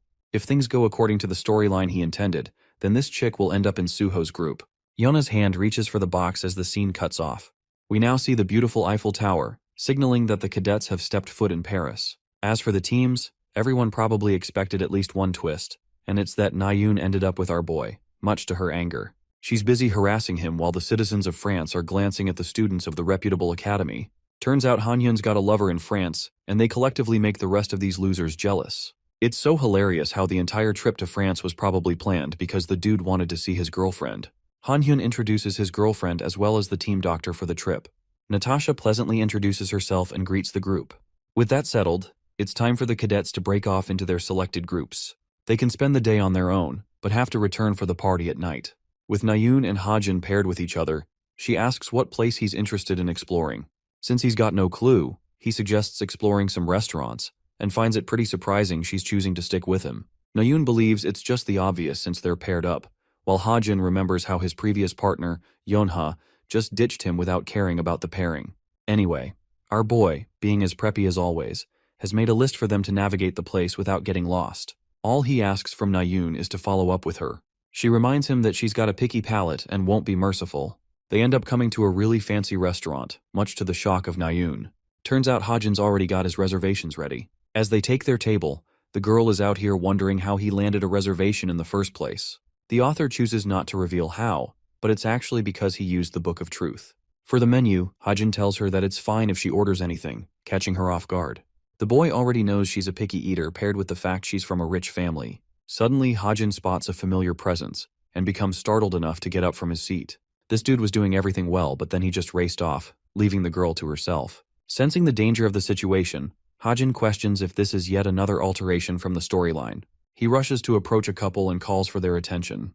The glasses girl is Yoon Seonga, another main character who isn't supposed to pop up in Paris. Sunga doesn't know what to say, while Hajin had to step on the gas just to catch up with her. Sunga pretends not to know this guy, even though Hajin wants her to drop the act. At this point, the system offers another story alert as Sunga's boyfriend steps up for her. Hajin decides to back off and explores his laptop. The system has given him a story modification alert regarding Jane and Sunga, forming their connection to Paris. While he's busy outside, Nayoon doesn't get what this dude is doing on his own. Hajin recalls that their first encounter was in the headquarters of the Holy Grace of God Guild. Both of them signed up as new recruits at the time, shared missions with each other, and even bore through difficult times together. They were basically inseparable best friends who always supported each other. But then, that image of friendship shattered as Jane decided to betray Sunga. In their duel, Sunga was defeated and begged for answers. Jane, the person who she took for her friend, ended up being a sadistic person who just wanted to toy around with her. Her real identity was Valoran, the yellow member of the masked syndicate. She's a villain and the queen of disguise and thievery. Right now, Sunga seems to be undercover on the hunt. Joran remarks how she looks annoyed. She shares her relief, because this moment is an opportunity for her to move on from her past. Joran doesn't want to trust the informant who told them about Valoran's eventual appearance at the party. And while Seunga is suspicious of the information, she also knows Jane well, and knows that she's likely to come to steal something valuable. After all, how could she resist the priceless ring of Homer? Valoran has the information about its keeping, so she'll do whatever it takes to steal the object. That's when Sunga is hoping to strike. Nayoon ate to her heart's content, and with that settled, Hajin asks if she's ready to part ways with him now, since she's got places of her own interest to go and visit. The truth is, he's looking for a way to get himself alone to prepare a strategy for the party. Since she's got no reason to stick with him, she tries leaving. But this conversation wouldn't be a conversation without Hajin leaving a cheeky comment. Nayeon snaps at him as usual. The scene transitions to the hour of the ball, where we see Suho and Yeonha getting all the views. The people around them wonder if these two are supposed to be celebrities of some kind. Yeonha is glad they took measures with their disguise, while the main protagonist finds it a little convenient to wear a tight suit. Yeonha offers her hand to dance with him since it would be unusual for them not to. As this is going down, we zoom out to see Hajin, who has arrived at 5:30, and has also confirmed the arrival of Seunga. So far there isn't anything unusual catching his interest. The event is being held at an old palace right in the outskirts of the city. Hajin is here to make sure no drastic changes occur from the story. Using his Deadeye ability, a surprised Hajin discovers a magic portal opening out of nowhere, which isn't meant to happen. Now when it comes to portals like these, only demonic humans are capable of opening them. What's even worse is that only powerful fiends are capable of opening these portals, which means the threat they're dealing with isn't just child's play. One of the people inside the hall is secretly acting as the fiend and maintaining the portal's activation. Right then, Hajin receives a system notification. This time, it's a critique from the co-author to explain his reasoning behind the changes. The mysterious co-author believes that an ultra-rare item like the Ring of Homer should have a greater interest from the characters hunting for it. For this reason, a fiendish group called the Fellowship of Evil Deeds have taken interest and intervened in the event. Learning this fact, Hajin remembers just how powerful the fiendish organization truly is. Their leader Kim Hakpyo is a dangerous man.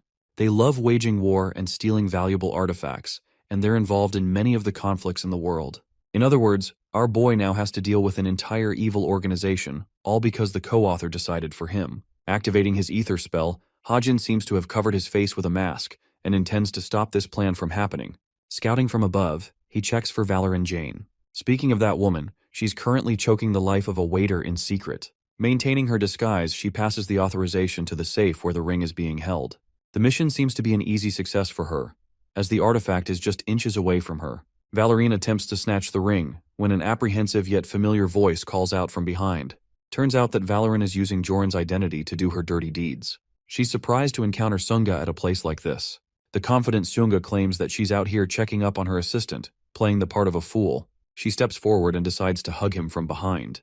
Valorine is losing her mind, not knowing what's happening out here. Suddenly, Sunga tightens her grip and reminds Valorine that she's not interested in being fooled again. Saying so, this chick literally pulls a suplex and pummels her body into the ground.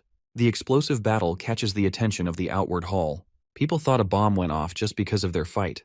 Valorine lunges past the smoke and transforms back to her original body. She's actually impressed by Shunga's ability to see through her flawless disguise. Sunga is in no mood to talk and speeds up to attack her.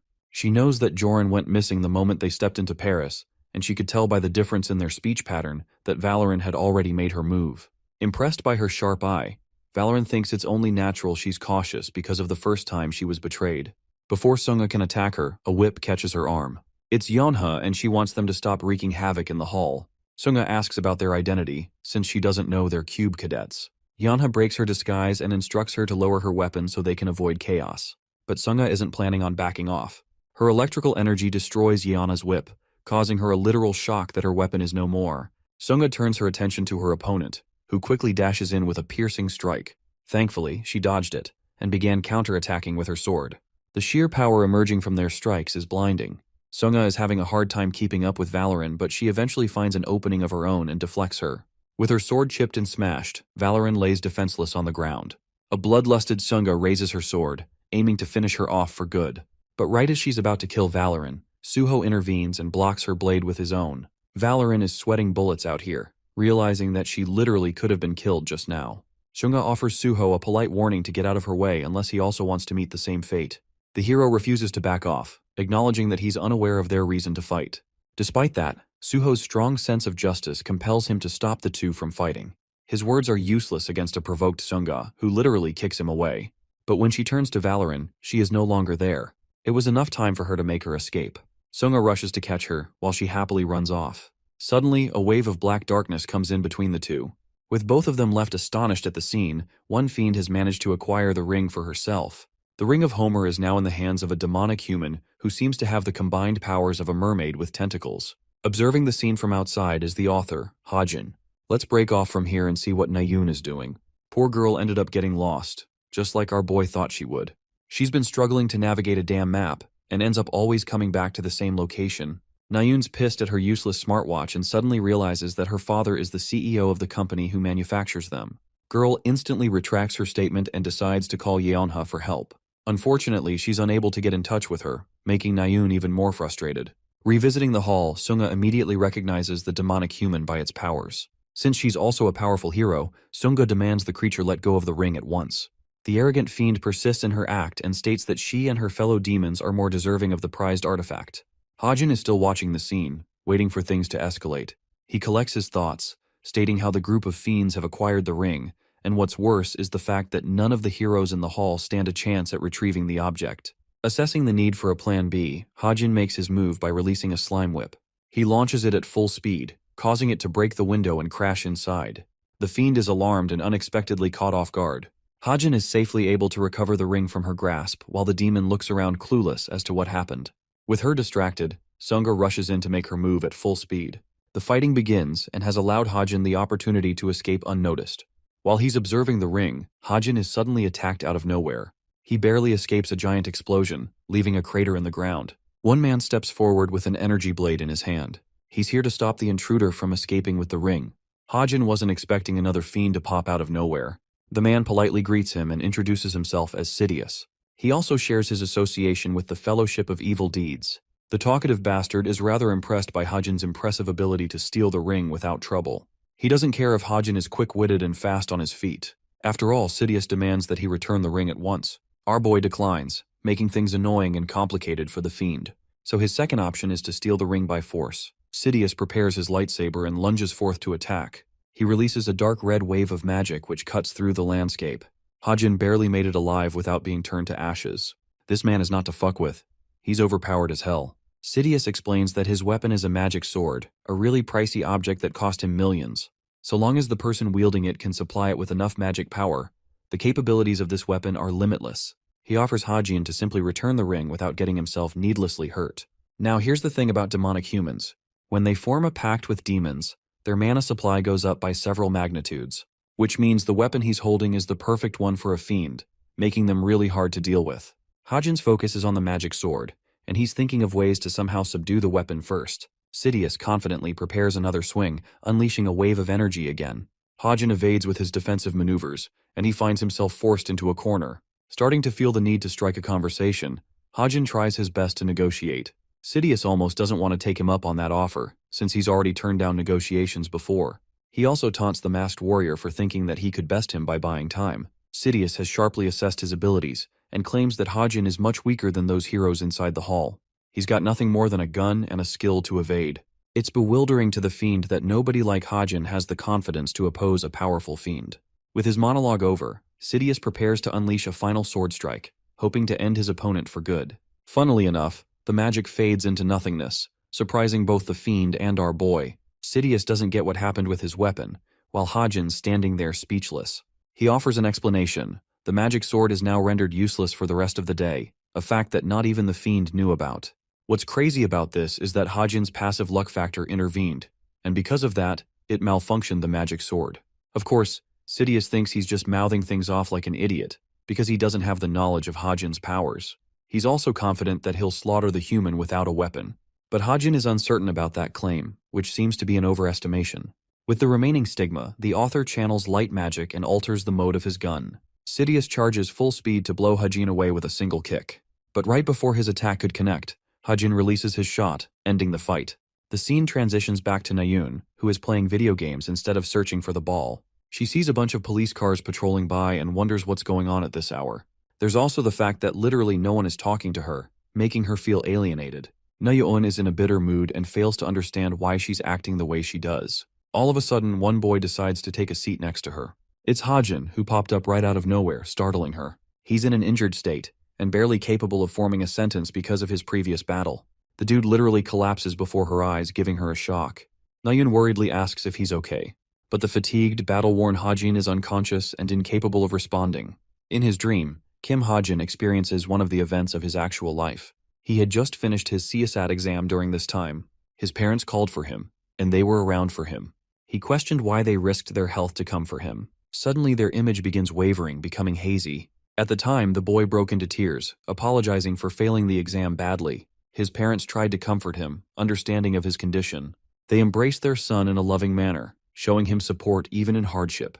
Remembering that touching memory, Hajin wakes up crying his eyes out. He's on a bed, but the question is where? The worried Suho and Nayun come over to check on his condition. Nayun is annoyed she had to drag his ass all the way here because of his unconscious state. She also notices his dried-up eyes and taunts him for crying. Suho orders her to go outside while an assistant shows him support by bringing him apples. She explains how his condition reflected exhaustion, and she wants him to rest as much as he can. Hajin doesn't get why he's receiving all of this support or where he even is right now. Turns out he somehow ended up in the manor, which means they've come in contact with Videl. It's already late, but Hajin isn't hungry and refuses to join the others for dinner. His mind is flooded with the thoughts of the assassination incident, which is going to initiate its plan very soon. Hajin is glad that he's awake to see things happen in real time. The maid requests Nayun to leave along with her for the night, causing her to become upset. Suho bids them farewell and proceeds to peel an apple for Hajin. He's unsure if it's the right thing for our boy to get up so soon. The author checks his smartwatch and learns what was reported in the news. Thankfully, the report states that no one was killed and most people suffered minor injuries at best. However, there's also no mention of Valorin in the report, which means she escaped without trouble. Hajin decides to share a conversation with Suho, requesting information about the fiend. Suho explains that he also isn't an expert on knowing what happened. The monster escaped before the heroes could defeat her. Hajin takes the apple slice and eats it. As Suho is slicing the apple for him, Hajin observes his injuries and advises the hero to take care of himself. The author even sarcastically asserts that he's the protagonist of the story, so it would be a real problem for him to get injured.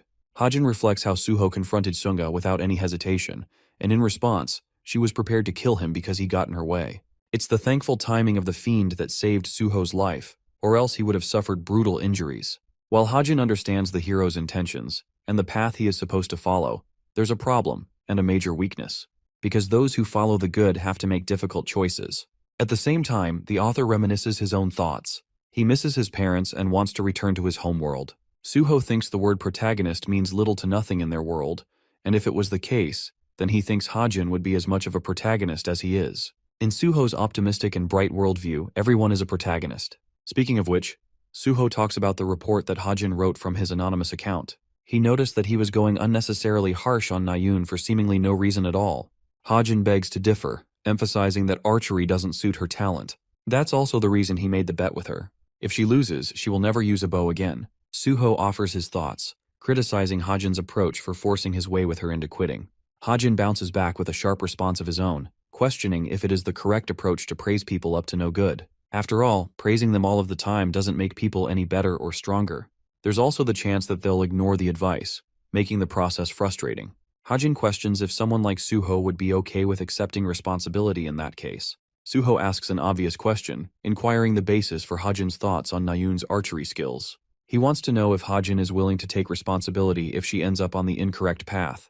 Hajin explains that he's done research on her and studied her more than anyone else. In simple terms, since he wrote the character himself, he knows what her weaknesses are. It is the reason he can see things beyond Suho's understanding. Suho doesn't really get what he means by that, and hears a clamoring sound coming from outside. Using his special eye, he's able to tell that Nayun was actually eavesdropping in their conversation using the concealment skill.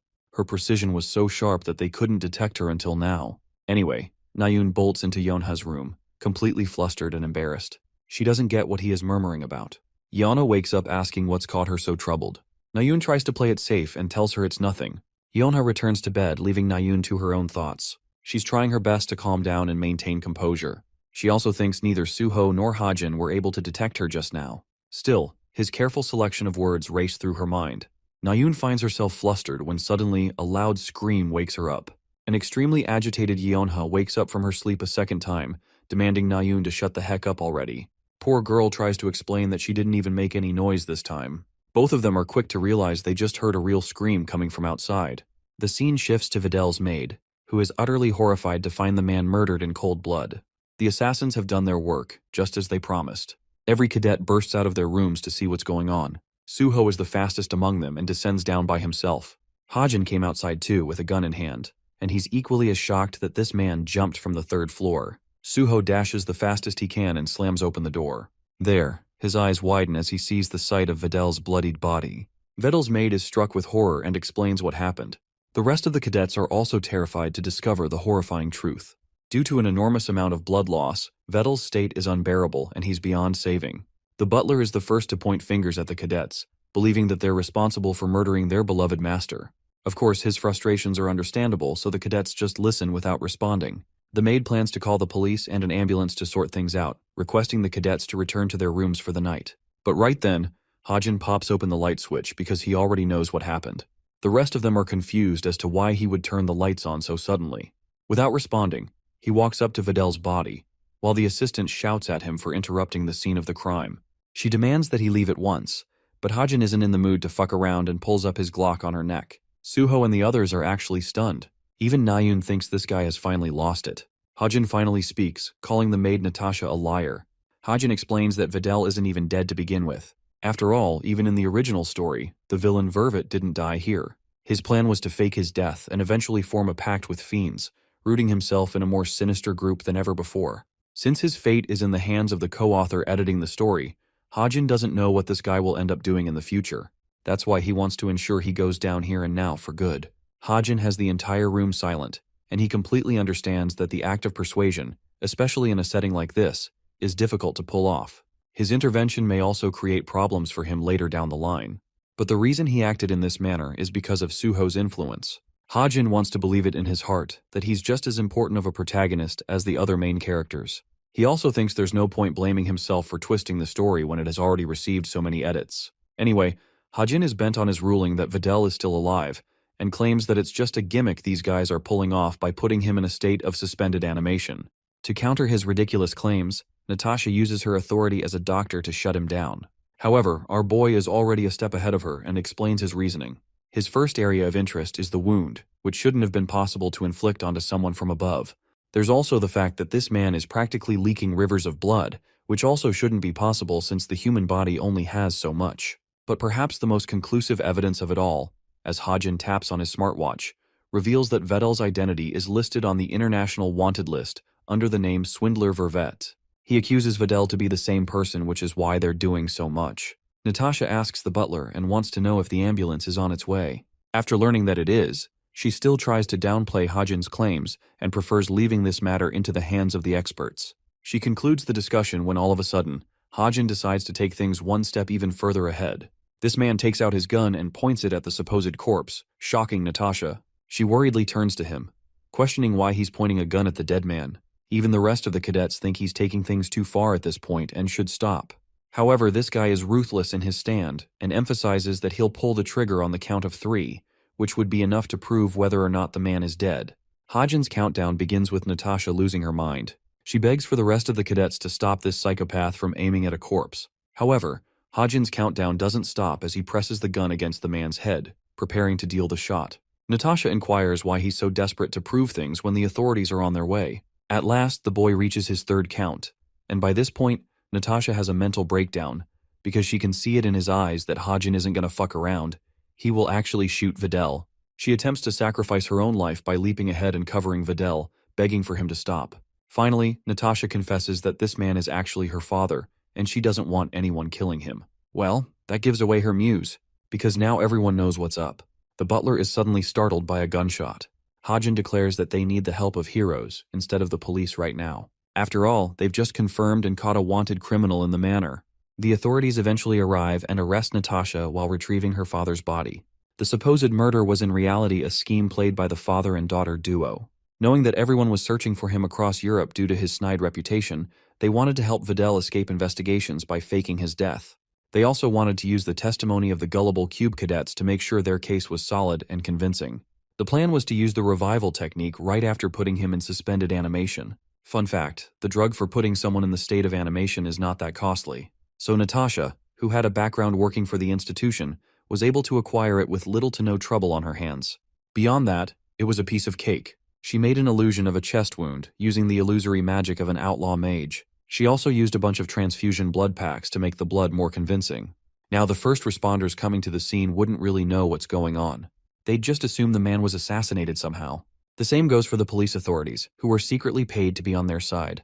During the retrieval of the body, they would replace it with a fake one and escape the investigation. After that, the cube cadets laid out their own testimony from what they saw, strengthening Vedel's case. After all, it's very hard to oppose the reputation of a cube cadet.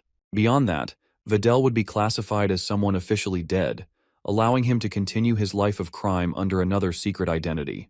Well, that was the idea in the original storyline at least, which won't happen anymore. Using the Book of Truth, the boy learns that Videl is being apprehended by the Hero Association in France. It's safe to say that he's cooked and never coming back.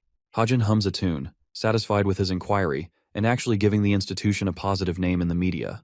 Yonha comes around, impressed by his deductive capabilities, and calls him Sherlock for being able to figure out so many things. She even recommends that he start his own detective agency as a joke.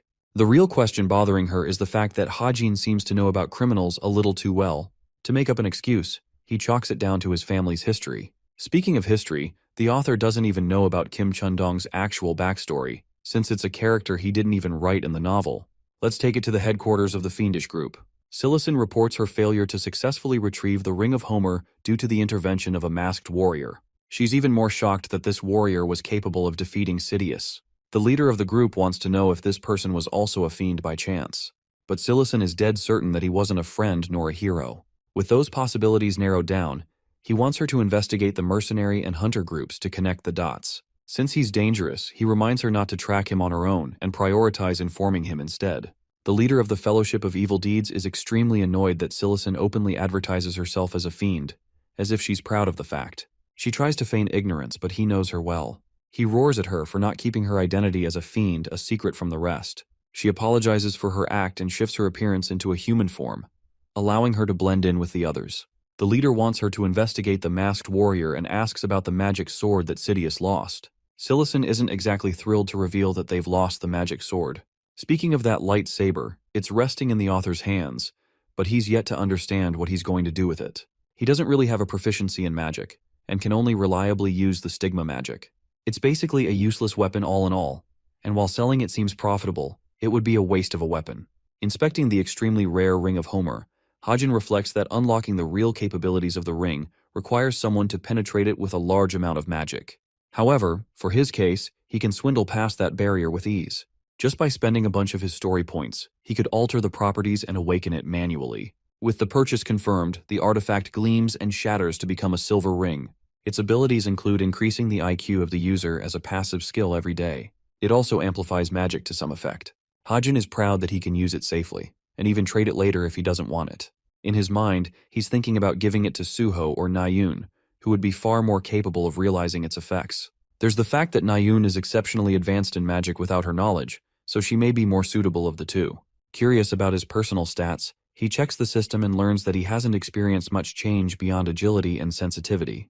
It's starting to feel like Hajin's abilities are stagnating since there's only so much growth he can go through. However, he's confident in his tenacity to work hard and overcome the wall. While pondering the question, he wonders if he can face the bratty Nayun in his current state, which reminds him to investigate Chundong's personal history. After all, he's certain the co-author left some clues for him. Accounting for the fact that Chundong ended up in the institution, despite being an extra character, he's still classified as an exceptional cadet who is promised to become a hero someday. With that consideration, there's just no way he had normal parents. For the investigation, he decides to hire Yu Jin-hyuk, an expert people finder and background investigator. This guy is at the top of his league in his field, and his extremely high fee reflects his skills. But since Hajin doesn't really have any other options, he thinks he should hire the guy. Suddenly a bolt of realization hits our boy. He has emptied his bank account by investing all of his portions of money in stocks, leaving him broke. Suddenly, his eyes glance towards the seed he's been nurturing. He tends to its daily feeding, and the scene ends there. Next, we see Yeonha's view, who seems to be phoning Jin-hyuk, likely to investigate Hajin's background. Norway's chilly winter is here, and you might be wondering why we're here of all places. The author doesn't want to get into the nitty-gritty details, and instead gets his face bashed with a snowball. It's the pesky brat Nayun again with her precise aim. Hajin delves into his summary, reflecting how club activities resumed after the short break caused by the fiendish Sven incident. The hunting club decided it was best to go on a reunion event by renting a cabin in Norway. The senior cadet decides to explain the contents of the event. Numbered flags have been placed throughout the forest, and acquiring them rewards the finder with a gift, ranging from all sorts of valuable goods. The cadets are inspired to look for the flags because of the promised rewards. Like always, it's time to draw lots for team arrangement. Like always, rotten luck finds Nayun, and she annoyingly ends up with Kim Hajin. At this point, she's convinced he's rigging the outcome to fuck with her mood. Pissed off, she demands that he doesn't slow her pace, while Hajin politely warns her about the boar trap she's about to step into. Poor girl gets caught in the trap, much to his amusement. Anyway, Nayun is a little surprised Hajin isn't wearing heavier coats to cover himself. The cadet explains that his jacket is functional enough to survive the coat. What she doesn't know is the fact that he's using a special relic called the Royal Coat Jacket, allowing the user to manipulate the temperature at will. This coat was actually Rachel's happy gift to him for the midterms. She's just a sweet angel in his eyes. Funnily, he thinks he should have written kinder characters in the story just like her. A curious Nayun points to the flag just up ahead. Hajin confirms the number with his eyes, declaring it to be number 1. Still, he doesn't get why it's placed up so high. Nayun doesn't really give a damn about climbing and starts leaping up like a monkey. The author gathers something from his pocket and finds a blade attached to a bunch of wires. Nayun finds them ordinary and doesn't get his initiative. However, the author reflects that these wires have been particularly strengthened by the stigma's magic, making them powerfully unique. He throws the blade aiming near the flag, believing that its initial trajectory doesn't really matter. After all, he can manipulate it with his magic. The knife ends up hitting its target at the base, releasing the flag from the top. Nayun is pleasantly surprised that his gamble worked. The flag pops down in front of the boy, who reaches out for it to inspect the prize while an excited Nayun comes running. Hajin reads the note and learns that they've stumbled upon first place. Turns out it's Sunga's actual phone number. While it seems like an amazing prize to Nayun, Bro is looking depressed and tells her to just take it. She yaps about her status as the vice guildmaster of an elite guild, but that doesn't matter, and Hajin isn't looking for her contact since he already has it. This unintentional display of kindness makes her flustered. She tries to return it, claiming that she did nothing to earn the prize. Hajin is okay with that and recommends they return to the cabin. The scene shifts to Yeonha, who remembers her inquiry to Hajin and his response. She's got a puzzled look on her face, trying to create an association on how Vettel could have ended up in Hajin's head. After all, he's a European criminal, so there's no way for them to know each other. So her second assessment is that he may have memorized faces of wanted criminals. But that doesn't make much sense either. Her main hypothesis stemming from all of this is that Yeonha believes Hajin has had a tragic past in his life, and because of that, he's probably finding the person responsible for making him suffer. That's why he memorized the criminals wanted list. There's the fact that he's an orphan too, which makes her wonder if his parents may have been assassinated in secret. It makes sense to her that he would memorize the faces of criminals and keep his true powers hidden from everyone. Yeonha believes his true objective is to keep a low profile, hunt the criminal, and eventually deal them the killing blow. But despite her contemplation, her thoughts are nothing more than a theory, and his past is still etched in mystery. However, if it's truly the case, then Yeonha thinks she can turn that into an opportunity for herself to one day recruit him in her guild. All that strategy dumping makes her feel depressed because she secretly hates calling Jin-hyuk. The scene shifts to Jin-hyuk's office, who picks up a ringing phone call for his agency. But when he hears Yeonha's voice, he's surprised and wonders why she's calling her uncle all of a sudden. She makes things simple and states that she's got a job opportunity for him to track Kim Hajin, a 17-year-old cube cadet. She wants everything there is to know about his past. Entrusting his brilliant detective capabilities, Yeonha thinks he's the only person who can confidently execute this job. The students are shocked that Hajin was capable of finding the number 1 flag as well as the 4th. Coincidentally, the 4th flag's prize is somewhat more useful as it's a VR headset rather than a chick's number. Anyway, the group enjoys their stay at the cabin. Food is top-notch and Hajin's helping prepare it for others. This way, he's actually gaining a positive image of himself, much different from the rumors that others presented about him at the beginning. Hajin remembers his aunt having her personal barbecue place, which is why he's adept with handling a grill. The students discuss the end of the semester, talking about how one shouldn't trust anyone during the finals because of the difficulty of the exam. What's worse than the difficulty is that it causes a lot of conflicts between friendships. Finals week is critical to a student's grade after all. A bunch of them bring up the remedial unit, drawing Hajin's attention.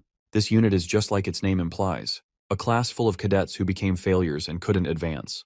There's actually a scale of 200 students in that class. 20 of these people have decided to make deals with demons and have become fiends all in the name of passing their grades. That's also the reason this year's finals could prove to be troublesome.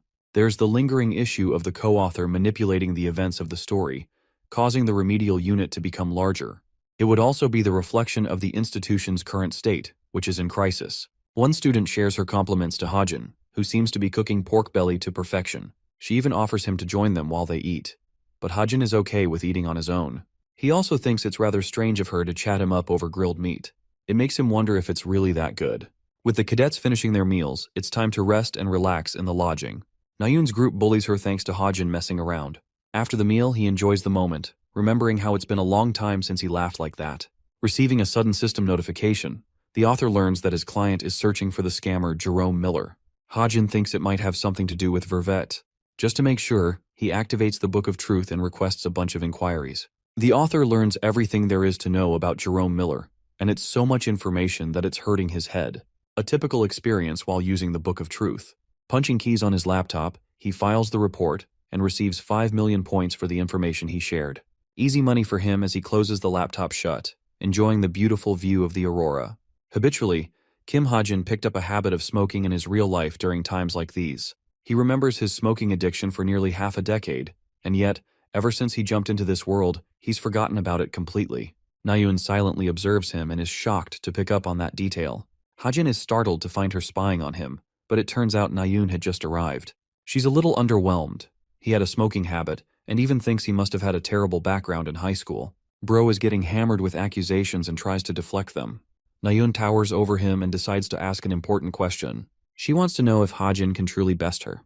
The author wants to know if she's prepared to leave her bow for good as part of the bet. With a sad look on her face, Nayun thinks there's nothing to worry about because she's going to win anyway. But it's clear from her body language she's uncomfortable and might actually cry if she loses, just like in the game earlier. She changes topics and shares the recent news shared in France. This guy is getting called the Korean Sherlock Holmes for solving the case of the wanted criminal Vervet. Instead of being impressed, she thinks it's an insult to compare a lousy smoker to Sherlock. Hajin thinks she's just bullying him at this point. Nayun bolts off in her typical style, being childish and petty as always. But before leaving, she stops to ask him what cigarettes taste like. Hajin's response isn't shown as the scene ends there. Let's explore the detective's side of things. Jin-hyuk is playing his part investigating Kim Hajin's background. He's using concealment to mask his presence and growing impatient. Suddenly, he sees a covered figure placing a baby near an orphanage. This person's identity is also a mystery, and before Jin-hyuk is able to piece together more information, the illusion melts into nothingness. He's getting increasingly puzzled about Kim Hajin's identity. Approaching his assistant's room, Jin-hyuk makes his return. He's still got no clue about the case. He's also got his priorities straight and wants to attend nature's call before splitting the details. So Kim Hajin grew up in an orphanage. Thanks to the detective's powers, he was able to revisit the past on the day Hajin was admitted in order to look at the person's identity. However, it seemed to be a child who brought the baby out of nowhere. Nothing more. Jin-hyuk couldn't really connect more dots because he sensed strong interference.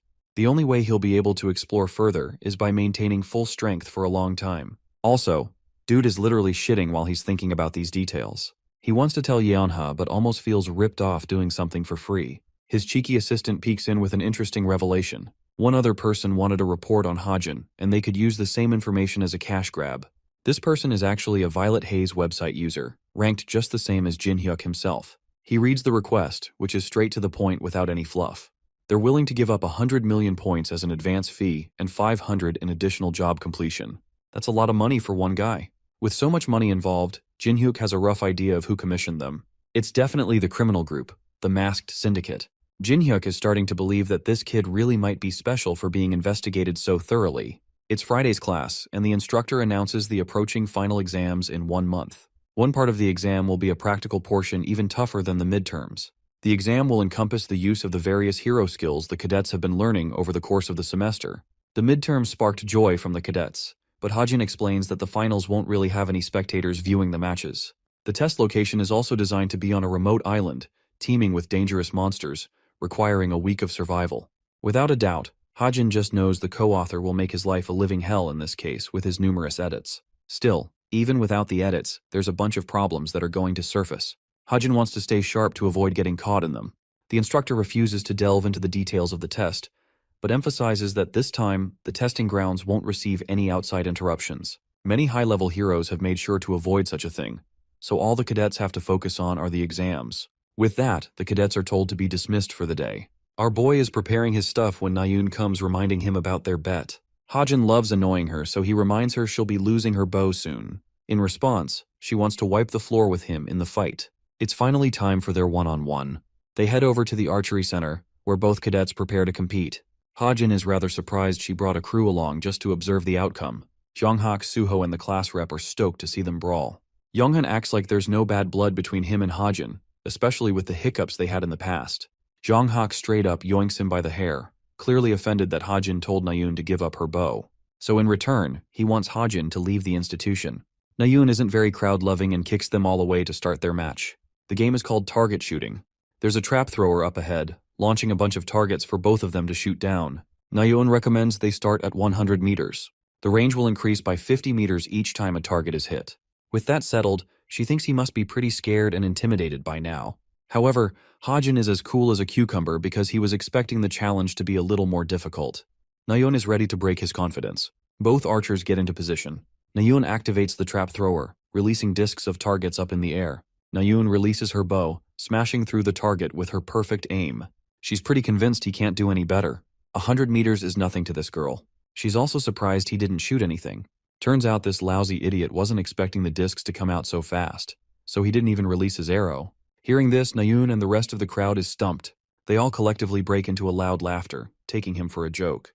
Interestingly, instead of picking on him, she's annoyed by their annoying chatter. She also thinks Hajin's stance is way over the place. Since she's convinced none of his attempts will matter, she lets him have a second try.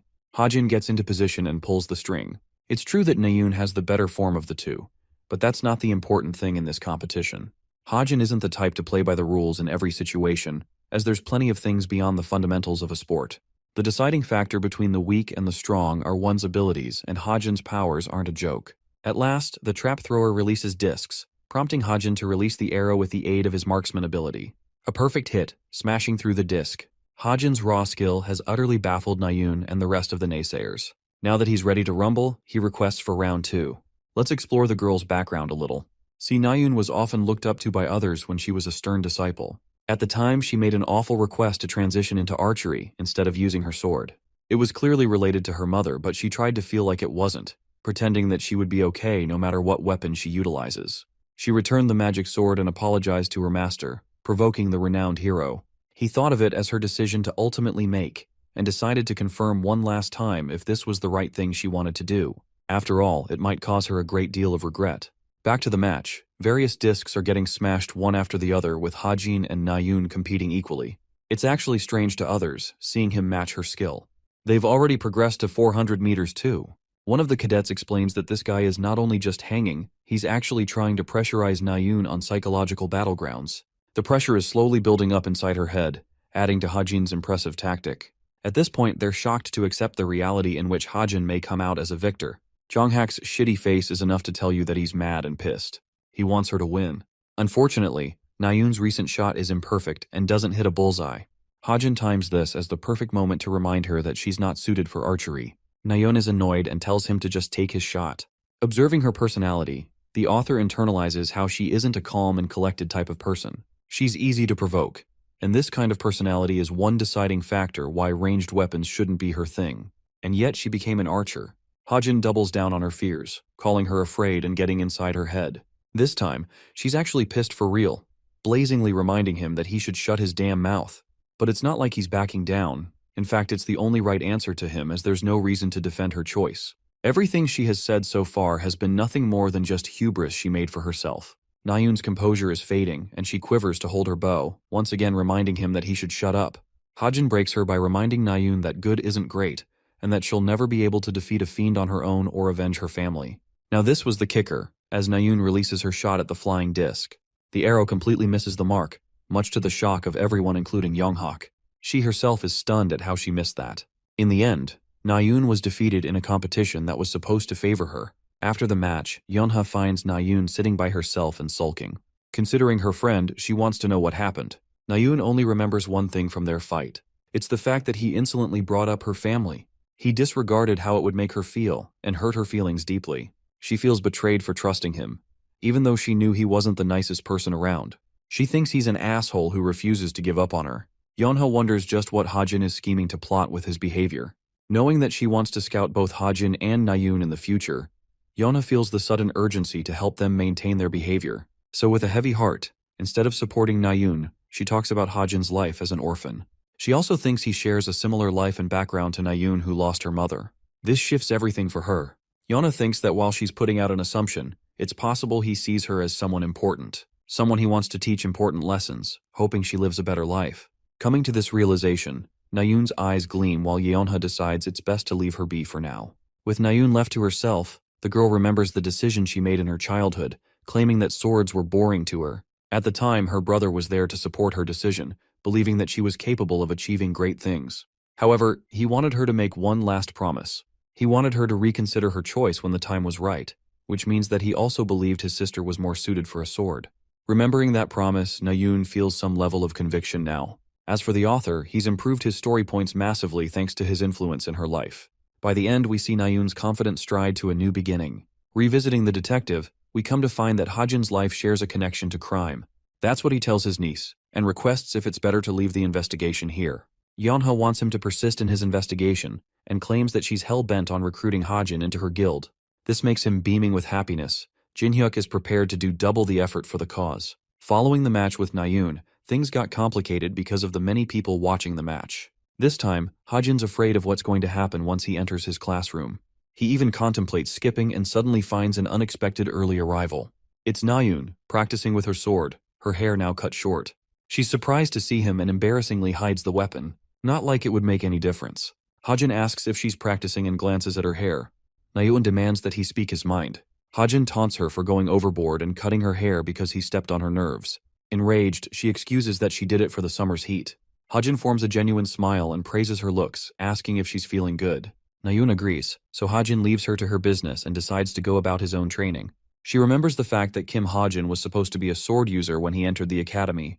He threw away an entire life's worth of experience, risking it on a different weapon. The same as she is doing right now. She wonders why he chose to do that.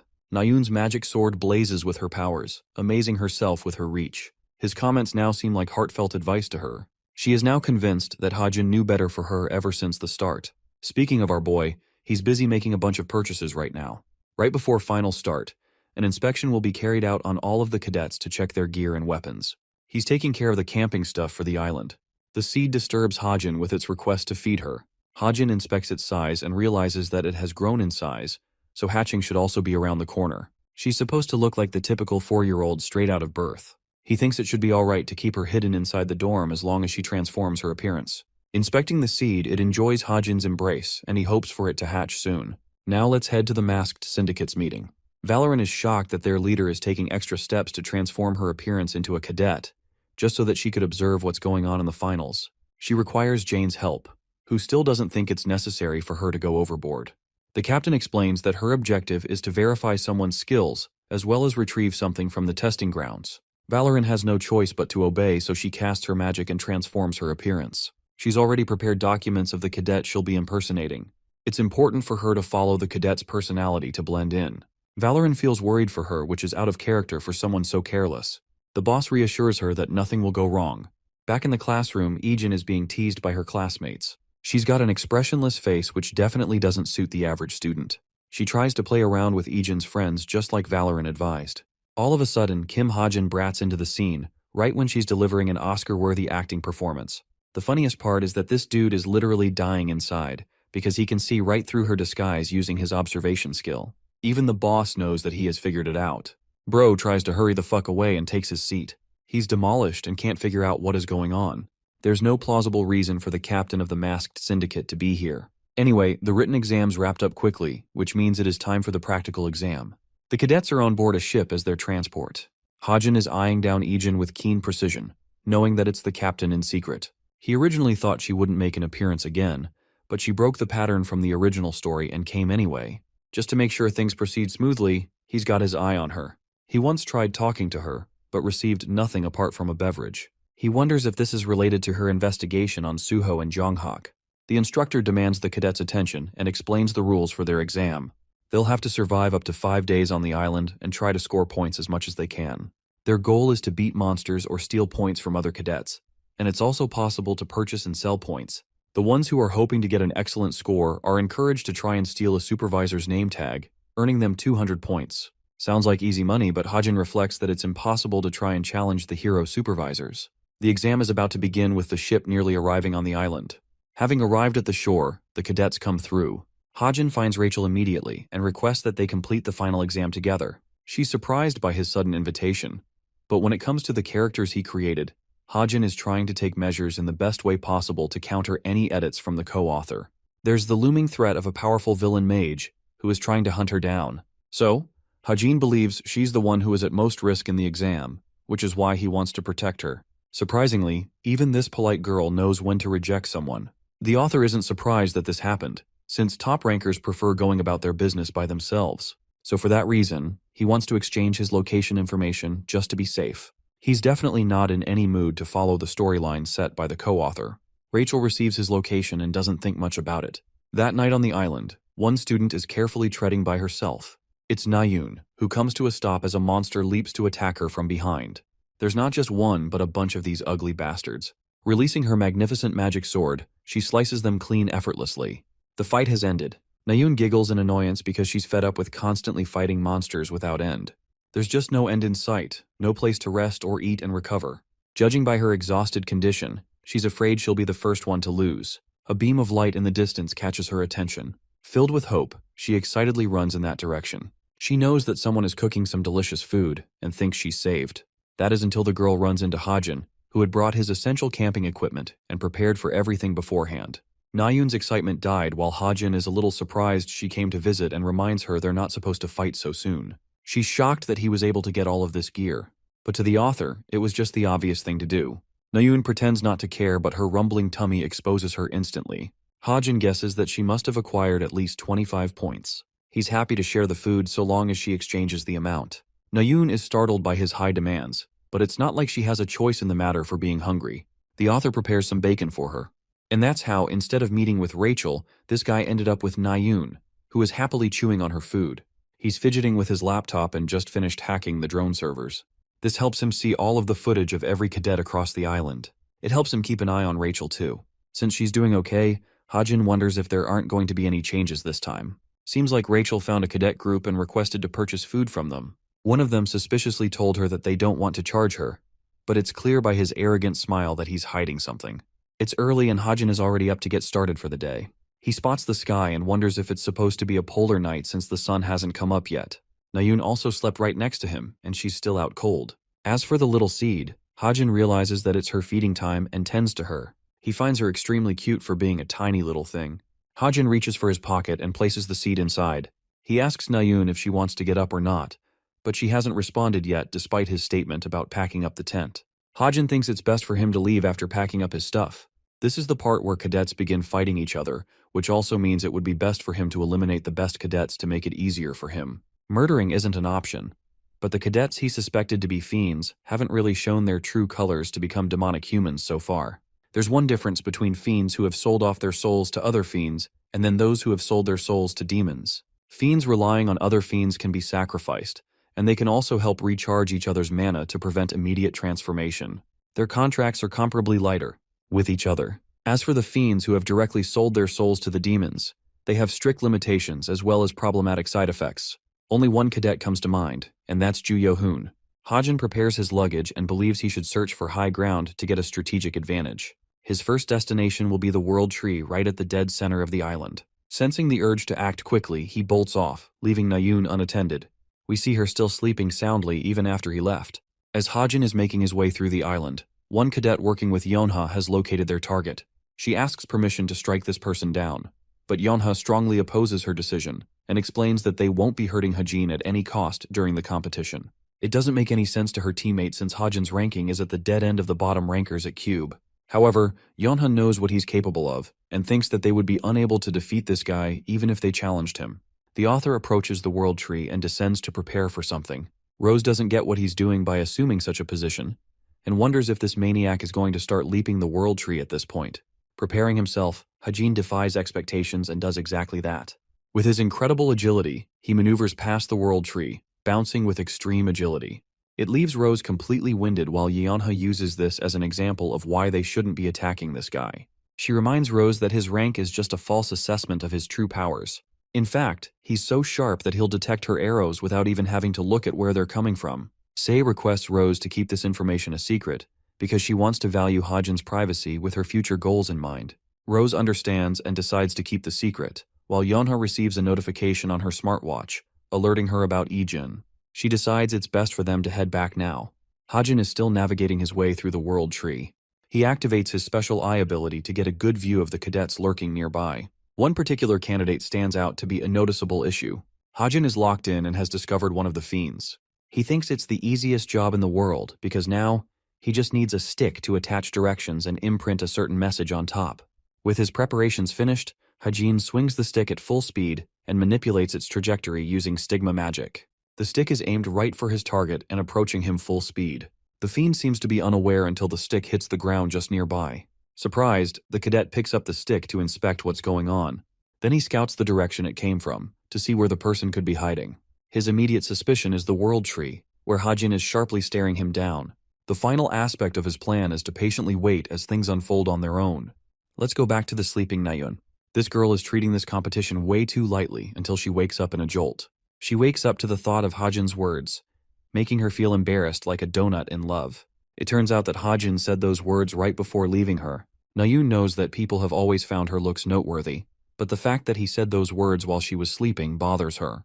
The funny part is, Hajin was actually talking about the damn seed, and Nayun is out here thinking this guy was either talking about her, or a pet, or even himself. Still, The possibility of him actually saying those words to her makes her feel embarrassed as hell. She doesn't know what to do in that situation. Let's go back to our boy, who doesn't know what he just did, though he is getting the feeling that someone is mouthing off about him in the distance. The onset of the morning has awoken the rest of the cadets who are making their way. Among Rachel's group, she's worried because of what happened the previous night. She joined Ju Yohoon's group, and they didn't even ask for any form of payment from her. They were being overly helpful, which is exactly the kind of thing that troubles her. Her intuition about them senses that there's something wrong. The rest of the cadets are prioritizing splitting up and hunting for points. However, Yohoon's group in particular isn't focused on doing that. They really don't care about the points. What really troubles Rachel is that she can sense their deep interest in her. Realizing that there's definitely a problem with this group, she prefers backing away, wondering if it's best to rejoin Hajin. But right then, Yohoon addresses her and explains that he found a monster worth 10 points. He wants her help in taking it down. Rachel doesn't think much of it and decides that she'll leave them after the hunt. She follows him along, but for some reason the rest aren't following, making her feel uncertain about her escape. Arriving at the monster's location, Yohoon points out the big bear he was talking about. Well, instead of a bear, it's a masked assassin who looks like he's literally out for blood. Yohoon acts like he doesn't know this guy at all, but Rachel senses trouble. She quickly shoves him out of the way, dodging the lethal attack aimed for the both of them. Thankfully, they survive the crushing blow, but Rachel can't figure out what a fiend is doing all the way inside the island. Her first priority is to help Yohoon escape, so she tends to him. This guy is making a fuss over a sharp cut he received, even though it looks pretty damn tame in comparison to what Rachel has faced. Yohoon literally vanishes at the speed of light after realizing there's a fiend in sight. Rachel knows that he was bullshitting with worse acting than a YouTuber's apology. Still, her only option is to confront the fiend, so she points her weapon at him. Her suspicions proved her right, even though she never expected Yohoon to sell her out to a fiend. The demonic human happily takes her on and sends a wave of sharp strikes. Rachel evades them just in time, but leaves herself open to be attacked. She blocks the fiend's attack just in time, and realizes that she's facing someone incredibly powerful. However, this girl refuses to back down, and believes she can take on the threat despite the odds. Rachel's one-on-one melee duel elapsed until she found an opening to strike him down. Her sword cuts the fiend, but all of a sudden, she senses terror realizing that her own foot is caught in the ground. This allows the fiend to counterattack her right when she's immobile. Rachel is fearing for her life because another fiend has popped up from behind. She's exposed to both and admits that she's found herself incapable of dodging. As the fiend confidently swings its attack, a wave of light penetrates it and kills it immediately. The second fiend tries to finish the job by sending its wave of slashes at Rachel's direction. She can't avoid it, so Suho decides to make his entrance and slashes the attack down. The protagonist gives Nayun the signal to strike. Equipped with long-ranged weapons, Nayun picks up the bow again and unleashes a powerful magic arrow, finishing the fiend. Her friends come rushing to her aid, claiming how these guys were anything but supervisors. Thankfully, Rachel didn't receive any noticeable injuries. Suho observes that the fiend just now escaped the arrow by jumping off the cliff. Since they're under the threat of being attacked again, Suho requests they team up with Rachel for the time being. They decide to travel together as a group, when Rachel is suddenly drawn to something close by. She sees a buried bullet and wonders where it came from. This makes her remember who took down the first fiend, especially with a barrage of light-focused attacks. Turns out it was our boy Hajin just doing his work. He's currently sniping the bastard Yohoon who ran off. Sharing a fireplace, Suho learns that Nayun has transitioned into becoming a sword user. Of course, she finds herself too embarrassed to admit the truth and claims it's just a secondary weapon. Meanwhile, the princess is still fixated on her suspicions about Hajin. No one other than him is capable of channeling a gun, let alone a sniper rifle. But it doesn't make sense how he was able to detect she was in danger, or why he bothered to help. Then again, she doesn't know why he would prefer hiding in that situation. Her contemplation is interrupted by Nayun, who had just offered to team up behind the scenes, since she and Suho are doing just that. She thinks about it for a moment and decides that it's best for her to leave the group, despite Suho's worry. The princess explains that it's necessary that she see someone at once, likely referring to the person who helped her. The author has gained 22 points in total from both Nayun and the monsters he killed. Still, he requires at least 50 more points to make it out safely. Just like Nayun, he's a little peeved with the amount of monsters he'll have to hunt. In complete surprise, one person comes to visit Hajin out of nowhere. It's the captain of the masked syndicate, hiding herself in Ijin's disguise. The author is shitting himself, wondering if she's really come here to battle him, since he knows the chick is too overpowered and can't be stopped at his current level. Hajin tries to regain his composure, and believes that she might be here for a motive of her own. He tries to chat her up casually, but the second she draws her sword, Hajin starts losing his damn mind again. He faces her with a smile, but internally, He knows he's about to get fucked in this fight. Ijin requests that he draw his weapon for the battle. Hesitantly, Hajin reflects in his thoughts that there's just no way he can take her down, so he attempts a different approach by buying himself time. Hajin thinks that there's only one deciding factor when it comes to duels. He releases the ether slime without her noticing. Ijin emphasizes that if he isn't going to use a weapon, she'll take him down. The thread reaches her and finally manages to catch her. Hajin has her right where he wanted. The captain doesn't get what he's doing, and realizes that he's choosing to surrender by taking off his smartwatch. The funniest part is that it's not even his own watch. Using the ether thread, he swiftly managed to catch her watch without notice. She's utterly shocked by this strategy. Hajin claims that cadet duels are always decided based on the person taking their opponent's smartwatch. This means, the second he presses the fingerprint recognition button, she's as good as defeated. The captain is stumped that he managed to catch her off guard like that, while the author thinks she should have done her research a little better. Deciding to be merciful on her, he tosses back the smartwatch, claiming that he's choosing to be merciful in this situation. However, the captain doesn't get what he's saying. Bro uses this opportunity to run the fuck away. Still, he has left a significant impression on the captain of the masked syndicate. Unfortunately, Valoran wasn't watching the scene unfold because she was distracted. Even though her senses have been cut in half after using Valoran's disguise ability, she was still outsmarted by a young cadet. For the future, she thinks it's best to have a spell-calling gate prepared in advance. Back to his camp, our boy is happy that he escaped in one piece. He was so close to death after encountering her. It's a good thing she was nerfed in her disguised state. Hajin has done his part for now and thinks he should refuel himself for the time being. While observing his points, Hajin's attention is drawn to Rachel, who popped up from out of nowhere. He wonders if she's trying to look for him. Turns out the girl is also hungry, so Hajin offers her a chance to grab a meal with him. To spark conversation, she wonders what he's been up to all this time. Hajin keeps it casual, explaining that he's just hunting points. Inside his mind, he knows she's trying to ask why he saved her, but she's too shy to say so. He also notices that she's injured, which is just obvious when you're facing a fiend. The food's preparing. Meanwhile, the seed of Evangel is acting crazy in his pocket. Suddenly, it darts out and dives right into Rachel's jacket, causing an awkward scene and causing her to scream. Finally, Rachel takes out the seed and is begging for an explanation of what an almond is doing inside her jacket. Bro is way too embarrassed to tell her that he's raising an almond, and clarifies that it's more of a seed. She returns him the seed, but Rachel is still pretty embarrassed by the awkward scene. As Hajin is checking on the food, Rachel finally makes the request she's been meaning to ask. She wants to team up with him behind the scenes like Suho and Nayun earlier. Hajin explains that Nayun said the same thing in the novel. Anyway, the princess explains that there may be a team out there hunting for her. She talks about Yohun. Hajin tells her not to worry because he won't be going after them anymore. The scene hints that Jonghak has already eliminated the group in his fury. Jonghak has brutally annihilated the rest of Yohun's teammates. He doesn't get what's going on, or why Shin Jonghak of all people is here. With a sharp grin, the man greets him with a powerful projectile, causing the stick to land right next to Yohun's face. The stick has a provocative message written on it as well as a location attached. Yohun tries to explain that it wasn't his doing, and that he's hunting down an innocent person. But Jonghak isn't the rational type and doesn't give a crap. This makes Yohun shit his pants as Jonghak grips his spear, claiming that he despises people like him. Grabbing the cadet's throat, he chokes him and mentions his annoyance with manipulating snakes like Yohun. The scene ends there, and we see a glimpse of the supervision tower governing the exam. A part of this team is Seonga herself, who seems to be busy in thought. Her friend comes to ask what's keeping her up.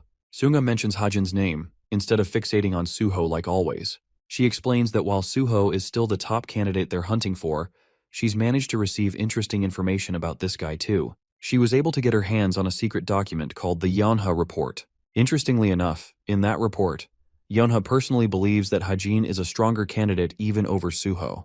While the document is likely to be fake, they've still discovered a special thing about the boy and his ability to use light magic. She thinks his rank is irrelevant in this particular case. She doesn't have proof for now, so she's planning on baiting him through her name tag. After all, stealing a supervisor's name tag can get you 200 points. Back at the campsite, Rachel observes Hajin's bullet, confirming her thoughts. She still doesn't get how he was able to find her in danger. Something about it seems strange, but one thing is for sure. She knows it was the mage Lancaster who perpetrated the attack. In a regretful thought, Rachel wonders if it was better for her to have died that day. Meanwhile, the author is busy hunting down monsters from the World Tree, the best location for his sniping. He thinks the hunting is going easier than expected. He found Rachel in a pretty depressed state earlier, but she quickly regained happiness with food. Hajin's eyes are drawn to something glimmering close by. He stumbles upon a beautiful lake, thinking that there's bound to be a bunch of monsters with valuable points. Casting a light sphere, Hajin thinks it's ideal to bait them. Suddenly he senses someone close and addresses them. Nothing responds back, but it's clear that this person is sharply trailing them. Hajin activates his special eyes and discovers Nayun passed her concealment skill. He fires a shot next to her, breaking her concealment by startling her. Nayun is almost pissed that he did that, while Hajin wants to know why she's spying on him. She tries to make an excuse, but nothing significant comes to mind, confirming his thoughts that she was following him all along. Hajin wants to know the real reason, so Nayun gives up and confirms that she's hunting Seung-ah. This surprises the author a little, but Nayun is really curious how he managed to cut past her concealment skill. Instead of answering, he gets on his laptop. Keep in mind that no one can see his laptop, so she doesn't know why he's kneeling all of a sudden. Hajin remembers Seung-ah's part in the novel, who observes Suho initially, and then focuses on observing other candidates. That means it's likely that Seung-ah could also be following him nearby. He uses his surveillance to see where she's hiding and finds her on top of the tree. This makes the author wonder if he's become a prospect in her eyes. Hajin is figuring things out while the short-haired brat is getting impatient. She's shocked how he was able to make the light sphere. Bro out here plays a charmful prince and thinks she shouldn't look further into it. He must have negative riz because it only ends up weirding her out. She no longer wants to care, and with both of them at odds with each other, they decide to go the opposite direction. Hajin knows that there's just no way he can risk telling her the truth. Explaining the stigma's magic would also include telling her their world is taking place inside a mere book that he wrote. Anyway, the author resumes his monster hunting. It's been 2 hours since she went away and he's acquired 15 more points in that time span. However, someone else is bothering him. This person decides to unveil their presence. Seung-ah remembers him well and prefers that he feel at ease around her. She explains her mission to test various abilities of the cadet with a small challenge. The rules of this challenge are simple. She's not going to do anything but stand in place with her left hand. Kim Hajin is supposed to attack her with whatever he can. However, if he manages to land even a single blow that isn't on her left hand, or move her even a single step from her spot, she'll happily hand over the name tag. It's quite the offer, but it's Seung-ah and Hajin knows it's not going to be easy. Still, it's tempting because the offer could gain him 200 points, jumping him straight into first place. The main obstacle is the fact that he's dealing with the brilliant Seung-ah, so it's going to be difficult. She wonders if he's going to reject her or take her on. Hajin reaches for his gun, implying that he's ready to fight her for it. He shoots a bullet aimed right at her. Seung-ah thinks this will be the perfect opportunity for her to gauge his skills. She wipes the bullet with a flick of her finger, showcasing her amazing senses and speed. She's already seen him pull off a light sphere, and while she wiped the bullet away, she can still feel her fingers throbbing from the impact. Seung-ah is happy that the report proved to be reliable after all. Hajin, on the other hand, is a little disappointed. He used a strengthened round, only for her to deflect it without even using magic. This means the direct approach will be impossible with this hero. He uses his stigma to craft 2 blades and swipes them at her. But this attack is rather easily dodged by Seung-ah, who notes how he used to be a sword warrior before his conversion. His variety of skills impresses her. The author arms his gun again and attempts to shoot her back to back, all for Seung-ah to speedily block every attack. She notes how his weapon is beyond powerful for a training weapon issued by the institution. This confirms to her that he's using a gift related to honing his guns. What she didn't expect was for the knives to come flying right back at her. Hajin is intelligently using an off angle to catch Seung-ah off guard, since she's only allowed to use her left hand. However, she wouldn't be a hero without her own tricks. Seung-ah ignites her aura, blasting away the knives from her spot. She didn't break a rule, since the attack didn't connect with her body and she didn't move. Now it's certain to our boy that he just won't be able to beat her. Seung-ah is extremely impressed that he can alter the trajectory of the projectiles using magic. She swooned like hell and wonders what kind of ability he used. She compares him to an onion with one new layer after another. She wants to inspect his entire arsenal of talents, but this dude is done as he puts away his gun and literally just starts walking away. Seung-ah's shocked as fuck. She struggles to believe that he's just leaving like that. She asks why he's headed the other way, right when things were beginning to enjoy her. Suddenly, the clever author turns back and reminds Seung-ah that she just lost for taking a step. She was careless and forgot about her condition not to move a single step. The sudden horrifying realization sets in for Seung-ah, who can't believe she's just been outsmarted. She's infuriated, but Hajin clarifies that he doesn't really care about it since their fight is a waste of time. He doesn't see anything working against her, so he's giving up. Bro just leaves after surrendering, while Seung-ah trails him like an ex-girlfriend who is still not over you. The reality is, Hajin wanted to see just how strong he was against Seung-ah, believing he had a small chance. But this dude now knows she's a monster in every sense of the word. Seung-ah is still walking after him and calling for his name. This whole scene was observed by Ijin, who is assessing Hajin's abilities. Droon asks if everything is going well, because she left her friend group just to come here. However, the captain believes she made the ideal choice. Suddenly, the island shakes as something greater is happening. The captain refers to this shaking as palpitations. We then catch a shot of a cocoon of a butterfly sapling which is about to emerge soon. Let's talk about the sapling butterfly. This is a kind of parasitic monster that nurtures its growth through trees. In the original story, Rachel and Suho were responsible for defeating the creature on the last day of the finals. This way, the main character Suho stumbles upon the sapling butterfly's powder, and Rachel receives an evolution in her own abilities. However, currently Rachel is stuck with the author. He has to find some way to indulge her into the events of the story so she can fight the sapling butterfly. There's one glaring issue though. Rachel suddenly asks where they're headed since they're aimlessly searching around. The problem is, Hajin has no idea where the fuck the sapling butterfly will emerge from. Let's visit Suho's group now, who have collected a pile of monsters, placing them directly in first place. 20 hours are left until the end of the exam. Suho is going about his business when all of a sudden, Nayoon intriguingly asks Suho's opinion on Hajin's abilities. She mentions that he acts like he's masking a ton of his powers. The first encounter at the museum, then in Paris. Wherever they encounter him, he's always insanely powerful despite his low physical stats and ranking. Suho suddenly remembers what Hajin told him. He thinks that he's got a crush on her, so this boy is just beaming like an idiot for no reason. Nayoon is upset and wants to know what he's smiling about. While they're carelessly chatting, a tree root erects from the ground to attack them. Both of them are shocked that the roots are moving on their own. At the same time, Hajin also sees the roots, giving him a good idea of the sapling butterfly's location. The roots dominate the cadets, leaving Rachel and Hajin to fend for themselves. Hajin lays out his plan. He has to uncover the source of the earthquakes and eliminate the monster, but he wants her protection on the way. It's a typical request, so Rachel accepts.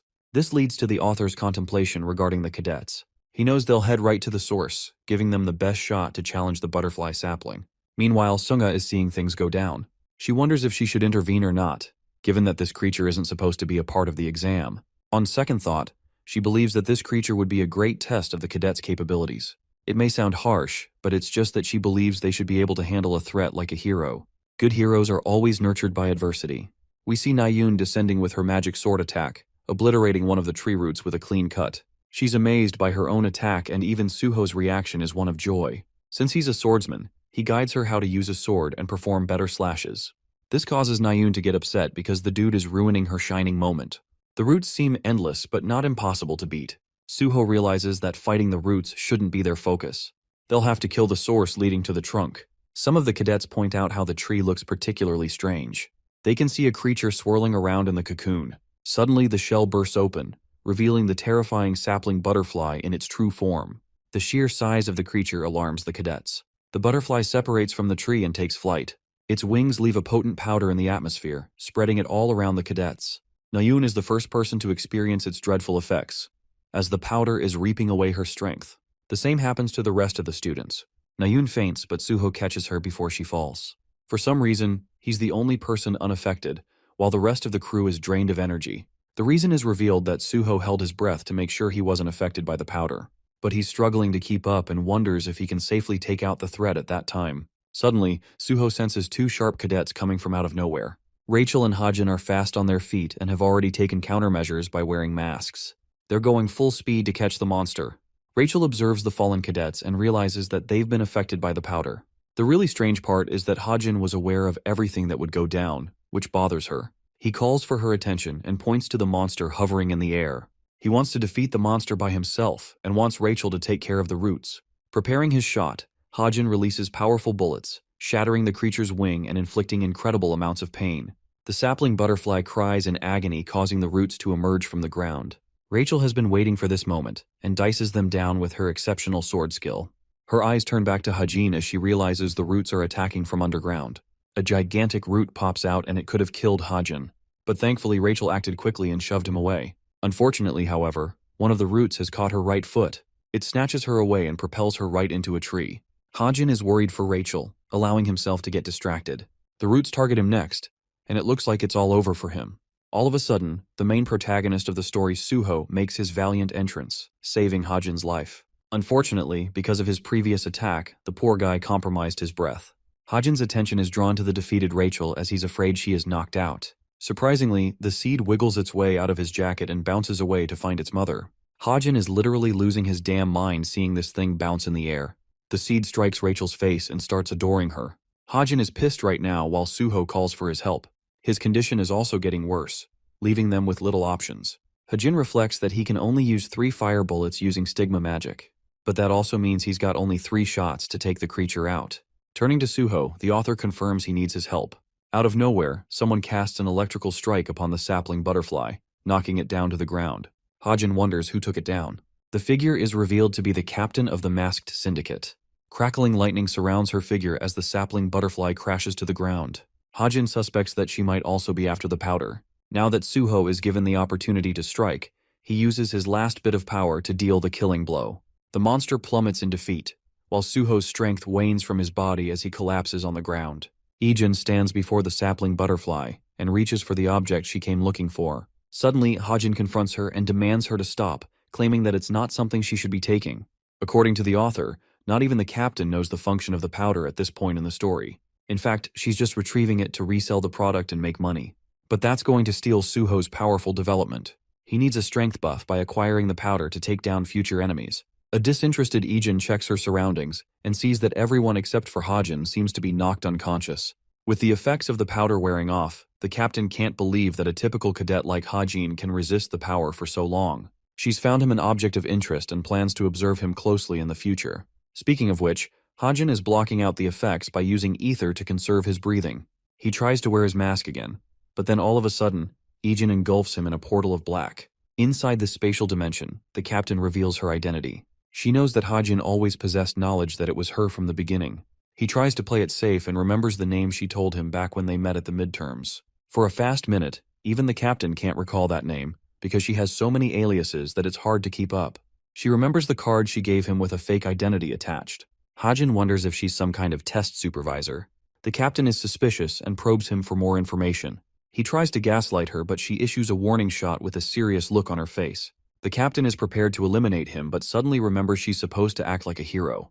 The author is scared shitless and explains that he figured it out when he gave her the smartwatch. He adds that he's got special eyes, but even she knows that brilliant eyes won't just help anyone to see past Valoran's crafted disguise. As she stands before him, the captain theorizes that his magic ability might be inherently linked with anti-magic in attribute effects. In that case, every aspect of magic being produced from his body will wield anti-magic properties. This is the only way he would be able to see Valoran's ability, by concentrating the effects in his eyes. Believing that assumption, the captain is now completely persuaded by Kim Hajin's value as an asset. She breaks the illusion sphere, and in goodwill, decides to share the sapling's powder with him. The captain has a condition of her own, but Valoran stops her at the last second by reminding her not to blurt something stupid. Lo and behold, the simplest thing she could ask for was Hajin's phone number. After the conversation, the author feels a breath of relief. He was convinced it was game over for him. Still, he got what he wanted. The sapling's powder is his for the taking. The captain's intrusion messed up the timing of things.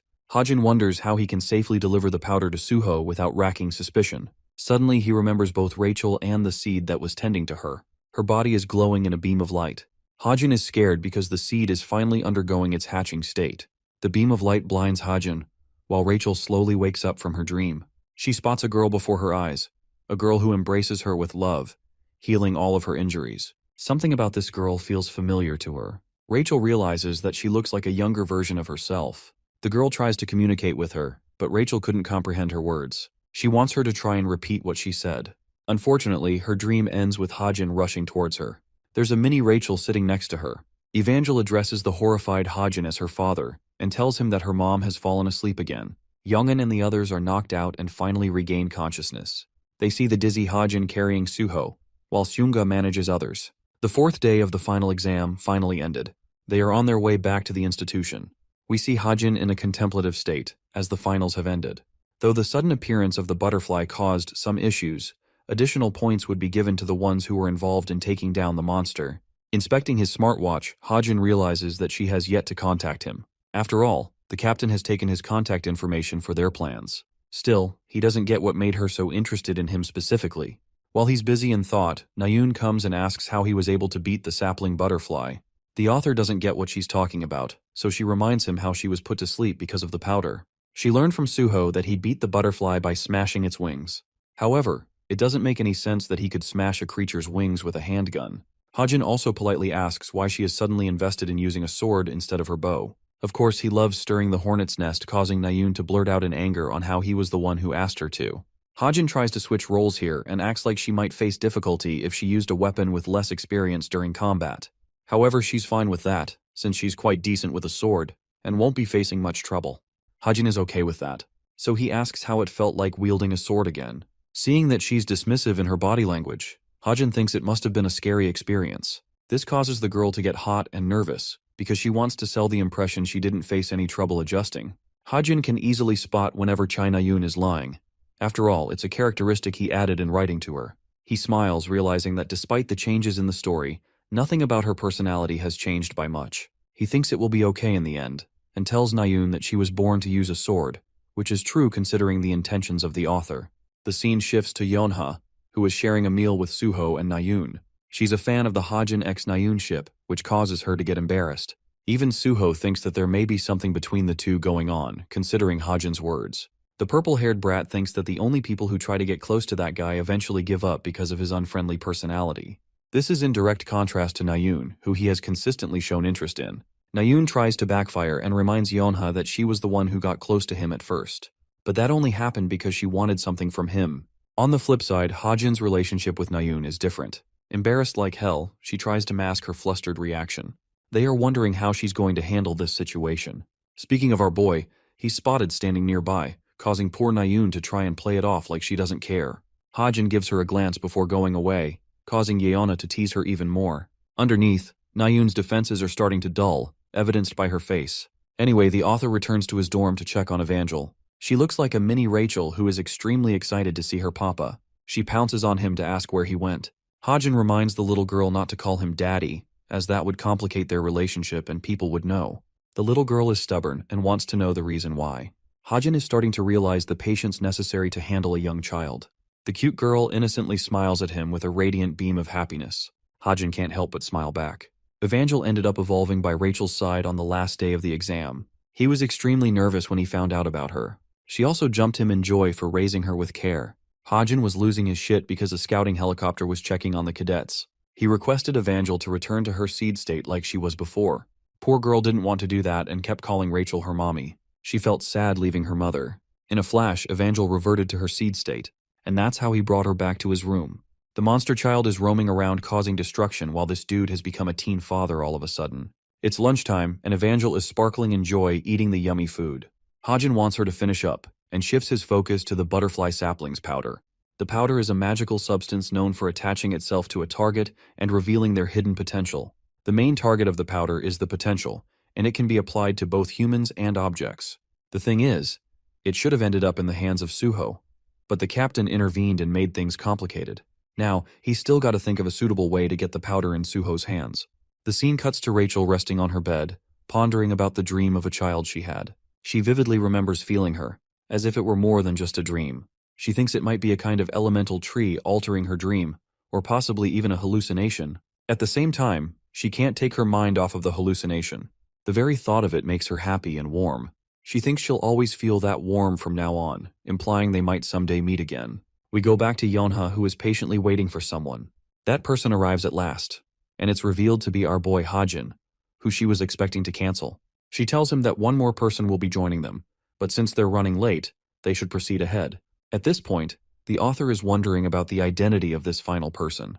Yeonha congratulates him for performing well in the final exam, but Hajin thinks very little of his score. Yeonha teases him that he should have cut down on 20 points to enter the average line. Still, many other guilds are starting to take an interest in this guy, and she's aware of that. Hajin glances outside the window before getting shocked.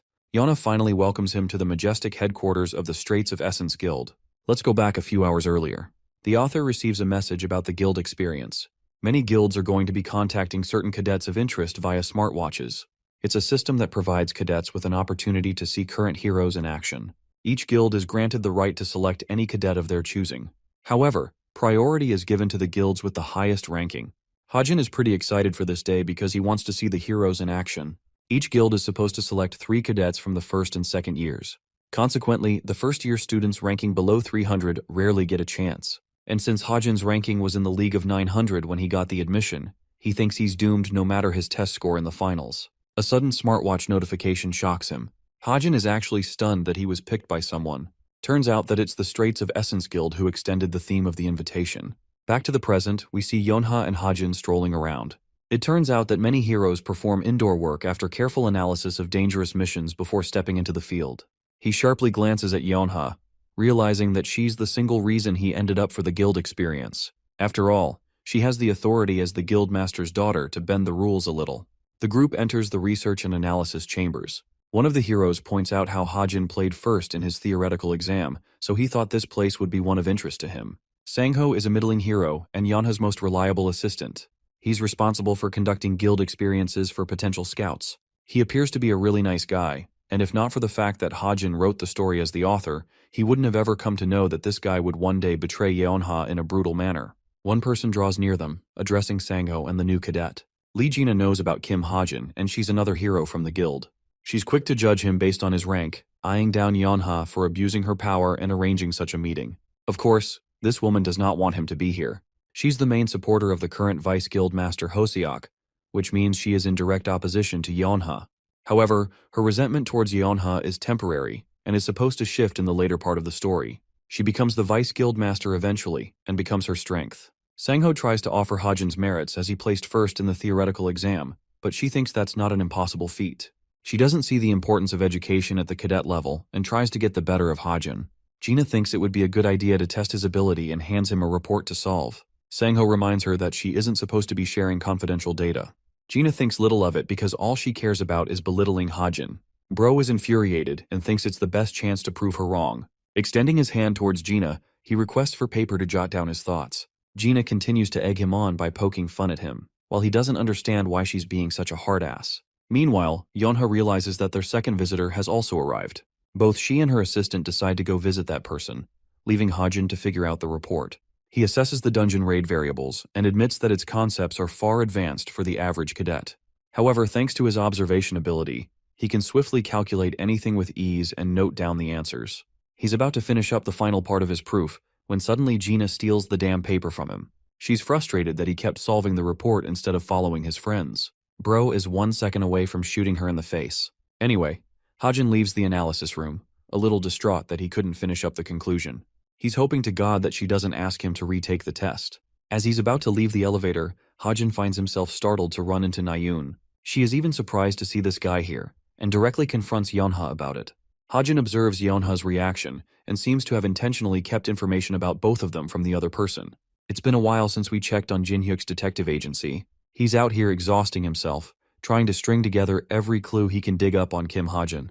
And yet, there's nothing promising or significant about him. His past is jaded and black, and there's no information on his parents or how he became an orphan. Jinhyuk is reaching his limits after his niece tasked him with an impossible job. At the same time, everything about this boy is making things interesting for him. We see a snippet of a report that mentions an accident that took away the life of a pregnant woman and her unborn child. Next up is the mobilization assignment for Nayun and Hajin to experience. Sangho wants to know what made the girl take her time. Nayun expresses that she had a meeting with her grandfather before bolting all the way here. Her grandfather is no joke. He's the great hero Che Jushul. Yona receives an important call and signals them to go on ahead. In the restroom, she talks to her uncle Jinhyuk and requests a report on the investigation.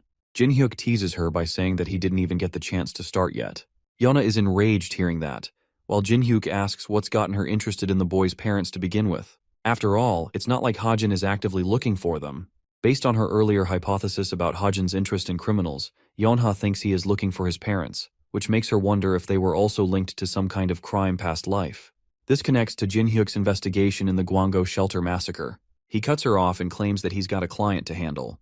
Jinhyuk drops the call on her and begins to wonder if there's a connection between the boy and the massacre. Speaking of the massacre, 16 years ago, a surge of monsters flooded Gwango and took many lives. The incident resulted in the death of 9 heroes and 87 civilians. Jinhyuk was responsible for investigating the incident in the past and was eventually expelled from his family because of it. The government came to the conclusion that fiends were behind the attack, but that was just a cover. Instead, the real perpetrators were hiding elsewhere. The president of the country at the time, Kim Seoko, the chairman of the Daehyun group, Juchul, and finally Yeonha's father, Jinung. They didn't bother hunting him down, and instead went with assassins to do their bidding. The incident didn't really matter all that much to them. This begs the question, what if there was a survivor from the incident? What if Hajin's parents lost their lives in the brutal massacre, leading to the boy's vengeful path. Sensing a critical danger, Jinyuk feels obliged to stop investigating the case. After all, if he becomes Juchul's target, he's the one who will be in danger. The story jumps back to Nayun, who is enjoying herself running full speed with the others. Unfortunately, Hajin has shit physicality, so he's barely keeping up with these guys. Sangho wonders if Hajin will be okay, but Nayun isn't worried about him. But for some reason, Yeonha is pissed as hell. She's mainly angered at her damn useless uncle who cut her off. They arrive at the monster destination where a bunch of golems are wreaking havoc. One golem is about to end the life of innocence. It swings its powerful fist into the ground when suddenly Yeonha's whip catches and stops it. This allows Sangho the opportunity to bolt ahead with his spear, releasing it with full power and destroying the golem. Meanwhile, Hajin has just caught up with the group thanks to his slow pace. Nayun prepares her arrow to shoot down the golem. She senses the need to use her sword instead. Reflecting that golems share one main weakness, she lunges full speed ahead to slice down its ankles. Nayun's sword supercharges with magic, and the moment she's about to deliver her strike, the golem catches her off guard with a powerful punch to her abdomen. Nayun receives a jolt of pain and falls to the ground with a thud. She can't believe that golems have become so strong. The creature prepares to finish her off when one voice calls out to her help. It's Hajin who manages to pull her away using his ether magic, but maybe a little too close for comfort. Surprisingly, just the mere thought of saving Nayun caused his ether to react on its own. This causes an awkward situation between the two. While Hajin is thinking of ways to resolve the situation with some kind of response, he decides to give her meaningful advice that she should fight from range if she finds herself in trouble. He even tells her that her sword is capable of longer-ranged strikes. Nayun doesn't take his words offensively and finds herself spaced out. She pretends to keep her tough girl act. Turning away, she thanks him for his help. The author internalizes that there is a crucial reason for her to continue wielding her sword, because it will allow her an overwhelming advantage of gaining 10 times the mana capacity of normal heroes. Nayun has an innate ability called the Mana Ocean, which she uses through her sword to channel its effects. In simple terms, she has a monstrous pool of mana and even surpasses Kim Suho's magic power in raw output. The mission is successful with the heroes taking down the golems. The relief teams are here to take care of the rest. Suddenly, Hajin feels a sharp stare from someone observing him. The moment he exchanged a look with this person, he could tell who he was facing. Nayun calls for him because they need to go, so he turns back and feels sorry for the person watching. Anyway, Gina is tired from working long hours in her office. Her friend recommends delegating the task, but this arrogant asshole thinks she's better than everyone. Her friend glances at the paper Hajin wrote. Gina, being a D1 hater, tries marking the exam for the cadet in order to belittle him further. But when she read the report, she was simply too stunned to speak. Her attitude towards him immediately shifts. She floods Hajin with messages and an immediate request to call her. Poor guy doesn't want to revisit the headquarters, and certainly isn't interested in meeting her again. In fact, he leaves a message to Sangho, claiming that he won't be joining the guild experience tomorrow. Hajin thinks of a spicy plan to ramp up the fun. Hajin sarcastically replies to Sangho, reminding him of his ranking in the institution and believing that he's unfit for an amazing guild like the Straits of Essence. This in turn makes the assistant mad because it's all thanks to Gina's blabbermouth that led to the boy's interest being shattered. Knowing that Yeonha is going to be mad and pissed at them later, Hajin believes this is the best course of action. He's starting to feel sleepy after the exhausting day, especially with how much he has to keep his little energetic child busy. He lifts up the girl and believes that he should take care of something else while Evangel is still soundly asleep. The boy reaches out for the powder and inspects it properly. Something has been busying his mind lately about the use of the powder. It's the fact that the powder is in great abundance, meaning he could use it to nurture many main characters all at once, including himself. So he decides to split the powder into 3 parts. The author reminds himself that he also has to survive apart from the main characters, and that's why he should be taking strategic advantage of each situation. With the powder split in 3, he takes one part and thinks that using it on his body would be the worst because he doesn't have any hidden potential to be awakened. That means the one thing he should be using the powder on is his ether magic. And that's what he does by sprinkling it on top of the golden sphere. Now, the powder is going to take effect soon. Hajin receives a sudden message from Nayun at a late hour, prompting him to wonder what could be bothering her. She messaged him being thankful for his help, and for some reason she wanted to continue her message and kept our boy waiting for 10 full minutes. She tested his insanity all until he asked what she wanted to say. Nayun pretended that it was nothing and decided not to pursue the matter. Hajin just told the chick to sleep since she's going crazy. She laughs at his joke, instead of feeling offended. The author fails to understand what's causing her to react this way lately. The fact that they're speaking casually like this is just one way of telling that something is wrong. He started off this story as an extra character with no influence or importance in the story, But now, he has become a vital piece among the important characters. This makes him wonder if he should classify himself as a supporting character. Still, there's a lot for him to solve, despite what he's done. The scene transitions to the hard-working Yeonha, who is exhausted regarding the amount of work she's been having to do lately. The Straits of Essence Guild has its personalized intelligence team, but they're lacking when it comes to information gathering. That's why Yeonha is attempting to recruit new agents for the role.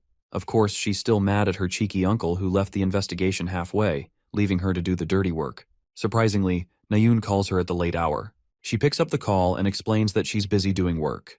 Nayoon keeps it simple and tells her that she and Suho were planning to attend a seminar and wanted her to come. This girl is such a simple person. She was going to refuse until she heard that Younghak was going to attend the event. Yeonha seeks to end the call and asks if that's all. However, Nayoon shifts the topic and talks about the drone footage that was recorded yesterday in their fight against the golems. Yeonha confirms that she did. After all, she's the one who has to write a report on the guild experience for management. Sharp as she is, she immediately realizes that Nayoon is trying to emphasize the moment where our boy caught her. The footage was able to capture a really good angle of the two against each other. Nayoon is begging to God she doesn't spread the shot around, but Yeonha continues to tease her by asking if she felt nice being held like that. Their girl talk ends with Nayoon getting flustered and Yeonha ending the call. We finally see Nayoon's perspective after the call ends, only to find out that she's a ball of pink embarrassment. Meanwhile, Yeonha is convinced that Nayoon is trying to stop herself from believing in the truth. She happily returns to her work, uplifted by the conversation she just had, until she receives a sudden message, which shocks her so much that she gets up from her seat in disbelief. Kim Hajin voluntarily decided to resign from the guild experience because of Gina's stupidity. She's now infinitely more mad and talks shit to Gina for ruining a spectacular prospect. She's also mad at Hajin for always doing the opposite of her expectations.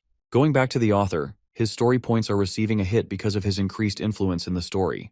Hajin wasn't expecting to receive many points lately, and thinks it's only best to spend these points on the right purchase. In a pensive state, the author admits that his physical stats are going to lag behind the rest of his abilities. His greatest strength is being strategic in the fights he chooses, like applying the powder on his ether magic. In the same manner, Hajin wants to spend his story points into his weapon. While it seems like a risky bet, it's worth the effect since his luck is always there to help him. Deciding to go all, the author confirms to awaken the ability, begging for things to go right.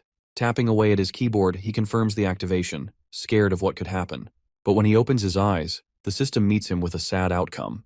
The quality of his ability was reduced due to a lack of story points. However, his luck factor saved him at the last moment, so he didn't really lose that much. Hajin is relieved but not really satisfied with the outcome. It was a ridiculous idea, but he's glad that he didn't lose that much. With the preparation phase finished, he remembers why he's choosing to enhance his abilities right now. Peeping at his smartwatch, Hajin receives a notice from the travel club's next decided destination. It's about time the main storyline resumes from where it left off. The past whole week, Hajin has deliberately decided to go all in on his physical training. He didn't want to give up on his body despite spending points on his weapon. It always leaves him exhausted at the end of each training session, and he doesn't really find himself improving his physical stats to the level of a regular cadet. Activating the ether magic, he's glad that at least the development of his ether is finally complete. More information about the ether's properties is provided. It's basically a fluid that can be manipulated into any shape or use case. Thankfully, Hajin has raised its physical strength modifier to 0.7, and there's also a detailed materialization function now available, influencing the color and texture of the fluid. He plays around with it and decides against making guns since they're just too difficult. So in order to test the fluid, he manipulates it into a knife. The effect worked successfully and passed as a regular knife. However, one thing is different. Pop in the use of his observation ability, Hajin learns that each materialized object gains a strength boost up to 44%, so his current blade is way stronger than the real one. He throws it with full strength to test its strength, causing the blade to cut past the boulder, something a regular blade could never be capable of. The detail materialization is an amazing boost paired with the random boost system. Both abilities are pretty strong, despite being weaker than mythical weapons. Hajin wants to use this ability to deceive his opponents when the time's right. He mentions how careless people are prone to receiving injury from even a simple knife, which is a good thing for him in this case. The scene transitions to the lovable Evangel, who is playing around with the ether fluid. Hajin tells her to stay in her room while he's gone for his club activities, even promising to buy her something delicious if she promises him. He teases the cute potato before deciding to head off. Evangel waves at him with a cute smile and anticipates his return. Meanwhile, Rachel receives her servant who wants to come and ensure her safety. After the recent incidents, the institution has decided to place important personnel guarding her. There's also talks about the cadet who saved her life. The Royal Guild is interested in scouting Kim Hajin, which makes her very happy. After all, she knows for a fact that his fighting prowess exceeds that of a bottom ranker. She suspects that other guilds are probably already on their way to extending their offers. Of course, they can't do much at this stage since it's illegal to seriously offer an invitation at this level. The Royal Guild doesn't hold the same ranking as the best Korean guilds. However, they do have one of the best systems to approach cadets. This way, Rachel thinks they could create the most valuable offer for Kim Hajin compared to other guilds. Let's jump ahead to the travel club's president, who is introducing the group to England. Burning hot as it is, Nayoon's a little upset. Yeonha questions why she decided to swoop in with her cadet uniform on. What's more, the chick is shocked that our boy is chilling despite wearing a jacket on top of his damn uniform. Psychopathic behavior. Bro gives her a thumbs up stating that he's all well. What these guys don't know is that he's using the royal black coat he received from Rachel, which regulates body temperature according to the environment. Suho and Hajin are amazed by the architecture of the country. Turns out their final destination for the day will be a spot that doesn't exist in our world.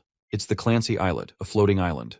The only way to get there is via the use of a portal. The author explains that this artificial island is owned by the government and is made out of floating stones. It's a place where currency flourishes, allowing for entertainment and opportunities, auctions, and even product launches. It's basically considered the Golden Island comparable to Las Vegas. Above all, it's the center stage for the story's next arc. Having hopped on the Clancy Islet, Nayoon is beaming with happiness. Suho is surprised to learn that both Yeonha and Nayoon have been here once before. Poor girl remembers that she last came with her brother, and right after that, he was caught in a terrible incident. Suho tries to help ease her mood and wants her to be the one to help him navigate the place. Nayoon is pumped to do that for her group. The club president explains that there will be an event on the islet in the evening. Thankfully, they've all been granted permission to join. He recommends they enjoy time by themselves until they gather around for the event. Nayoon excitedly raises her hand for a question, inquiring if they're permitted to check out the casino. This chick is a gambler. It turns out that the cadets are treated as adults, so they're allowed to explore the casino area. The four of them decide to head to the casino, with Nayoon being the most excited of them all. This casino is glittering with gold all around. Hajin wasn't expecting the place to be so bold in its appearance. Nayoon, being the gambling addict, wants to go right away and have fun. But before that, they need to show their ID cards with the receptionist. Thanks to Hajin's special observation ability, the dude immediately sees through Valerine's disguise and inquires how long she's worked here. He plays around as if it's nothing, but knows that Valorine has already made her way inside. The event that's going to happen at 7 is problematic for several reasons. There's going to be several demonic fiends gathering here for it. Clenching his fist, the author hopes to maintain his sense of reason and calm, even though he knows his anxiety will be testing him greatly. But not for the reasons you're expecting. This dude is low-key thrilled to go gambling to test the limits of his luck stat. The incident is going to occur at 7, leaving him with plenty of time to mess around. After a while, Hajin ends up cleaning out the entire slot machines thanks to his monstrous luck. He wonders where he should go next.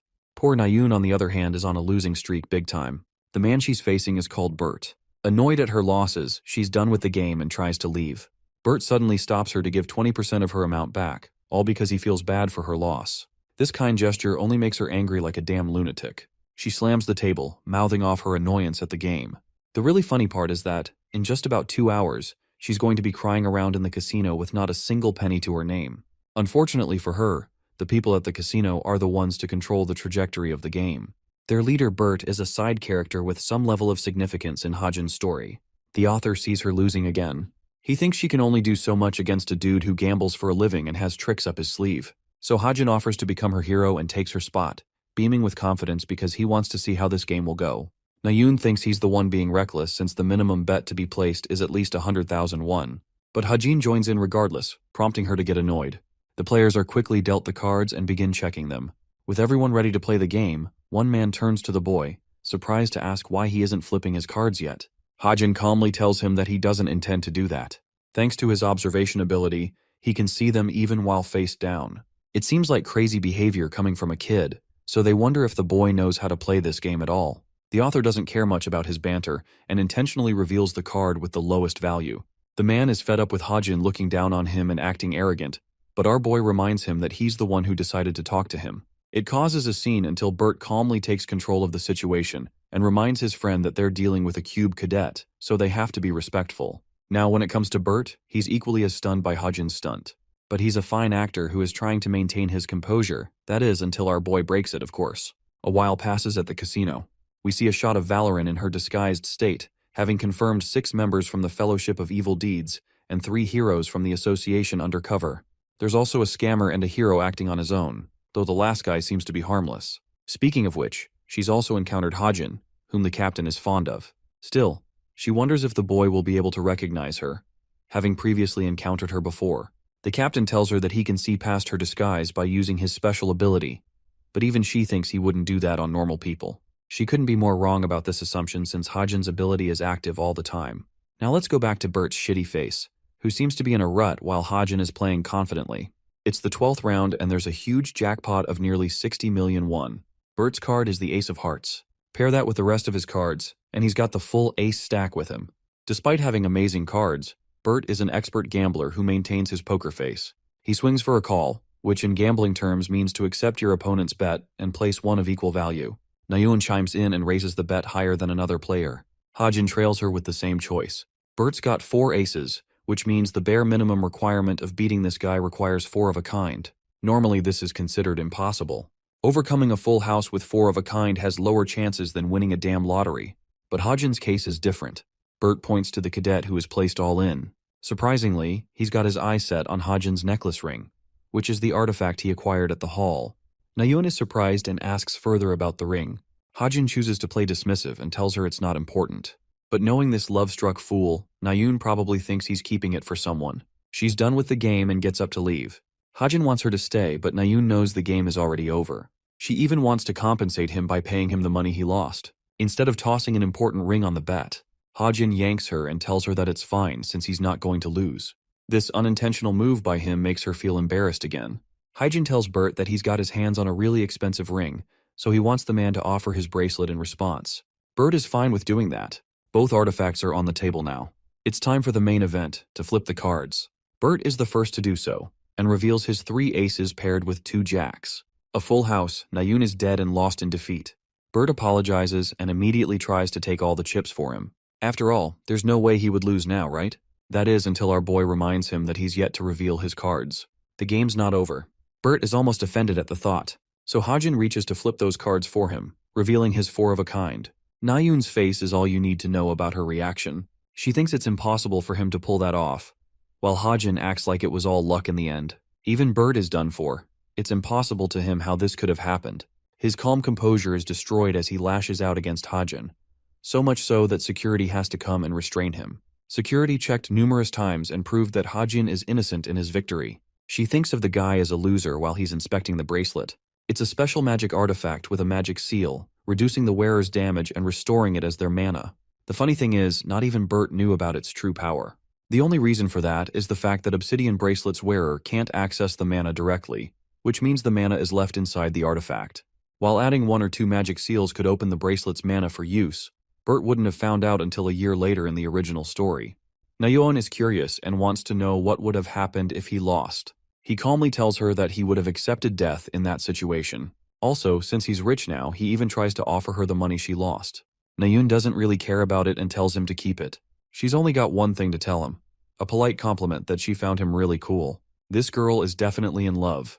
Anyway, Suho and Yona are reunited with Hajin and Nayun. They barely manage to make it in time for the event. Bro is all dripped out like a fashion model, and even Yonha asks what caused the change. Hajin expresses that he just had to swing by an antique shop for some premium designer outfit. As for the money, Nayun talks highly of how Hajin won all of the games that involved luck like a crazy maniac.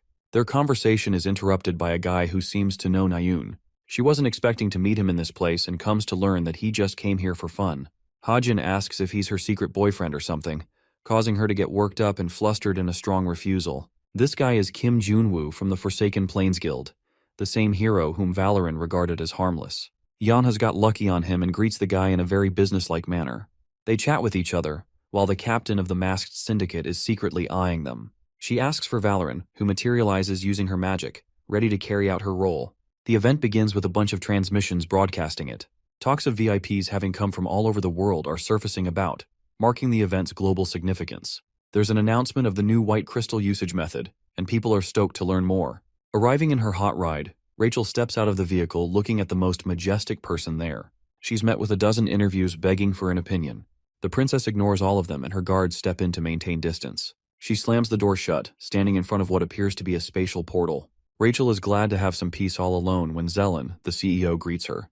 Rachel isn't thrilled to meet him and asks if he's ensured safety from the fiends. Apparently, the Clancy Islet is highlighted as the safest place in the entire continent of Europe.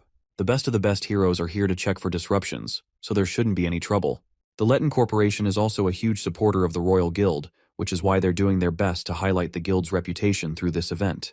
But something about his words sounds sinister and untrusting to Rachel. The man's mischievous smile is enough to say he's hiding things, but he does advise the princess to look forward to the event. Let's cut to Hajin sitting all by himself at the table. There are still 30 minutes until the event officially starts, yet the place is packed full.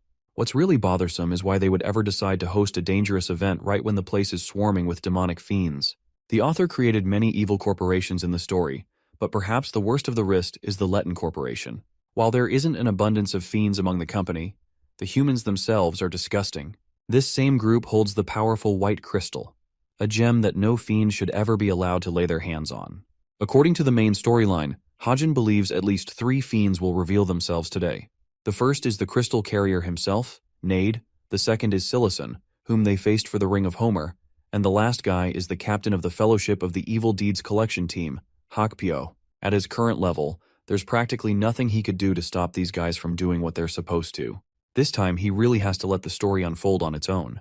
An unexpected visitor calls for his name. It's the captain of the Masked Syndicate, who surprises him with her sudden appearance. She uses security as her excuse for patrolling the area, while Valoran is teasing the captain for talking to her crush. Hearing that, she gets insanely pissed, and poor Hajin is left wondering if he's the one who made her mad.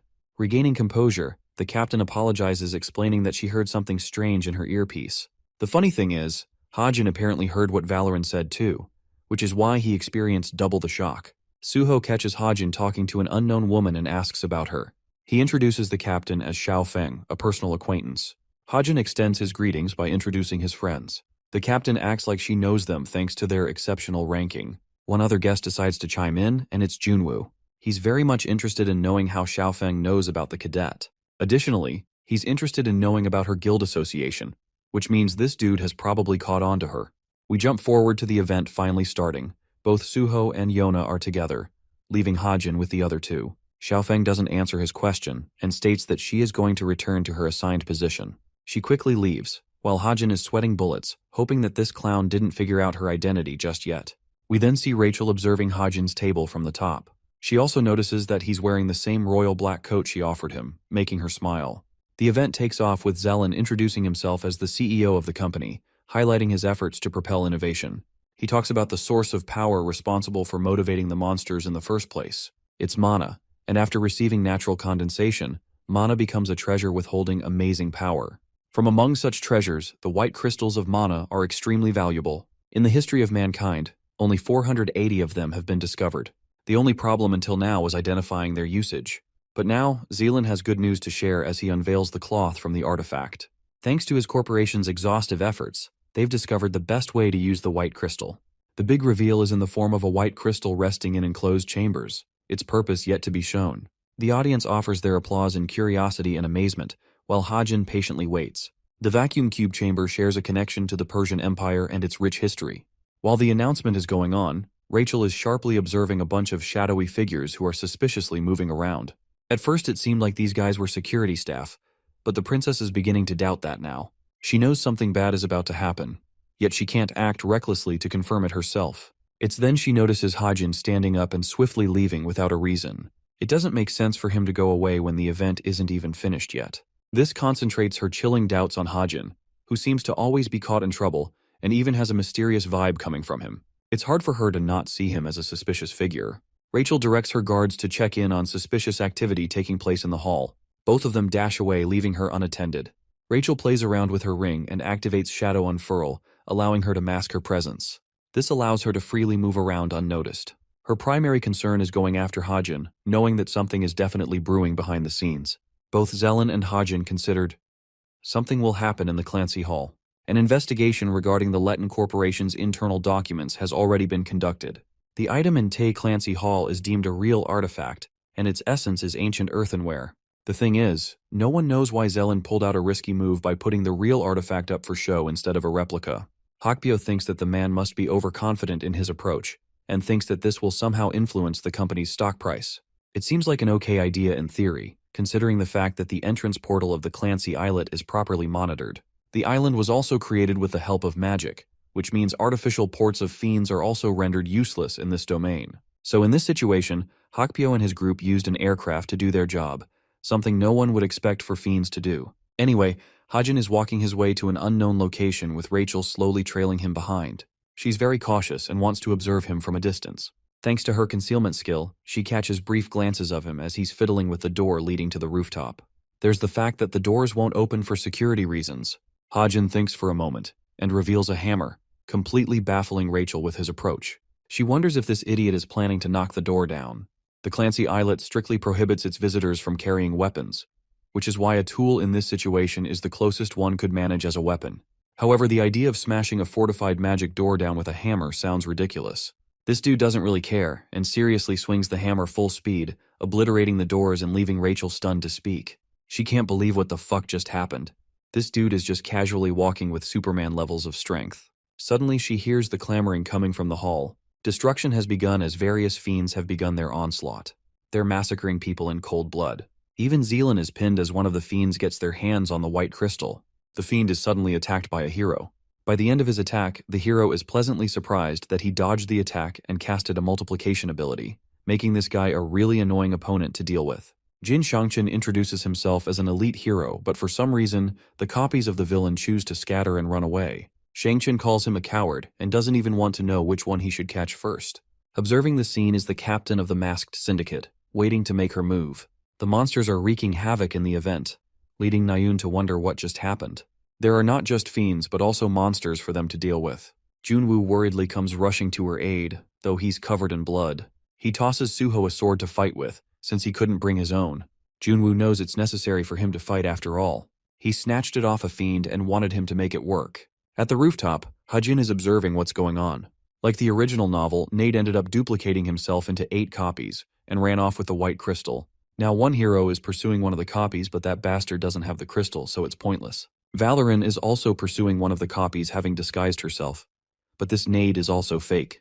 And then there's the captain chasing the real Nade, who does have the white crystal according to the original story. She's jumped by a bunch of fiends who outnumber her in a surprise attack. But they keep forgetting how powerful this woman really is. She sends out a tiny little ball of black, which makes her opponents severely underestimate her skill. That is until they come in contact with the sphere that is sucking the very existence of the person near it.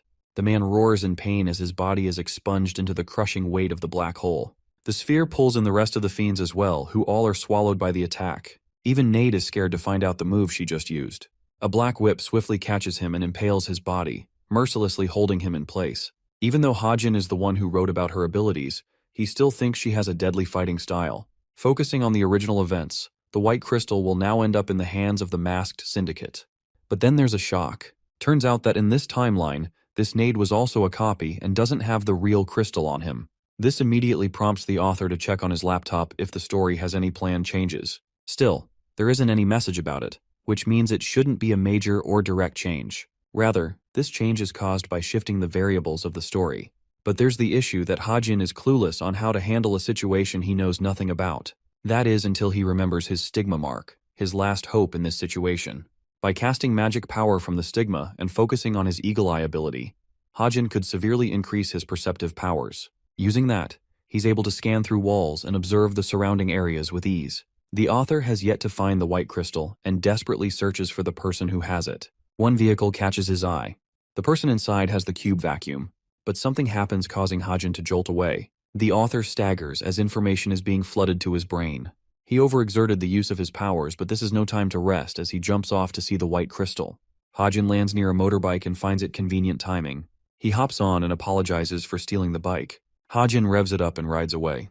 The scene transitions into the reckless state of the Clancy Hall, where Nayun is doing her best to help evacuate the people. Hajin comes and asks for her, causing her to get irritated that he didn't arrive sooner. He tosses her something valuable, and it turns out to be the magic sword he stole from Sidious. He explains that it's supposed to be a weapon suiting her abilities after all. She can't fight fiends without anything to use. This magic sword is special in its ability to react based on the mana capacity of the healer. As previously established, Chase Nayun holds a monstrous pool of mana, which means she's going to rival any fiend she encounters with this powerful weapon. Nayun asks why he's giving her the sword of all people, but Hajin doesn't have the time to explain and decides to leave as he's got something to take care of. Nayun tries to stop him, but he's already bolted away. Having acquired some distance, Hajin tracks the location of the vehicle containing the mana crystal. He speeds up to narrow the gap as quickly as possible. The dude inside the car is curious about how long it will take for them to leave. Suddenly, Hajin comes crashing his bike against the car, forcing a powerful impact that flips the vehicle on its head. He finds himself catching a breath after putting so much strength into the tackle. The dude frustratingly kicks the door open to kill the bastard who put him in this position. More importantly, he's waiting for his escort to arrive.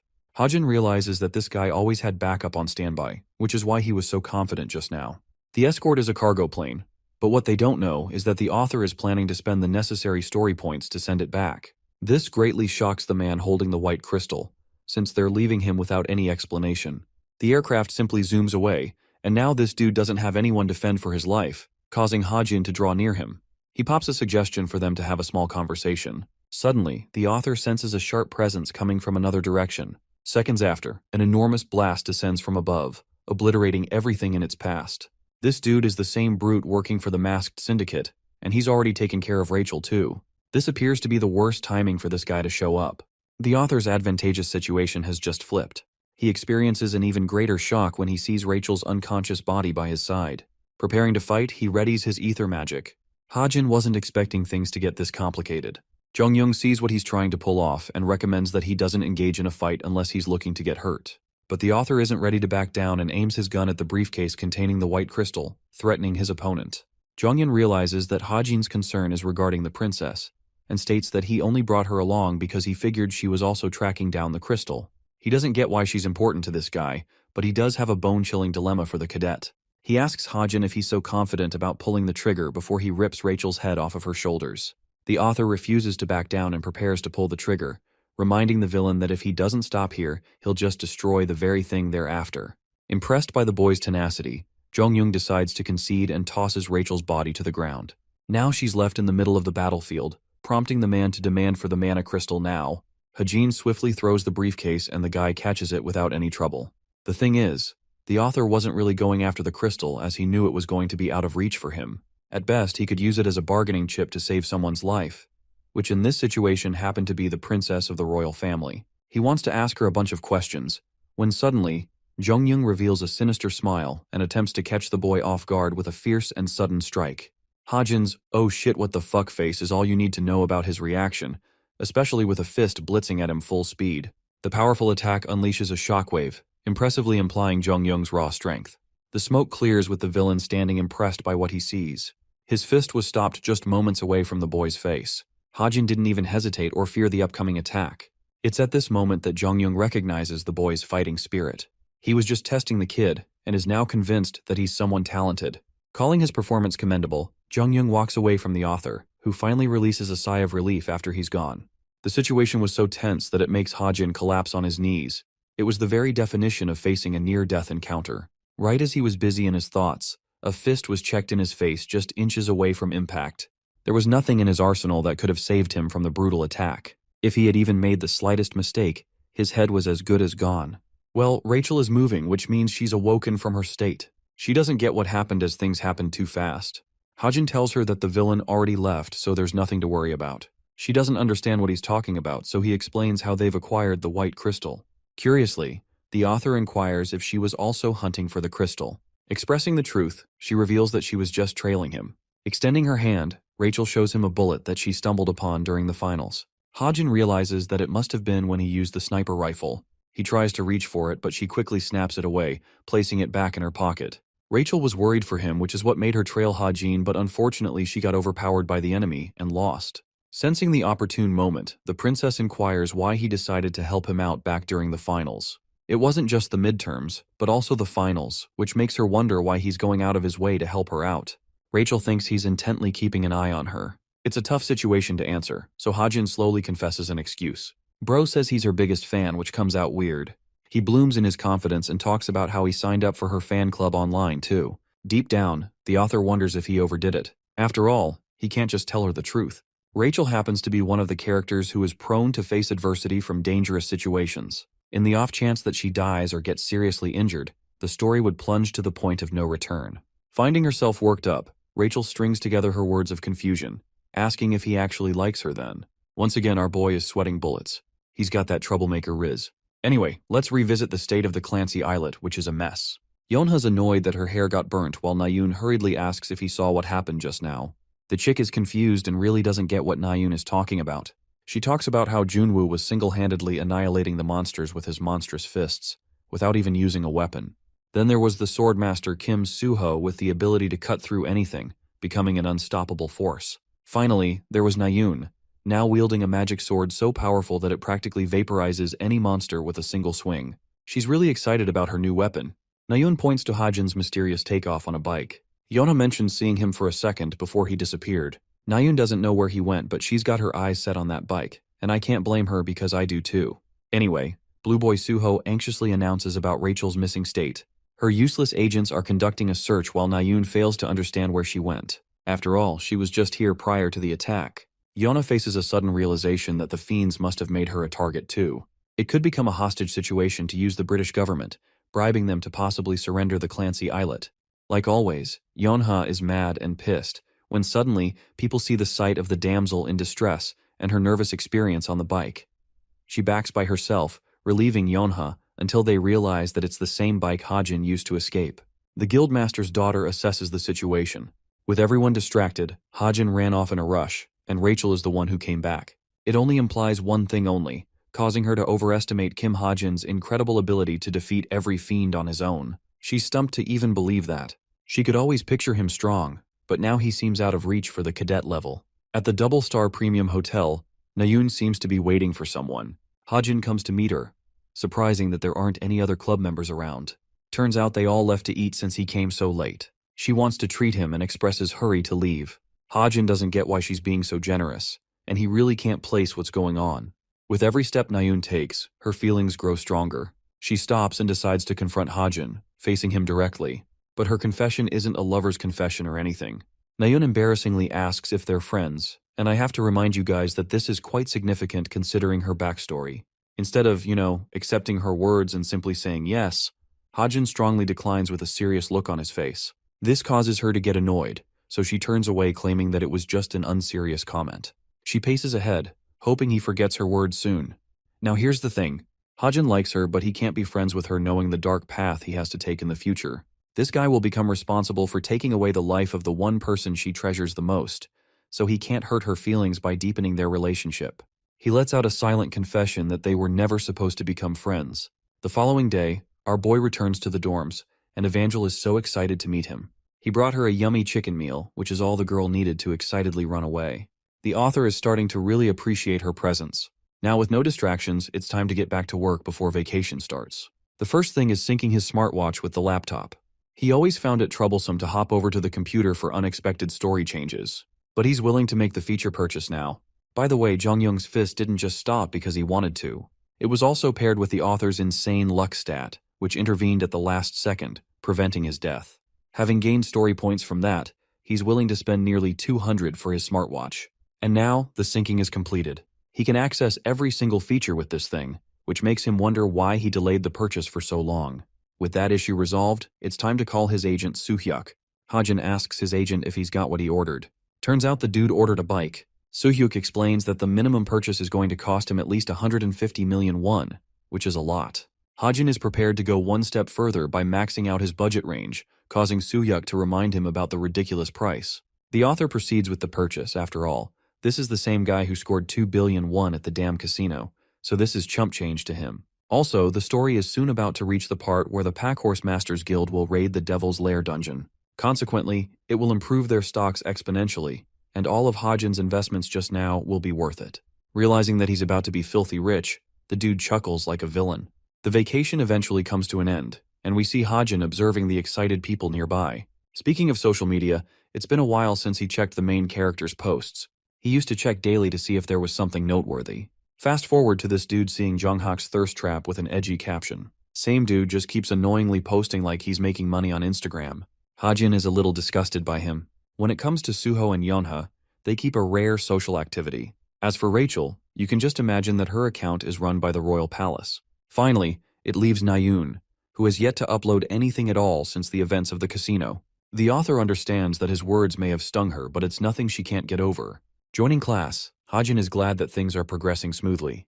Their memorable teacher announces the start of the second semester and explains the necessary changes going forward. First is regarding their rankings, and the second is regarding newcomers to the Cube Institution. There was a transfer ceremony conducted recently. This ceremony is responsible for bringing over some of the best mages from top-ranking magic academies. They're all aspirants who want to become heroes, which means 20 new students will be added in each class, completing a batch of 200.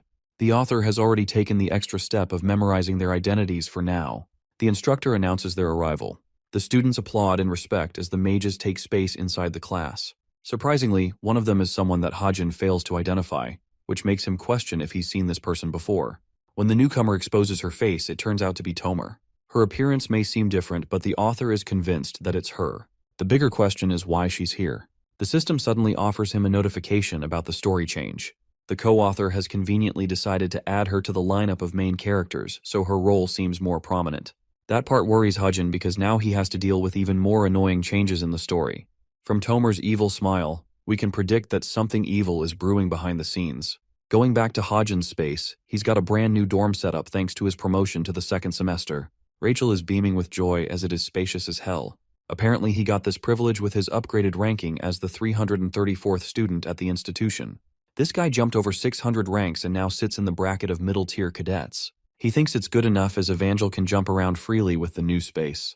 More importantly, he's got his mind set on Tomer, who he has yet to contemplate about. Hajin politely tells Evangel that he's heading to class and leaves for his business. The first class of this semester is conducted in an outdoor training session with their instructor. The goal is to help establish a connection between the newcomers and the old. This session is called the Dangerous Hike, and while there may not be dangerous monsters lurking on the mountain, there's the fact that many traps are cleverly hidden. These traps will mimic monsters created by fiends, but only this time, the stakes are higher as even the slightest mistake could very well drop the cadets into the hospital. This sends the cadets into despair. They will be divided into teams of 12 and start off from their designated locations. Nayun and Suho are paired together in the same squad, and it appears Rachel and Hajin are off on their own. With the formations made, the Dangerous Hike event begins. We catch a glimpse of Nayun's group, who are a little intimidated by the dark atmosphere. After all, it was morning just now. The protagonist Suho reminds them to stay clear of any traps since they may come to encounter one soon. Speaking of the devil, one student steps onto a trigger, causing a bunch of monstrous vines to catch him. The students each draw their weapons to combat the threat until eventually, all of them are trapped except for the two sword fighters. Nayun helps rescue them, and they're eventually scared to death by a chick who looks like she's from the Ring movie. Both Suho and Nayun are scared shitless, realizing they just had a haunting experience. Supporting as always, the blue boy praises her for her performance. This makes her want to ask him the same question she asked Hajin. She wants to confirm the friendship between the two. Surprised by the obvious question, Suho confirms that they are and asks what's up. The girl is visibly nervous and still bothered by Hajin's response, but she chooses not to say anything. She thinks that anyone in that situation would have said something normal like Suho just did, but Hajin is different. He rejected the mere thought of her. This makes the delusional girl wonder if he's out to confess his love and wants a relationship deeper than friendship. Anyway, they're surprised to run into Hajin's group at the same site. Gathering together, the cadets discuss the talks of an illusion barrier. After all, they've been circling the mountains for an hour now. Delic points to the author, who ended up taking matters into his own hands and freed them from the barrier. Delic praises Hajin for being a godly navigator with his impressive skills. He remembers that it's almost time for their team training session. Ji-yoon confirms it too. When asked if they've selected partners to team up with yet, both Nayun and Suho state that they have yet to decide. Ji-yoon has seen enough of the cadet Kim Hajin to conclude that she's going to pick him as her teammate. Her words catch both Nayun and Delic's shocking attention. There's the fact that the team has to be balanced, and when weighing the cadets among the mid-tiers, he seems to be the most intelligent pick of the bunch. Nayun expresses her frustration but doesn't have the words. She tries to paint him as a hard-ass who is annoying to deal with. In reality, even Nayun herself is a little confused that she's going so far as to say these things. Delic whispers and reminds her about the dark rumors surrounding the sharpshooter. Talks of him always leaving the campus and investing his time into his expensive purchases catches both Suho and Nayun's attention. Delic carelessly talks shit about Hajin, prompting a really frustrating reaction from Nayun, who is the most pissed she has ever been. She reminds the asshole that she wants to know if Delic ever even saw him doing those things with his own eyes. She and Suho are infuriated that these people believe in baseless rumors. They even try to stand up for Hajin, claiming that he's a good guy. Fuming with anger, Nayun steps away, while Suho recommends they return to the hiking mission.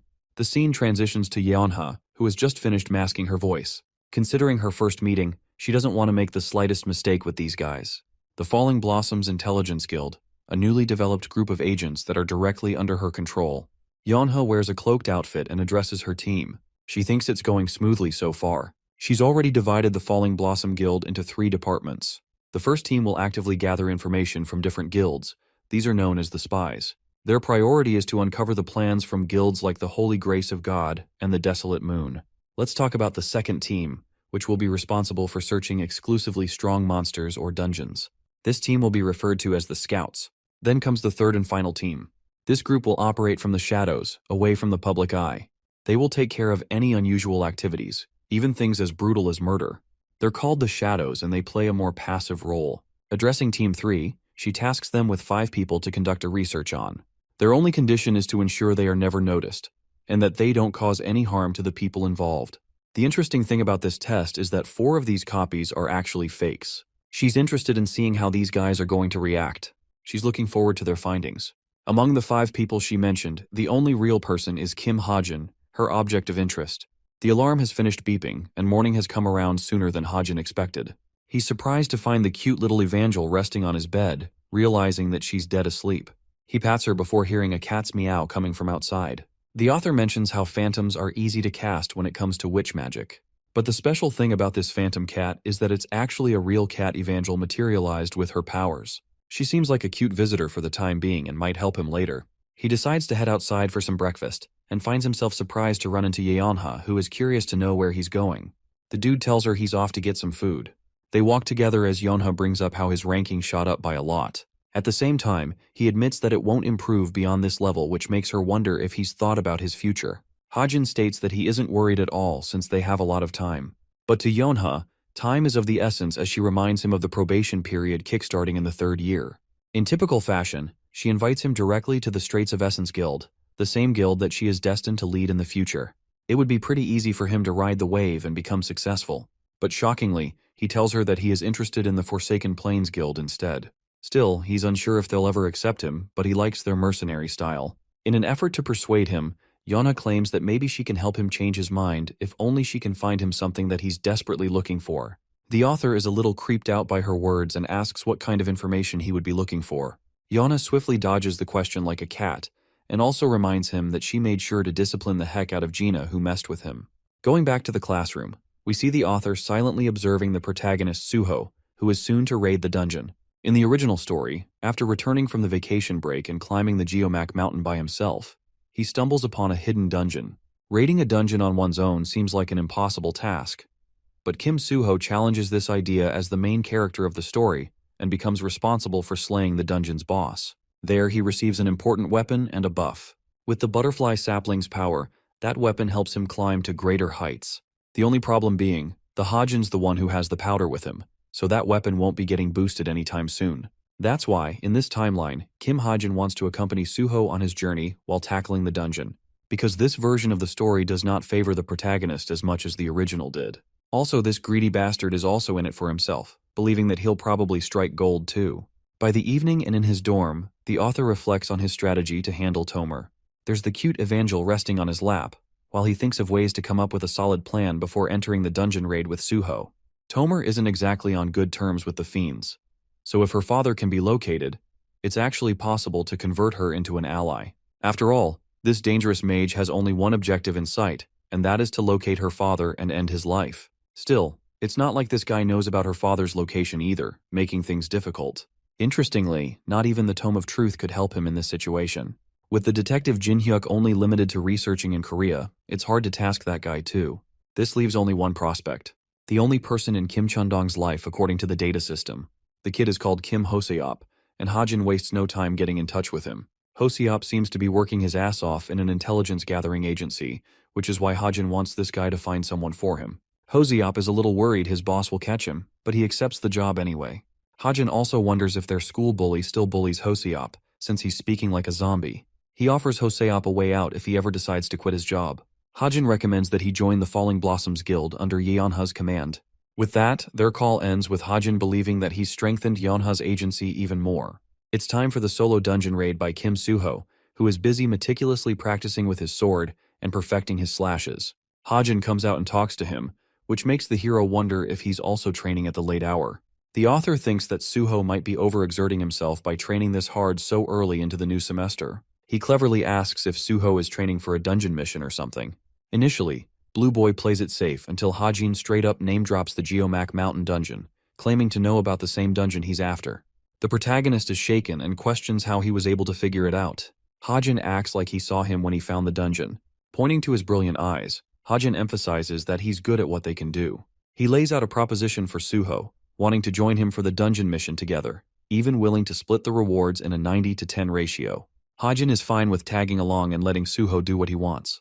It's quite the proposition. Suho confirms that he did discover the dungeon last week. It looked smaller than the others, so he felt like the challenge was doable for him on his own. Recognizing the dangers of raiding alone, Hajin thinks that it would be wise to take someone else along. Suho claims that he's unsure about Hajin being a reliable teammate for the raid, so for now he wants to test Hajin's skills to see if he's up to good.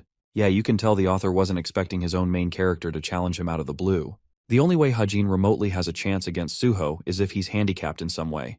But even then, the difference in their abilities would be far too great. Still, he thinks it's better to prioritize evasion in the upcoming fight. Hajin accepts the idea. However, he has a complaint regarding the open ground since it would be pretty disadvantageous to him. Suho is in serious mode and explains that he's not here to test weapons, and there's no point for Hajin to try and win the fight. After all, he's going to stop on his own when he feels necessary. Hajin realizes that this dude is in some real testing mode and isn't willing to back down. He turns to use his intelligence as his only saving grace. The wooden sword he's using as a training weapon is infused with mana, immediately rendering Hajin's bullets useless. If he ends up doing that, he's about to get humiliated by Suho. That means the only reliable weapon in his arsenal right now is his luck factor. Suho wants Hajin to give them the green signal to start the fight. He's trying to drag this out while slowly fiddling with his stat system. With all settings cleared, Hajin thinks it's time they start. A serious Suho starts the fight by dashing right in his face at maximum speed. Hajin activates bullet time to get him a few seconds as a cushion to react to his lightning-fast speed. Thanks to that, he can see Suho's sword trajectory before his attack is even casted. With a few slashes dodged, Hajin manages to evade most of Suho's outlash. Still, even for him, he's getting chipped against the monstrous speed. Realizing that he can't be on the back foot forever, Hajin goes on the offensive by shooting a bullet in his face. Suho casually reacts, and this time, he's the only one going on the evasive. The fight is a really humbling experience for the author. After all, despite the activation of a literal time-slowing ability, Hajin can't evade Suho's attacks. The fight will continue to put him at a greater disadvantage if he lets it drag on. He's trying his best to manipulate Suho into making a small error. Sensing the opportunity, Suho vanishes and appears right behind Hajin in a flash of a second. Since his back is left wide open, he rushes to use ether magic to pull him away by attaching himself to a tree. The protagonist's monstrous attack shatters the ground, which impresses Suho's expectations. At the same time, Suho rushes with full speed to get right up in Hajin's face. Apparently this is exactly the thing our boy wanted, as he had been baiting Suho into stepping onto his jacket. The moment he sets foot, an explosion sends Suho flying into the air, totally catching him off guard. Thanks to that, Suho crashes onto the ground while Hajin timely gets the better of him. The fight is over with a Glock pointed towards the protagonist's head. Hajin assesses that while it didn't do any fatal or meaningful damage, the cadet's jacket he modified was a trap made using story points. The unexpected gimmick got the better of Suho, who senses Hajin's determination and agrees to go along with him for the dungeon raid. The two friends shake hands, marking the start of their partnership. Fast forward to one of the desolate factories in Suwon. A piece of glass shatters on the ground. Turns out Jongyong broke the relic according to Droon's orders. It's a calculated strategy to double the value of the relic. The only thing left is to activate the white crystal. Droon initiates the activation, causing the white crystal to send a beam of concentrated light.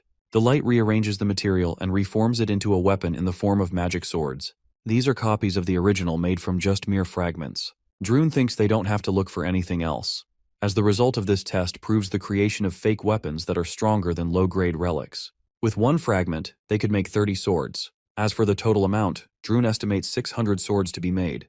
Even if they sold one sword at 800 million won, they would earn a staggering 500 billion won in profit, which is one hell of an amount. That's nearly $400 million. Jonghyun realizes they've stepped on the most valuable lottery ticket. Valoran shares news similarly favorable to the group. She talks about the Pack Horsemasters Guild who intend to raid the dungeon soon. That guild is their next target, as the captain of the masked syndicate intends to seize everything from them. Conducting a battle analysis of their fight, Suho remembers how Hajin left a dozen openings in his movements, and yet there wasn't a single time that he managed to strike him down. To make things even more surprising, he used an unusual attack at the end. Suho still doesn't understand what happened there. He wonders if it was the result of physical force driving him away, or perhaps a surge of mana. Coming to a smile, the lovable protagonist expresses his failure to understand Hajin's powers. Still, it's clear to him now that Hajin is actually quite powerful, and the only reason he's hiding his powers is for his own benefit. It helps him relate to someone other than him, as Suho is also muddled with hiding himself. He just wasn't expecting someone else to mirror him like that. Anyway, he hears a sound coming from nearby and realizes that it's Nayun practicing at the park. Suho's voice startles her out of nowhere, making her embarrassed. She's also surprised that he's going home at such a late hour. This sparks a brilliant idea in this guy's head. He casually tells her about his meetup with Hajin, which makes her wonder why they met up. To tease this balloon of embarrassment, Suho tells her that they were cheering for her. Nayun explodes at him, prompting Suho to reveal that they were lightly sparring with each other. It's quite the surprising revelation, since Nayun generally believed Suho to be way stronger than him, which means there's no point in sparring. Suho decides to keep their matters private, making her sad. She's done with his teasing and decides to resume her training. Being the helpful and supporting friend as always, Suho offers Nayun advice in handling her sword. He demonstrates just how fast one can swing their weapon by easing their grip just a bit. The beautiful slash leaves her stunned for words. She's so amazed that she requests another demonstration from him. In the end, Suho ends up training Nayun for a while. Fast forward to her resting in her bedroom. She remembers Suho's offer to help her out with her sword training. At this level, she's starting to get the hang of things. Nayun jumps up all frustrated and annoyed. She looks to gaming as her one means of escape from reality. She grabs the VR headset and equips it. This game is recently taking an uprising in this world for image training. The game is called the Gladiators of the Century. Tournaments about the game are held every season and broadcasted live, making the winners so popular that they could take up their household names. The game is particularly unique because unlike other games, it doesn't boast a status or item system. In effect, one has to fully utilize their strength to control the trajectory of the fight. Nayun has an impressive record of 98 wins with only 17 losses. She doesn't care about her rank for now and thinks it's best to find someone for a match. Her eyes are drawn towards a sword warrior called the Extra 7. This guy has an equal amount of wins and losses. He's also platinum tier, which makes it seem like the ideal target. She's expecting a couple of hits to finish the job. Requesting a duel with the guy, Extra 7 accepts her request. Their match is about to begin in 3 seconds. Nayun is actively assessing her opponent, and is ready to see how this person will initiate their attacks. What she didn't expect was for this guy to start coming at her before the countdown finished. They exchange the first sword clash, which puts Nayun on the disadvantage. What's more is that this guy grabs her by the collar and then throws her off balance with a kick from underneath. Extra 7 renders the killing blow, and that's how Nayun lost to a guy with a 50-50 stat ratio. This makes her so mad that she thinks that guy is cheating. She requests for an immediate rematch, but winds up defeated a second time, so a third match follows between the two. The outcome stays the same as Nayun is defeated again.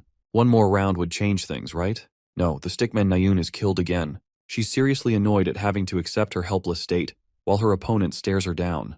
The guy wants to leave to get to sleep while she's begging for another rematch. She learns that he's usually active around this time, so Nayun requests that he teach her a bunch of new skills each time they run into each other. Extra 7 is okay with that and decides to log off. The author puts off his headset, not knowing why that kid was so stubborn just now. He won 7 times in a row. His goal was to test the random buff system inside the game, and he used it on the headset to enhance his stats immensely. The random buff system is proving to be more helpful than he originally intended.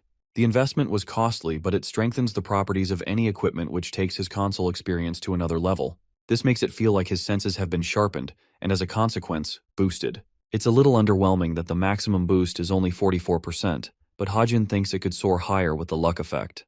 Evangel is out here eating a whole cake by herself. Hajin realizes that he has to actually parent the child and snatches the cake away. She sobs, begging for another slice, but Hajin pulls the ultimate anti-children attack. He puts it on the top shelf. Then he lifts her tiny little body and promises to get her something even more delicious in the morning. This relieves some of her sadness. Hajin promises to follow up with his words as long as she doesn't eat cake tonight. While she's fast asleep, he checks his smartwatch and finds a message coming from Suho, who invited him for the raid meetup. Wearing a smile, the author is satisfied with the date and believes everything is proceeding like he planned. The only thing left now is clearing the raid. A few days after that, his training session continued all the same. Classes were no different either. Finally, inside the game, he unknowingly ripped Nayun apart, but she just got all the more curious to learn his moves. Since he's a lousy teacher, Hajin doesn't have actionable advice. What's really confusing to Nayun is his 50% win rate, especially when he's so much better between the two. To come up with an excuse, Extra 7 tells her that he barely cares about the outcome of the fight. She admires this side of him because Nayun takes losses very personally. Extra 7 believes it's good to end things here for the day. She's hoping to see him tomorrow, as if she's dead certain he'll be here at the same time. Nayun's face is beaming with joy as she waves him goodbye. Hajin logs off, confirming he'll be back. The game has taken up space as a part of his daily routine now. He's actually surprised to find this person being so polite. Still, he doesn't get what to call her since her username looks like a keyboard mashing attempt. Yunanuto's Sixman. Yes, I did the extra effort of spelling it all out for you guys, so please like this video now. Hajin brainstorms what could possibly mean by her username. That's until all the puzzle pieces fit into one name, and that's Nayun. However, he just can't see herself behaving so politely like that. Their behavior is different, so the author is convinced that it might be a guy behind the screen. Going back to the brat herself, we see that she's getting better and better with her swings. Suho is similarly impressed. She talks about how she's playing a game and it's really helping her improve her skill. Blue Boy realizes that she's definitely talking about the gladiators of the century. He doesn't play the game but did hear from others about how useful it is. Nayun explains that she ended up finding a master inside the game with amazing skills. He helps her train each day. He's the one person who really makes her feel excited to fight against. She talks about how he has an aggressive and precise style to cut down his opponent. Each step is calculated and allows for a personalized close combat experience. Suho thinks this guy must be pretty sharp and probably is a hero of some kind. Nayun claims that she remembers asking, but it didn't turn out like that. Suddenly, Hajin's voice draws her attention as she gives him an embarrassed look. Hajin is surprised to find the two of them together and asks what's up. Suho tries to mention their training, but she smacks him shut by acting like they just met each other. Bro has a surprised look on his face, while Nayun cutely communicates with her annoyed face. Hajin thinks they should hurry and get going, prompting Suho to say goodbye. Curious, Nayun asks where they're headed. Suho acts like it's a personal matter and decides not to clarify details. Before leaving, Hajin tells her to have fun training. Nayun's a little baffled and finds herself really confused to see these two getting on good terms with each other. She knows that Suho was joking around when he teased her earlier, but now, it's really starting to make her wonder if they might be meeting because of her. Nayun's delusions are getting the better of her. She thinks it doesn't make sense for Hajin to do that, especially after he rejected her friendship. This hilarious girl acts like she doesn't care 1 second, but on the next, she's secretly tailing them behind. Nayun spots them chatting when suddenly, Hajin does bring up Nayun's topic, which surprises her a bit. This sells her delusions even more. The girl is now convinced that he's in love or something. Both Suho and Hajin share lunch before heading to the dungeon in Suwon. They'll have to be cautious since Suwon is considered the single most dangerous area in the capital. The emergence event of monsters and dungeons left a permanent ground deformation, reducing the place to nothing more than mountains. Because of that, the western part of Suwon became a restricted area. As for the Geomac Mountain, it's located right at the border.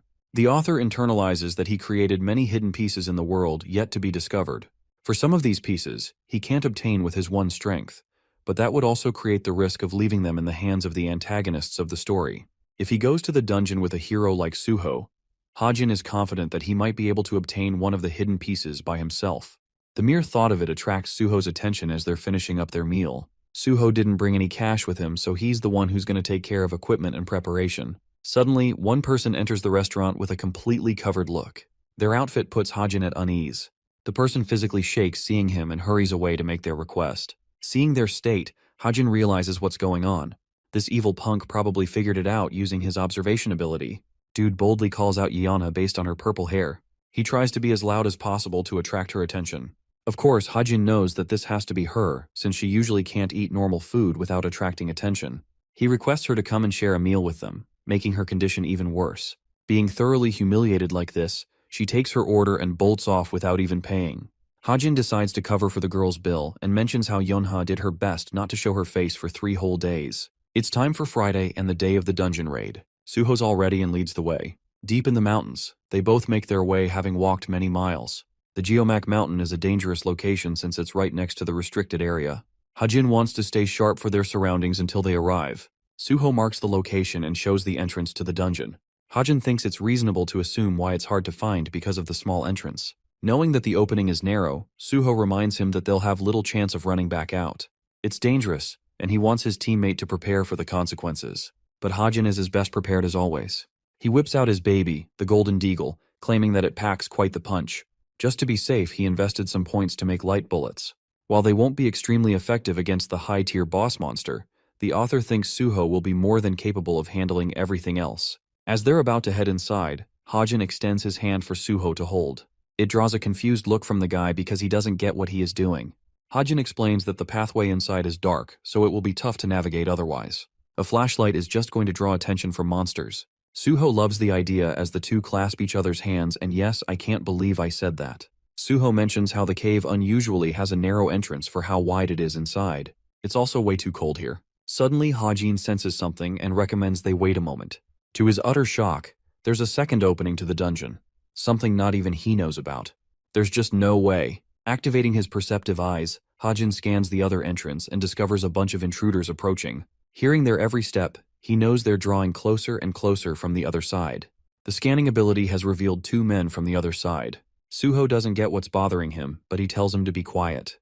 Concentrating on their conversation, he fails to identify their association with any group. However, based on the evil energy radiating off of them, he can tell they're up to no good. At last, the system informs him about a critique from the co-author who has decided to edit the raid sequence. The co-author found the dungeon raid quite boring and small compared to the rewards promised. That's why they decided to modify the whole of the dungeon, by including it as the hidden stage of the Devil's Lair dungeon. What an unbelievable change. This means that the two dungeons have formed a connection in this timeline. Worried, he asks Suho about the date. It's the 14th of August, the worst possible date as it's the day the Packhorse Masters Guild plans to raid the Devil's Lair. With that in mind, he's almost convinced that both of these men belong to the same guild. He wonders if they just came here to scout for the day. Still, it's causing Hajin to get tensed up, which worries Suho. The author breaks the ice by revealing the location of the intruders. The Packhorse Masters Guild is known to be one of the strongest all around. These guys only have mid to high tier fake heroes. Even someone like the protagonist of the story would struggle in this case, which begs the question, what should they do now? Lady Luck is on their side, as it turns out the two fiends came here just to scout this part of the dungeon. They decide to regroup with the main party and head back. Hajin takes note of the situation and thinks that it's the only chance for them to defeat the boss as soon as possible. First, he activates his eagle eye and then infuses it with the magic powers of his stigma. Now he can see far and wide, even making the boss monster known. Having marked the navigation, Hajin jots down the location and places emphasis on beating the boss quickly. Around the same time in the Suwon Devil's Lair, the main party finds themselves exhausted from the hunt. The leader of the raid comes in contact with both of his subordinates that he sent to scout. This guy is Jinkyung, the guildmaster of the fiendish group. They pass him the information about a secret opening leading to a hidden stage. Jinkyung is satisfied hearing that and tells him to stay put. Instead, the main party will be coming to them. The situation is turning out really bad for our heroes, because Jinkyung is more interested in exploring the hidden stage instead of the main dungeon. Before leaving, one of the group members points out how two members are missing from the main group. Tapping their earpiece, they draw attention from another. Kaling seems to have opened a giant portal of black behind him, even though no one asked him to. Kaling is irritated waiting for things to roll out. He doesn't want to explain the specifics of the portal to the person he's speaking to. Jinkyung commands Kaling to close it shut at once, but he just casually plays with the earpieces. Jinkyung is pissed and leaps forward to attack him. But with a point of a finger, the man is brutally murdered with a spike piercing his skull and then slashes his body in half. His scattered remains hit the ground, leaving the rest of the fiends to experience sheer horror at the sight. They confront Kaling's recklessness when the real perpetrator seizes the opportunity to come out. It's everyone's favorite bad bitch, the captain of the masked syndicate. She releases waves of dark energy before taking down every single one of them all by herself. The only reason she didn't kill them is because she's waiting for the stock prize to experience a boom. So now, the captain wants to explore the hidden stage connected to this dungeon, and she wants to do it on her own. Kaling questions if the plan changed to some effect. She expresses that the other two targets who entered the dungeons aren't their enemies, but rather, their candidates. This is a test to determine if they're worthy of being recruited. Morphing her body in a shadowy fluid, the captain proceeds to chase them down. Meanwhile, the hidden stage is teeming with low-level undead monsters. Hajin has been shooting them down one after the other with his gun. Since long range is more favorable in this situation, he takes care of Suho's side too. who can barely navigate in the dark setting. The fact that he was able to beat all of them with ease really proves Hajin's strength, impressing the likes of Suho. Still, they don't have enough time, so he urges them to hurry. The undead monsters are blasted and cut down by the unstoppable duo. There seems to be an endless amount waiting for them, but thankfully they're so weak that it isn't a problem to deal with them. At last, Suho stumbles upon some writing, which indicates to Hajin that they've finally found the boss's location. Something is scribbled on the wall in an old language. Suho wonders if their smartwatch would be of any help in this case. Hajin activates it for scanning and realizes that it's an elaborate riddle. Suho states that he's heard of many dungeons of the like. In the actual story, he wasn't able to solve this riddle and merely translated at best. That's why he had to seek Yeonha's help, who used her intelligence guild to work it out. But right now, they don't have the luxury of time. Since he's the author, the dude obviously knows the answer to the riddle since he made it. It's actually lightning, and the answer causes the writing to disappear. Suddenly, the ground beneath them starts to shake and the wall splits open with a loud rumble, leading to a pathway inside. Turns out the answer was correct. The riddle wasn't even his personal invention, as Hajin copied it from another story. He breaks down the riddle, mentioning that lightning and thunder both occur together but always perceived at different timings based on location. Lightning appears first, and then the sound of thunder is heard due to the difference in speed. Suho thinks this guy is a genius with his quick thinking, not knowing the truth about the situation. He readies his gun to finish the dungeon raid. The both of them head inside while the captain is once more impressed by Hajin's individual ability. She thinks his decision-making capabilities and forward-leaning approach makes him an amazing person. Despite being a small dungeon, he was able to navigate this far in the span of 10 minutes without help. This information is plentiful evidence, and enough reason for the captain to consider recruiting him to the masked syndicate. Still, one aspect seems to bother her. She has yet to see him kill anyone without hesitation in sight. She also overhears the two lunatics that were sent to scout the hidden stage.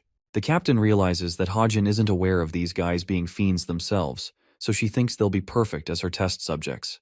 The two cadets are prepared to confront the boss, who is sitting on his throne. He's the swordsman of ruin and the master of the dungeon. The swordsman is peering them down with his sharp eyes. He moves with a godly speed, concentrating his attention on Suho, who didn't even know what happened just now. He quickly rushes to grab his sword when Hajin roars his name. Turns out that he was spaced out, but Suho is convinced that the boss probably used some kind of teleportation skill just now.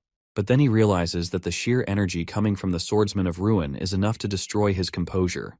This is an upper intermediate level monster that is even capable of human speech, a creature far above the realms of other monsters he has previously faced. His confidence is flailing as the swordsman of ruin plunges his sword, promising them a quick and easy death. This sword is Hajin's object of interest. He tries to talk to the protagonist, who seems to be all good now because he's confident in sword fighting. Suho's talent primarily rests in swordsmanship, and he's supposed to reach true perfection in his craft. When facing another sword user, it's impossible for him to lose. Hajin explains an important detail to him. Apparently the sword is the real boss, and the voice from earlier also came from the sword. The knight is a common corpse. In the original story, Suho only figures this part out in the middle of their fight, but Hajin wants to rush things and hopes to end this quickly. He plans to target the knight and instructs Suho to concentrate on the sword. This way he can cover him. Before they're able to finish their chat, the swordsman of ruin leaps ahead to catch them off guard. It doesn't even make sense that this is happening according to the author. The attack leaves a crater, making Hajin worry about what happened to Suho. Being the main character, he ended up blocking it with his blade at the last moment. Their initial clash separates the two swordsmen. Suho dashes right back at the knight, who is impressed by his abilities. Suho catches him off guard with an aerial strike. The knight reacts timely and arrogantly assumes that he has caught his opponent. But when the smoke settles, his sword has only hit the ground. Suho uses his impressive speed to outmaneuver his opponent. He attacks the knight from his blind spot, aiming right for the sword just like Hajin told him. The stab connected, but not where he wanted. It only hurt his body, but that's not enough. The knight commends his swordsmanship, having blocked the attack by sacrificing his arm. Not only that, the demonic sword intends to possess Suho's capable body for itself.